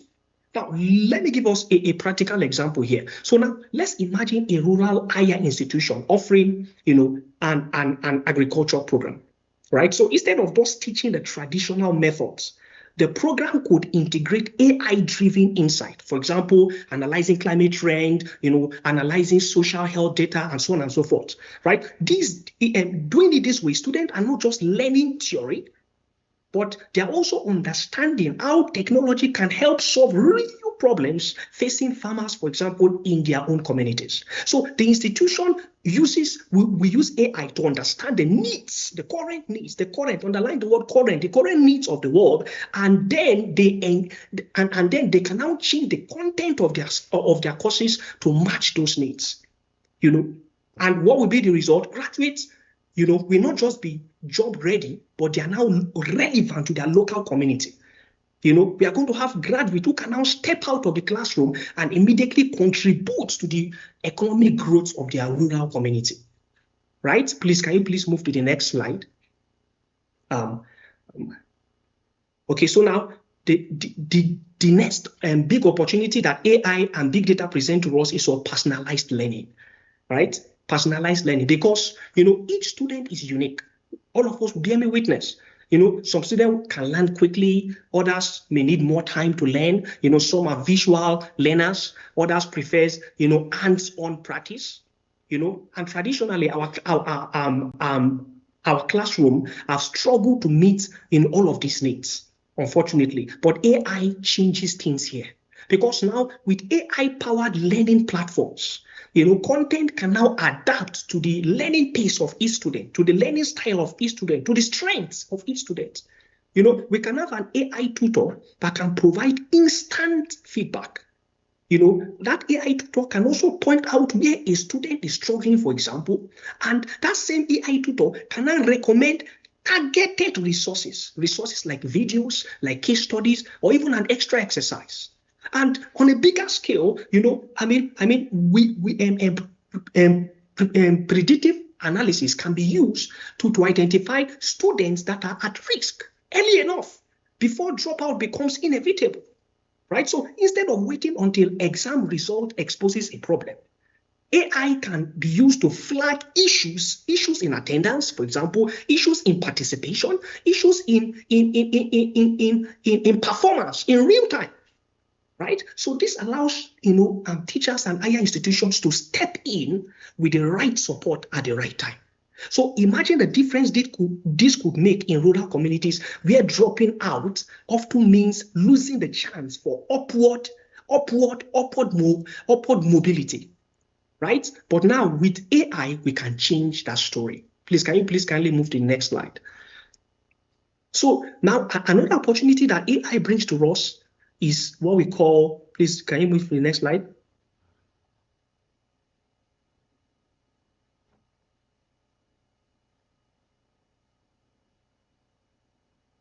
Okay, it's what we call inclusion. We've talked about that also, and inclusion and rural development, right? Because now AI and big data, they can help us break that barrier of inclusion, right? They can help us break that barrier that have excluded many rural students for too long. So for instance, AI translation tools can remove language barriers. It can enable students to learn in multiple languages. We just heard of different presentation. I remember one of the presenters was emphasizing the fact that these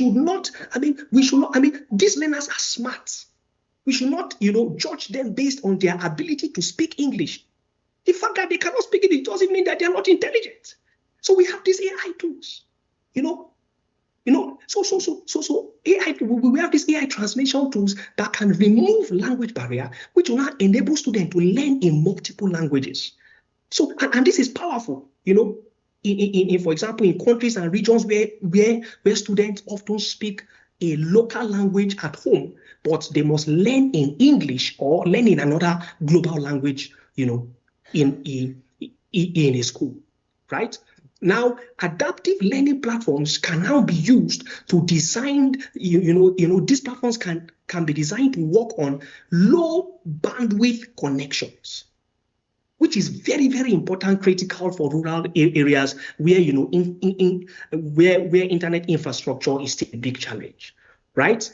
So this is very, very, very important, right? Then also, if we look at it from the policy point of view, data-driven insight can be used to guide government, can be used to guide institutions in making smarter decisions about resource allocation. This is very, very important. So, for example, data can reveal which regions need more trained teachers. Data can reveal which courses are in the highest demand. Data can reveal, where investment in digital infrastructure will have the greatest impact. All this information, very, very important, because this will mean that rural communities are no longer left behind. They can now be prioritized, they can now be empowered and included in the future of education, right? So now, please, can you kindly move to the next slide? So now let's quickly look at like 3 different case studies, just to better understand the possibilities. Can you please move to the next slide? Let's look at a few real-world examples, of how AI is already transforming education across the globe. Please, I'm waiting for you to move to the next slide.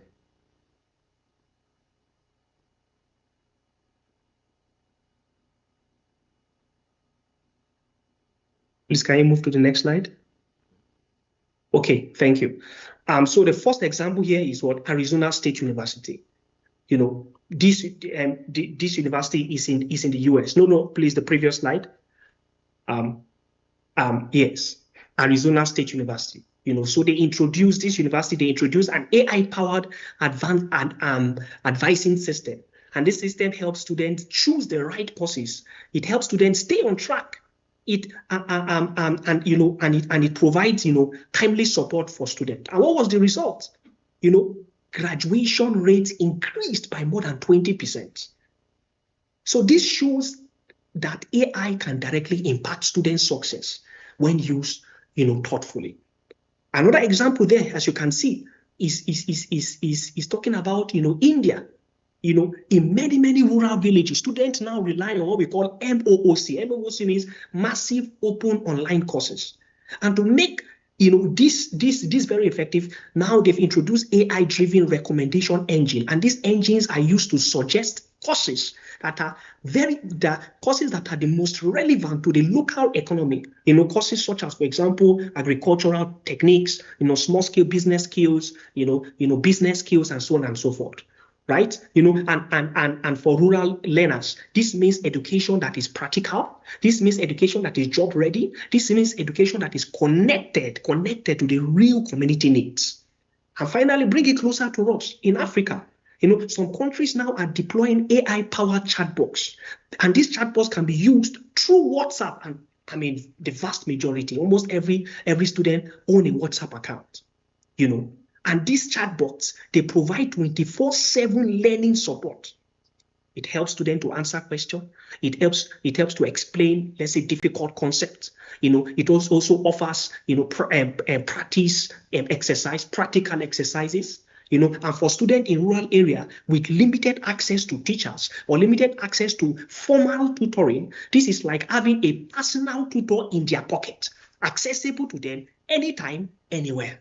So what lessons are these examples teaching us? It's simply reminding us that AI is not just some high-tech laboratory or some expensive infrastructure.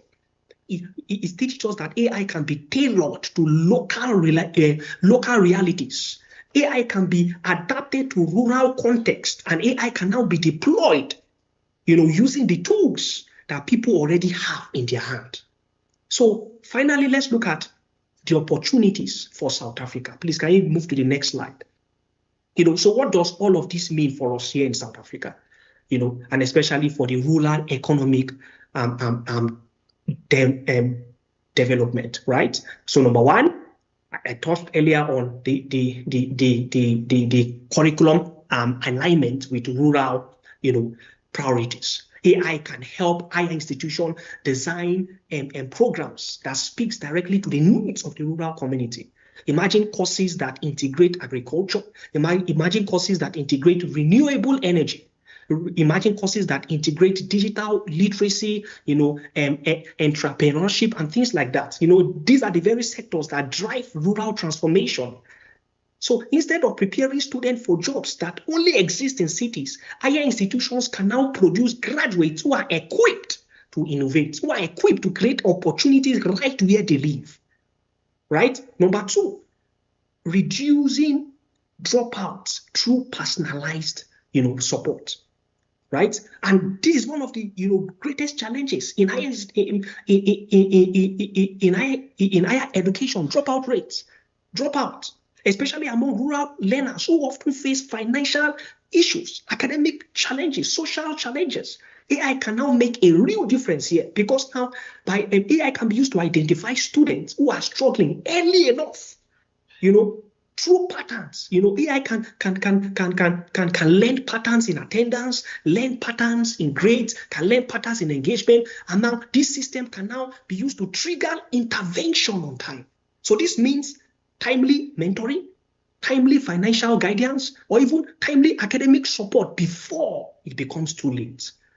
And number three, finally, AI can be used to empower local innovation, because AI is not just about consuming knowledge. No, it is about creating solutions. So with access to AI and with access to big data, rural students can now design projects that are tailored to their communities. Very important.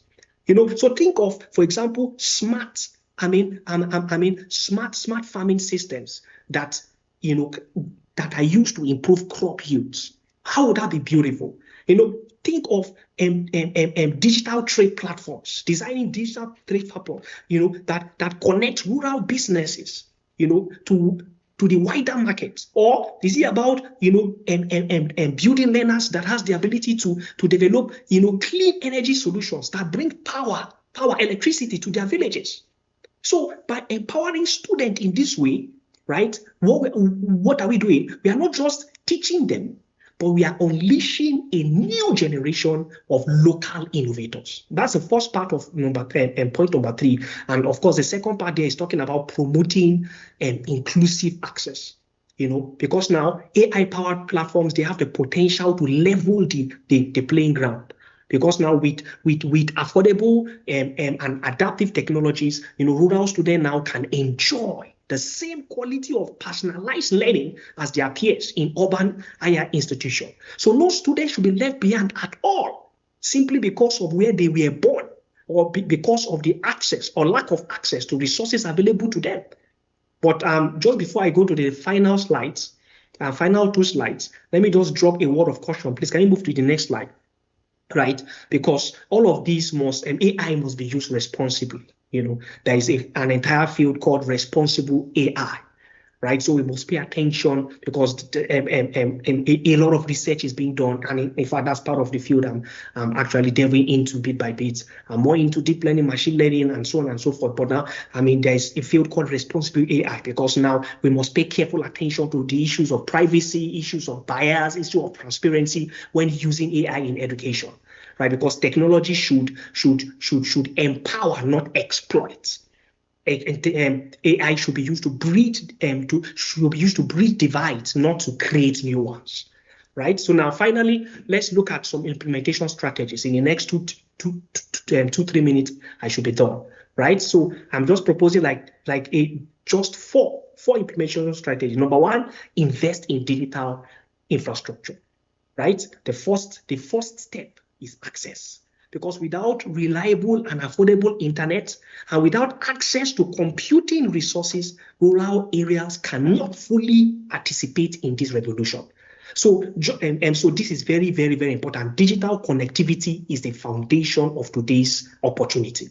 Number 2, we must build AI and digital literacy, because we must prepare people to be able to use these tools. What's the essence of having the tools and people are not skilled enough? So as much as we have provided the tools, faculties and students, we need the skills to use them. So higher institutions, we need to train lecturers to integrate AI into teaching. We need to also train students to confidently use these tools responsibly, right? Because literacy is very, very important. So number 3, establish centers of excellence. Right? Because higher institutions, especially those in rural areas, we should not just consume technology, but we should become hubs of innovation. Just like, this seminar now that we are bringing together is very important. It's a good starting point. So by establishing centers of excellence in AI, centers of excellence in data science, centers of excellence in big data, centers of excellence in community development, we can connect research. We can connect, teaching, and now we'll be empowered to come up with real-world rural solutions, right? So this will ensure innovation. Now, finally, promote supportive policies. Right? Because none of this can happen in isolation. We need policies that encourage responsible use of AI, sustainable practices, and so on and so forth. Right? These policies are very, very, very, very important. Right? Please move to the final slide. So in closing, I want to remind us of the question I asked earlier. What if every student had a learning system that adapts to them no matter where they are? Just think about it. If we harness AI and big data responsibly, underline that word responsibly, we can move closer to that vision.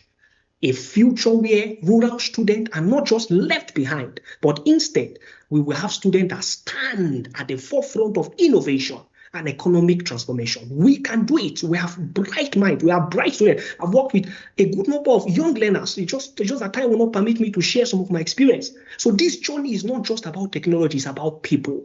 It's about giving every student, urban and rural, the chance to dream boldly, the chance to innovate freely, the chance to contribute meaningfully and significantly to the society.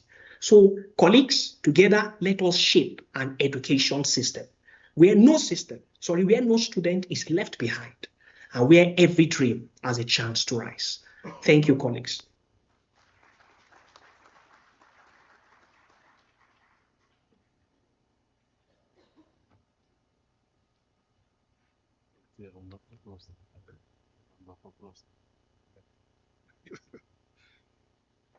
Colleagues, a round of applause for Dr. Akinyelu. Thank you very much, Doc, for your detailed presentation. We really appreciate. Colleagues, with due respect, I'm going to skip the item for discussion.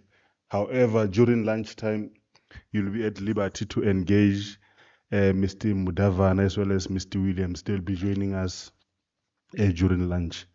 And then we are now moving to the concluding remarks, which will be rendered by Dr. D. Chetty from UNISA. Over to you, Doctor.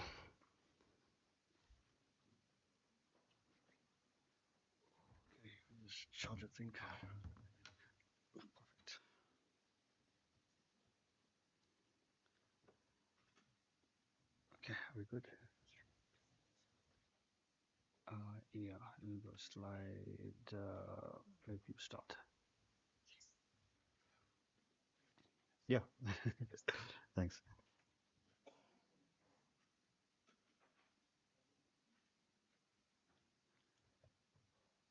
Okay, good afternoon, colleagues.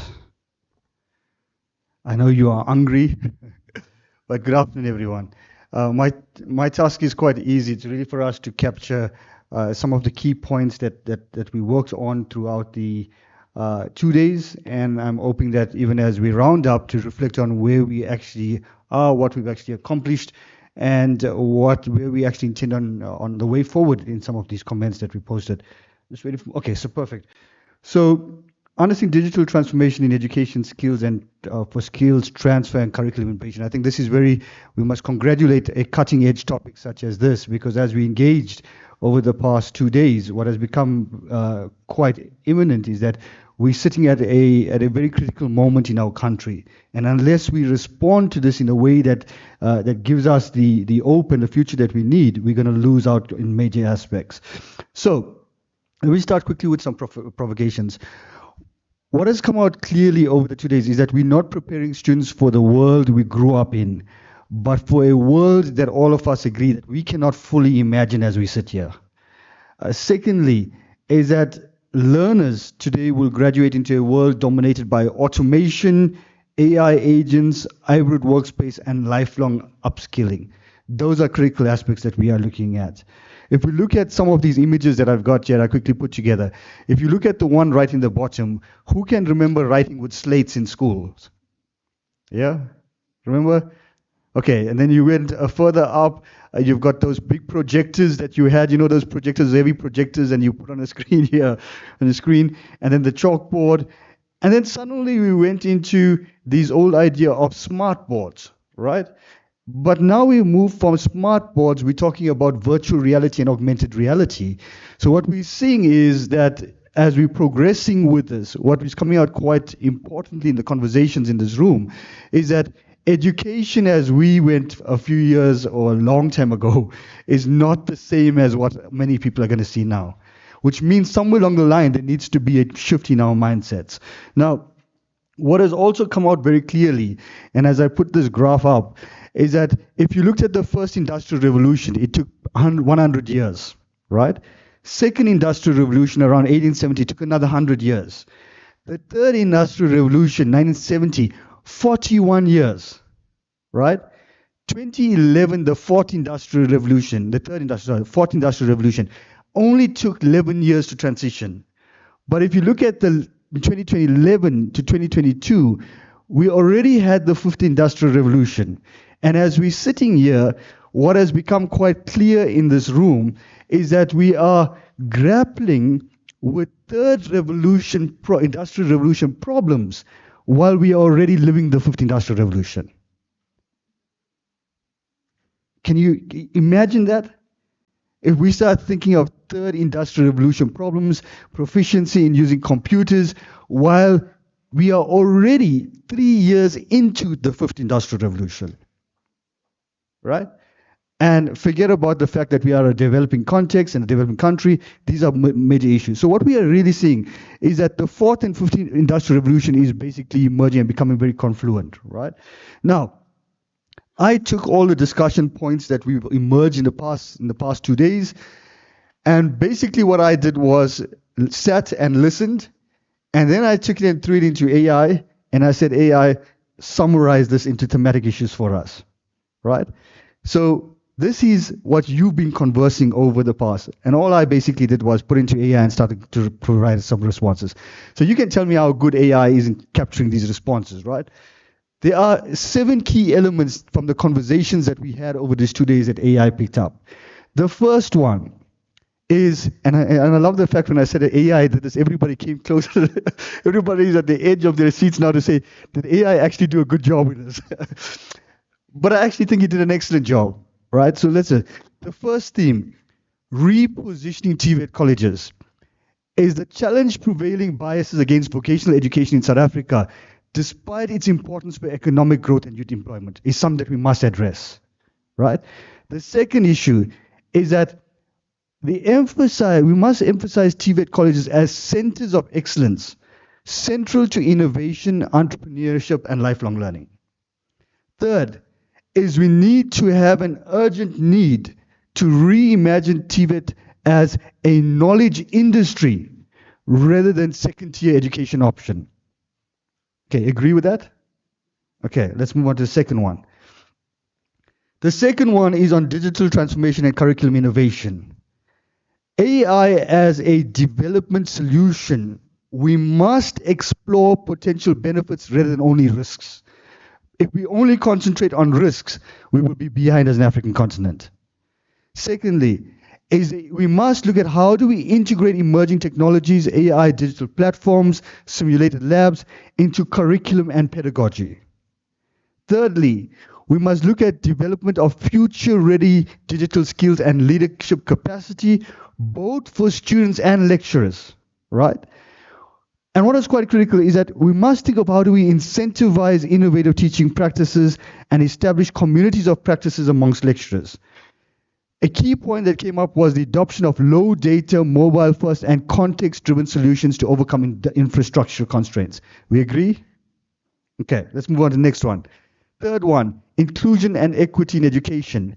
We must think of how we address digital divides, but we can't have this conversation without thinking of rural-urban disparities, gender inequalities, students with disabilities, and low-income learners. We must harness, Professor Ngubane, we must harness indigenous knowledge. I'm not sure about witchcraft stuff. We'll get back to that. but the indigenous knowledge systems came out quite critically for us. And also, how do we create low resource models for local context? While we are progressing with innovation, we must ensure accessibility and resilience in technology-mediated learning across diverse socioeconomic settings, right? The fourth one, data research and evidence-based decisions. Even as we sat here and we started to discuss these critical issues, we can't do it in isolation from the data that basically feeds us into where we need to go and the patterns that can emerge. So we must think of greater use of live student data to monitor risks and dropout rates and inform curriculum development. We must think of data-driven decisions for student profiling, understanding their socioeconomic conditions and shaping learning pathways. We must move into recognizing ethical concerns, digital footprints, data ownership, and dependencies on the global North control platform. The one gap for me that emerged throughout this conversation is that we weren't criticizing AI. We weren't criticizing the dominance of the global North in many of these issues. We weren't criticizing What does it mean for AI to come into our context and for us to blindly adopt AI without thinking of the databases that it is perpetuating? We must think about the call for African-led data management systems to avoid dependency and exploitation. The fourth one, partnerships and collaborations. There's a strong emphasis on multi-sectoral partnerships, which has become across throughout all the conversations. Industry collaborations, especially with ICT and curriculum design. What has become quite important is that it mustn't sit on the periphery, but must be started being integrated into advisory boards and benchmarking. Strategic partnerships with governments and regional bodies, and how do we frame this in line with Agenda 2063 and SDGs?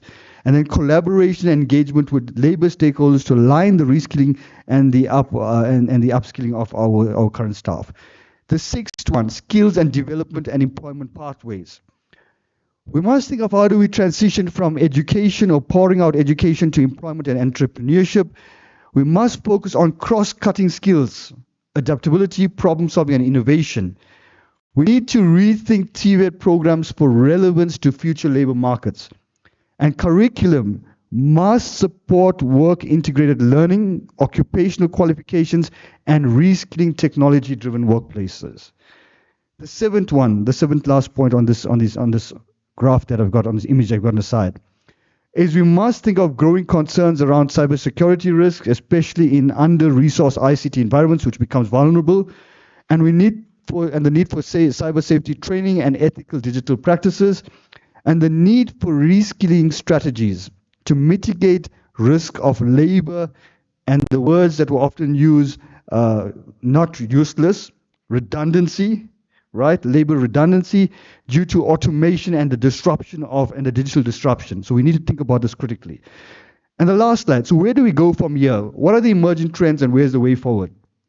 So if we have to take those 7 points, the emerging trends can be categorized as this. The shift towards contextualized digital-first pedagogy in TVET must recognize local resource constraints. The second point is we need to think of the reimagination of TVET roles in economic and social transformation beyond the traditional vocational limits. The third is data and evidence-based strategies become central to decision-making and curriculum innovation. And the fourth major trend, which was quite interesting for me, including the points that Professor Ngubani made and our colleague who spoke about holistic, is we need to think about holistic development approaches, linking family, society, industry to TVET transformation. And that's actually something that we don't talk about even in the university context. It's a major gap for us even in universities. So where do we go as a way forward from this? We cannot talk about a future of TVET colleges unless we reframe the perceptions of TVET colleges. That must be the starting point. We must think of TVET colleges as a critical driver of national development, not a second choice path. Secondly, is we must build inclusive, resilient, and mobile-first digital ecosystems to expand access. What's amazing is even in this context that we are in, is the amount of people that have mobile access and can tap into networks. We must institutionalize industry partnerships in curriculum co-design and delivery. We must create national and continental data systems for TVET monitoring guided by ethics and local ownership. We must establish lecturer support systems, innovation hubs, and recognition frameworks to sustain pedagogical transformation. And the last one, we must prioritize policy alignment with DED, Agenda 2063, and SDGs to position South Africa within global digital education movements. And my concluding point, colleagues, this is not a task that will happen overnight. There is no way you can accomplish all this overnight. But what is interesting is, as the conversation started in this room, there are pockets of excellence that has already emerged in different spaces. And what it means is to bring that pockets of excellence into a space that you can converge and say, where do we go here from TVET colleges and collaboration with institutions? Thank you, colleagues.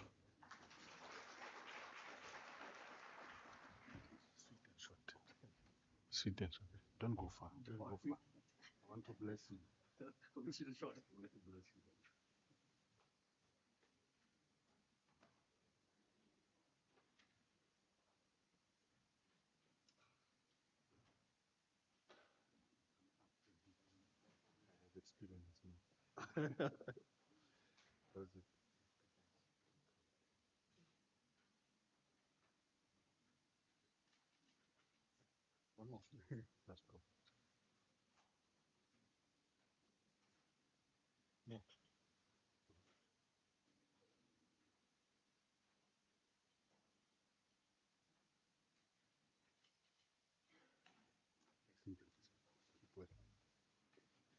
A round of applause, colleagues.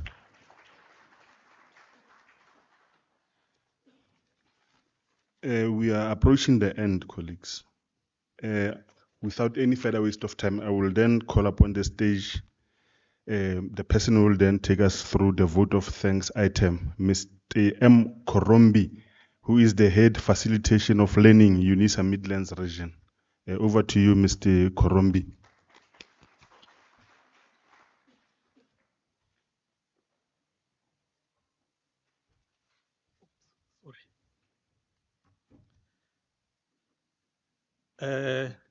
No, not. They don't need to see my speech. Okay. Yes. Good afternoon. I think we have done very well with this first seminar. We need, maybe we should clap our hands loud for the work well done. To us as the planning committee, we think the pathway for transformation has been laid with this seminar. We have started engaging in curriculum transformation. We've also enhanced learning and teaching in the higher education by all the discussion that we've done. All the people who were involved in the planning of the seminar, we want to thank you. This applies to the committees that were created from each institution, UNISA and Maluti TVET College. We thank you for the dedication, the meetings that you had, sometimes even after hours. The work that you have done has been seen. This is the results of all your hard work. I wanted to mention few names of people with the statements of that is a take home for me. Dr. Nshapo as a program director for yesterday, Mr. Mukwena as a program director for today. Thank you very much for all the work that we've done. Mr. Sotetsi and Mebu Pape, the term that I want to take home is the creation of Africa that we want. Between the two of them, that came out clearly. Prof. Ngubane, the term that I want to go home with is harnessing the indigenous traditional knowledge that was mentioned in passing. I will not mention it now. Thank you, Mr. Ramitwa. From learning to earning, it made sense to me. We also go to the two support messages, Mr. Kekana, Mr. Matawa, creation of partnership with the universities and the TVET. Mr. Vere with the explanation of the policies. We go down to mercifully removal of the negative talk to students. That's something that we need to go and use. We go down to Prof. Libelo, who wrapped up the day in a classic example of a professor given a space to speak. And then we continue with the presentation today, the inclusivity of the stakeholder in the organization of the events. That was the statement from Mr. Kaiso. Mr. Maseko, who also presented online, the Digital Innovation Consortium, or a hub. That is something that was mentioned, but there is a statement that he indicated, which was also repeated by 3 other speakers below, the mismatch in the skills with the production of the skills that is not required by the industry. This statement was repeated by 3 other people, Dr. Radile, and also Mr. Mudavanu. But we thank you all, colleagues, for this presentation. Mr. Wesi, Dr. Maseko, with the indication of the Digital Innovation Consortium. I think I've mentioned that one. Dr. Radile, Dr. Kesa, You also used that statement, but the one that I'm going to take home is the absoluteness or the qualifications that are going to go away. We go down to Mr. Williams. The statement that I need to mention is the receptive to the training needs of our students. That means academics who are, as much as they may not be industry qualified, but they must be receptive to the training needs of our students. I felt that that resonated with many of us. Mr. Mudavanu, who also indicated the proctoring tools that we are using in order to enforce the previous way of doing things instead of adapting ourselves to the new way of doing things. Dr. Akielo, who also indicated the training that we are providing from a person that is going to work in town. Engineer who is going to work in town could be different from the training that we offer for a rural-based engineer. Dr. Chetty, who also summed up today, sorry if I've taken your work here, but you have done a wonderful work. And I think we must also say thank you to Mr. Mukwena. We must also say thank you to all the staff members who have been outside running up and down, cleaning the place so that it can be usable today. Thank you to Mr. Ramushi for giving us the indication of the OHS. And colleagues, we thank you all for coming, and we hope you travel safely when you go to the excursion and going back to your respective homes. We're going to be seeing you next year. We'll plan similar, maybe better events than this one. Thank you all for this support.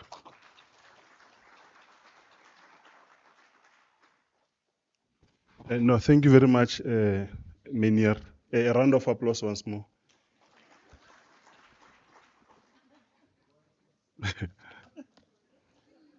Colleagues, we've come to the end of today's session, but then I have got few announcements. But then before that, I also wish to thank you for being a good audience. You also deserve a round of applause. And then one of the announcements I'm having is that colleagues who will be going or attending the excursion immediately after this session, you have been prepared a packed lunch. It's here at the foyer. You grab and go. And then you go and enjoy your hodumo what. And then those of us who are having, the packages are this side, correction. And then those of us who are having competing priorities will remain here. We'll have lunch where we had breakfast in the morning. And then colleagues will be traveling far and afar. We also wish you traveling mercies. And then those who are going to be staying behind, stay blessed. Thank you very much.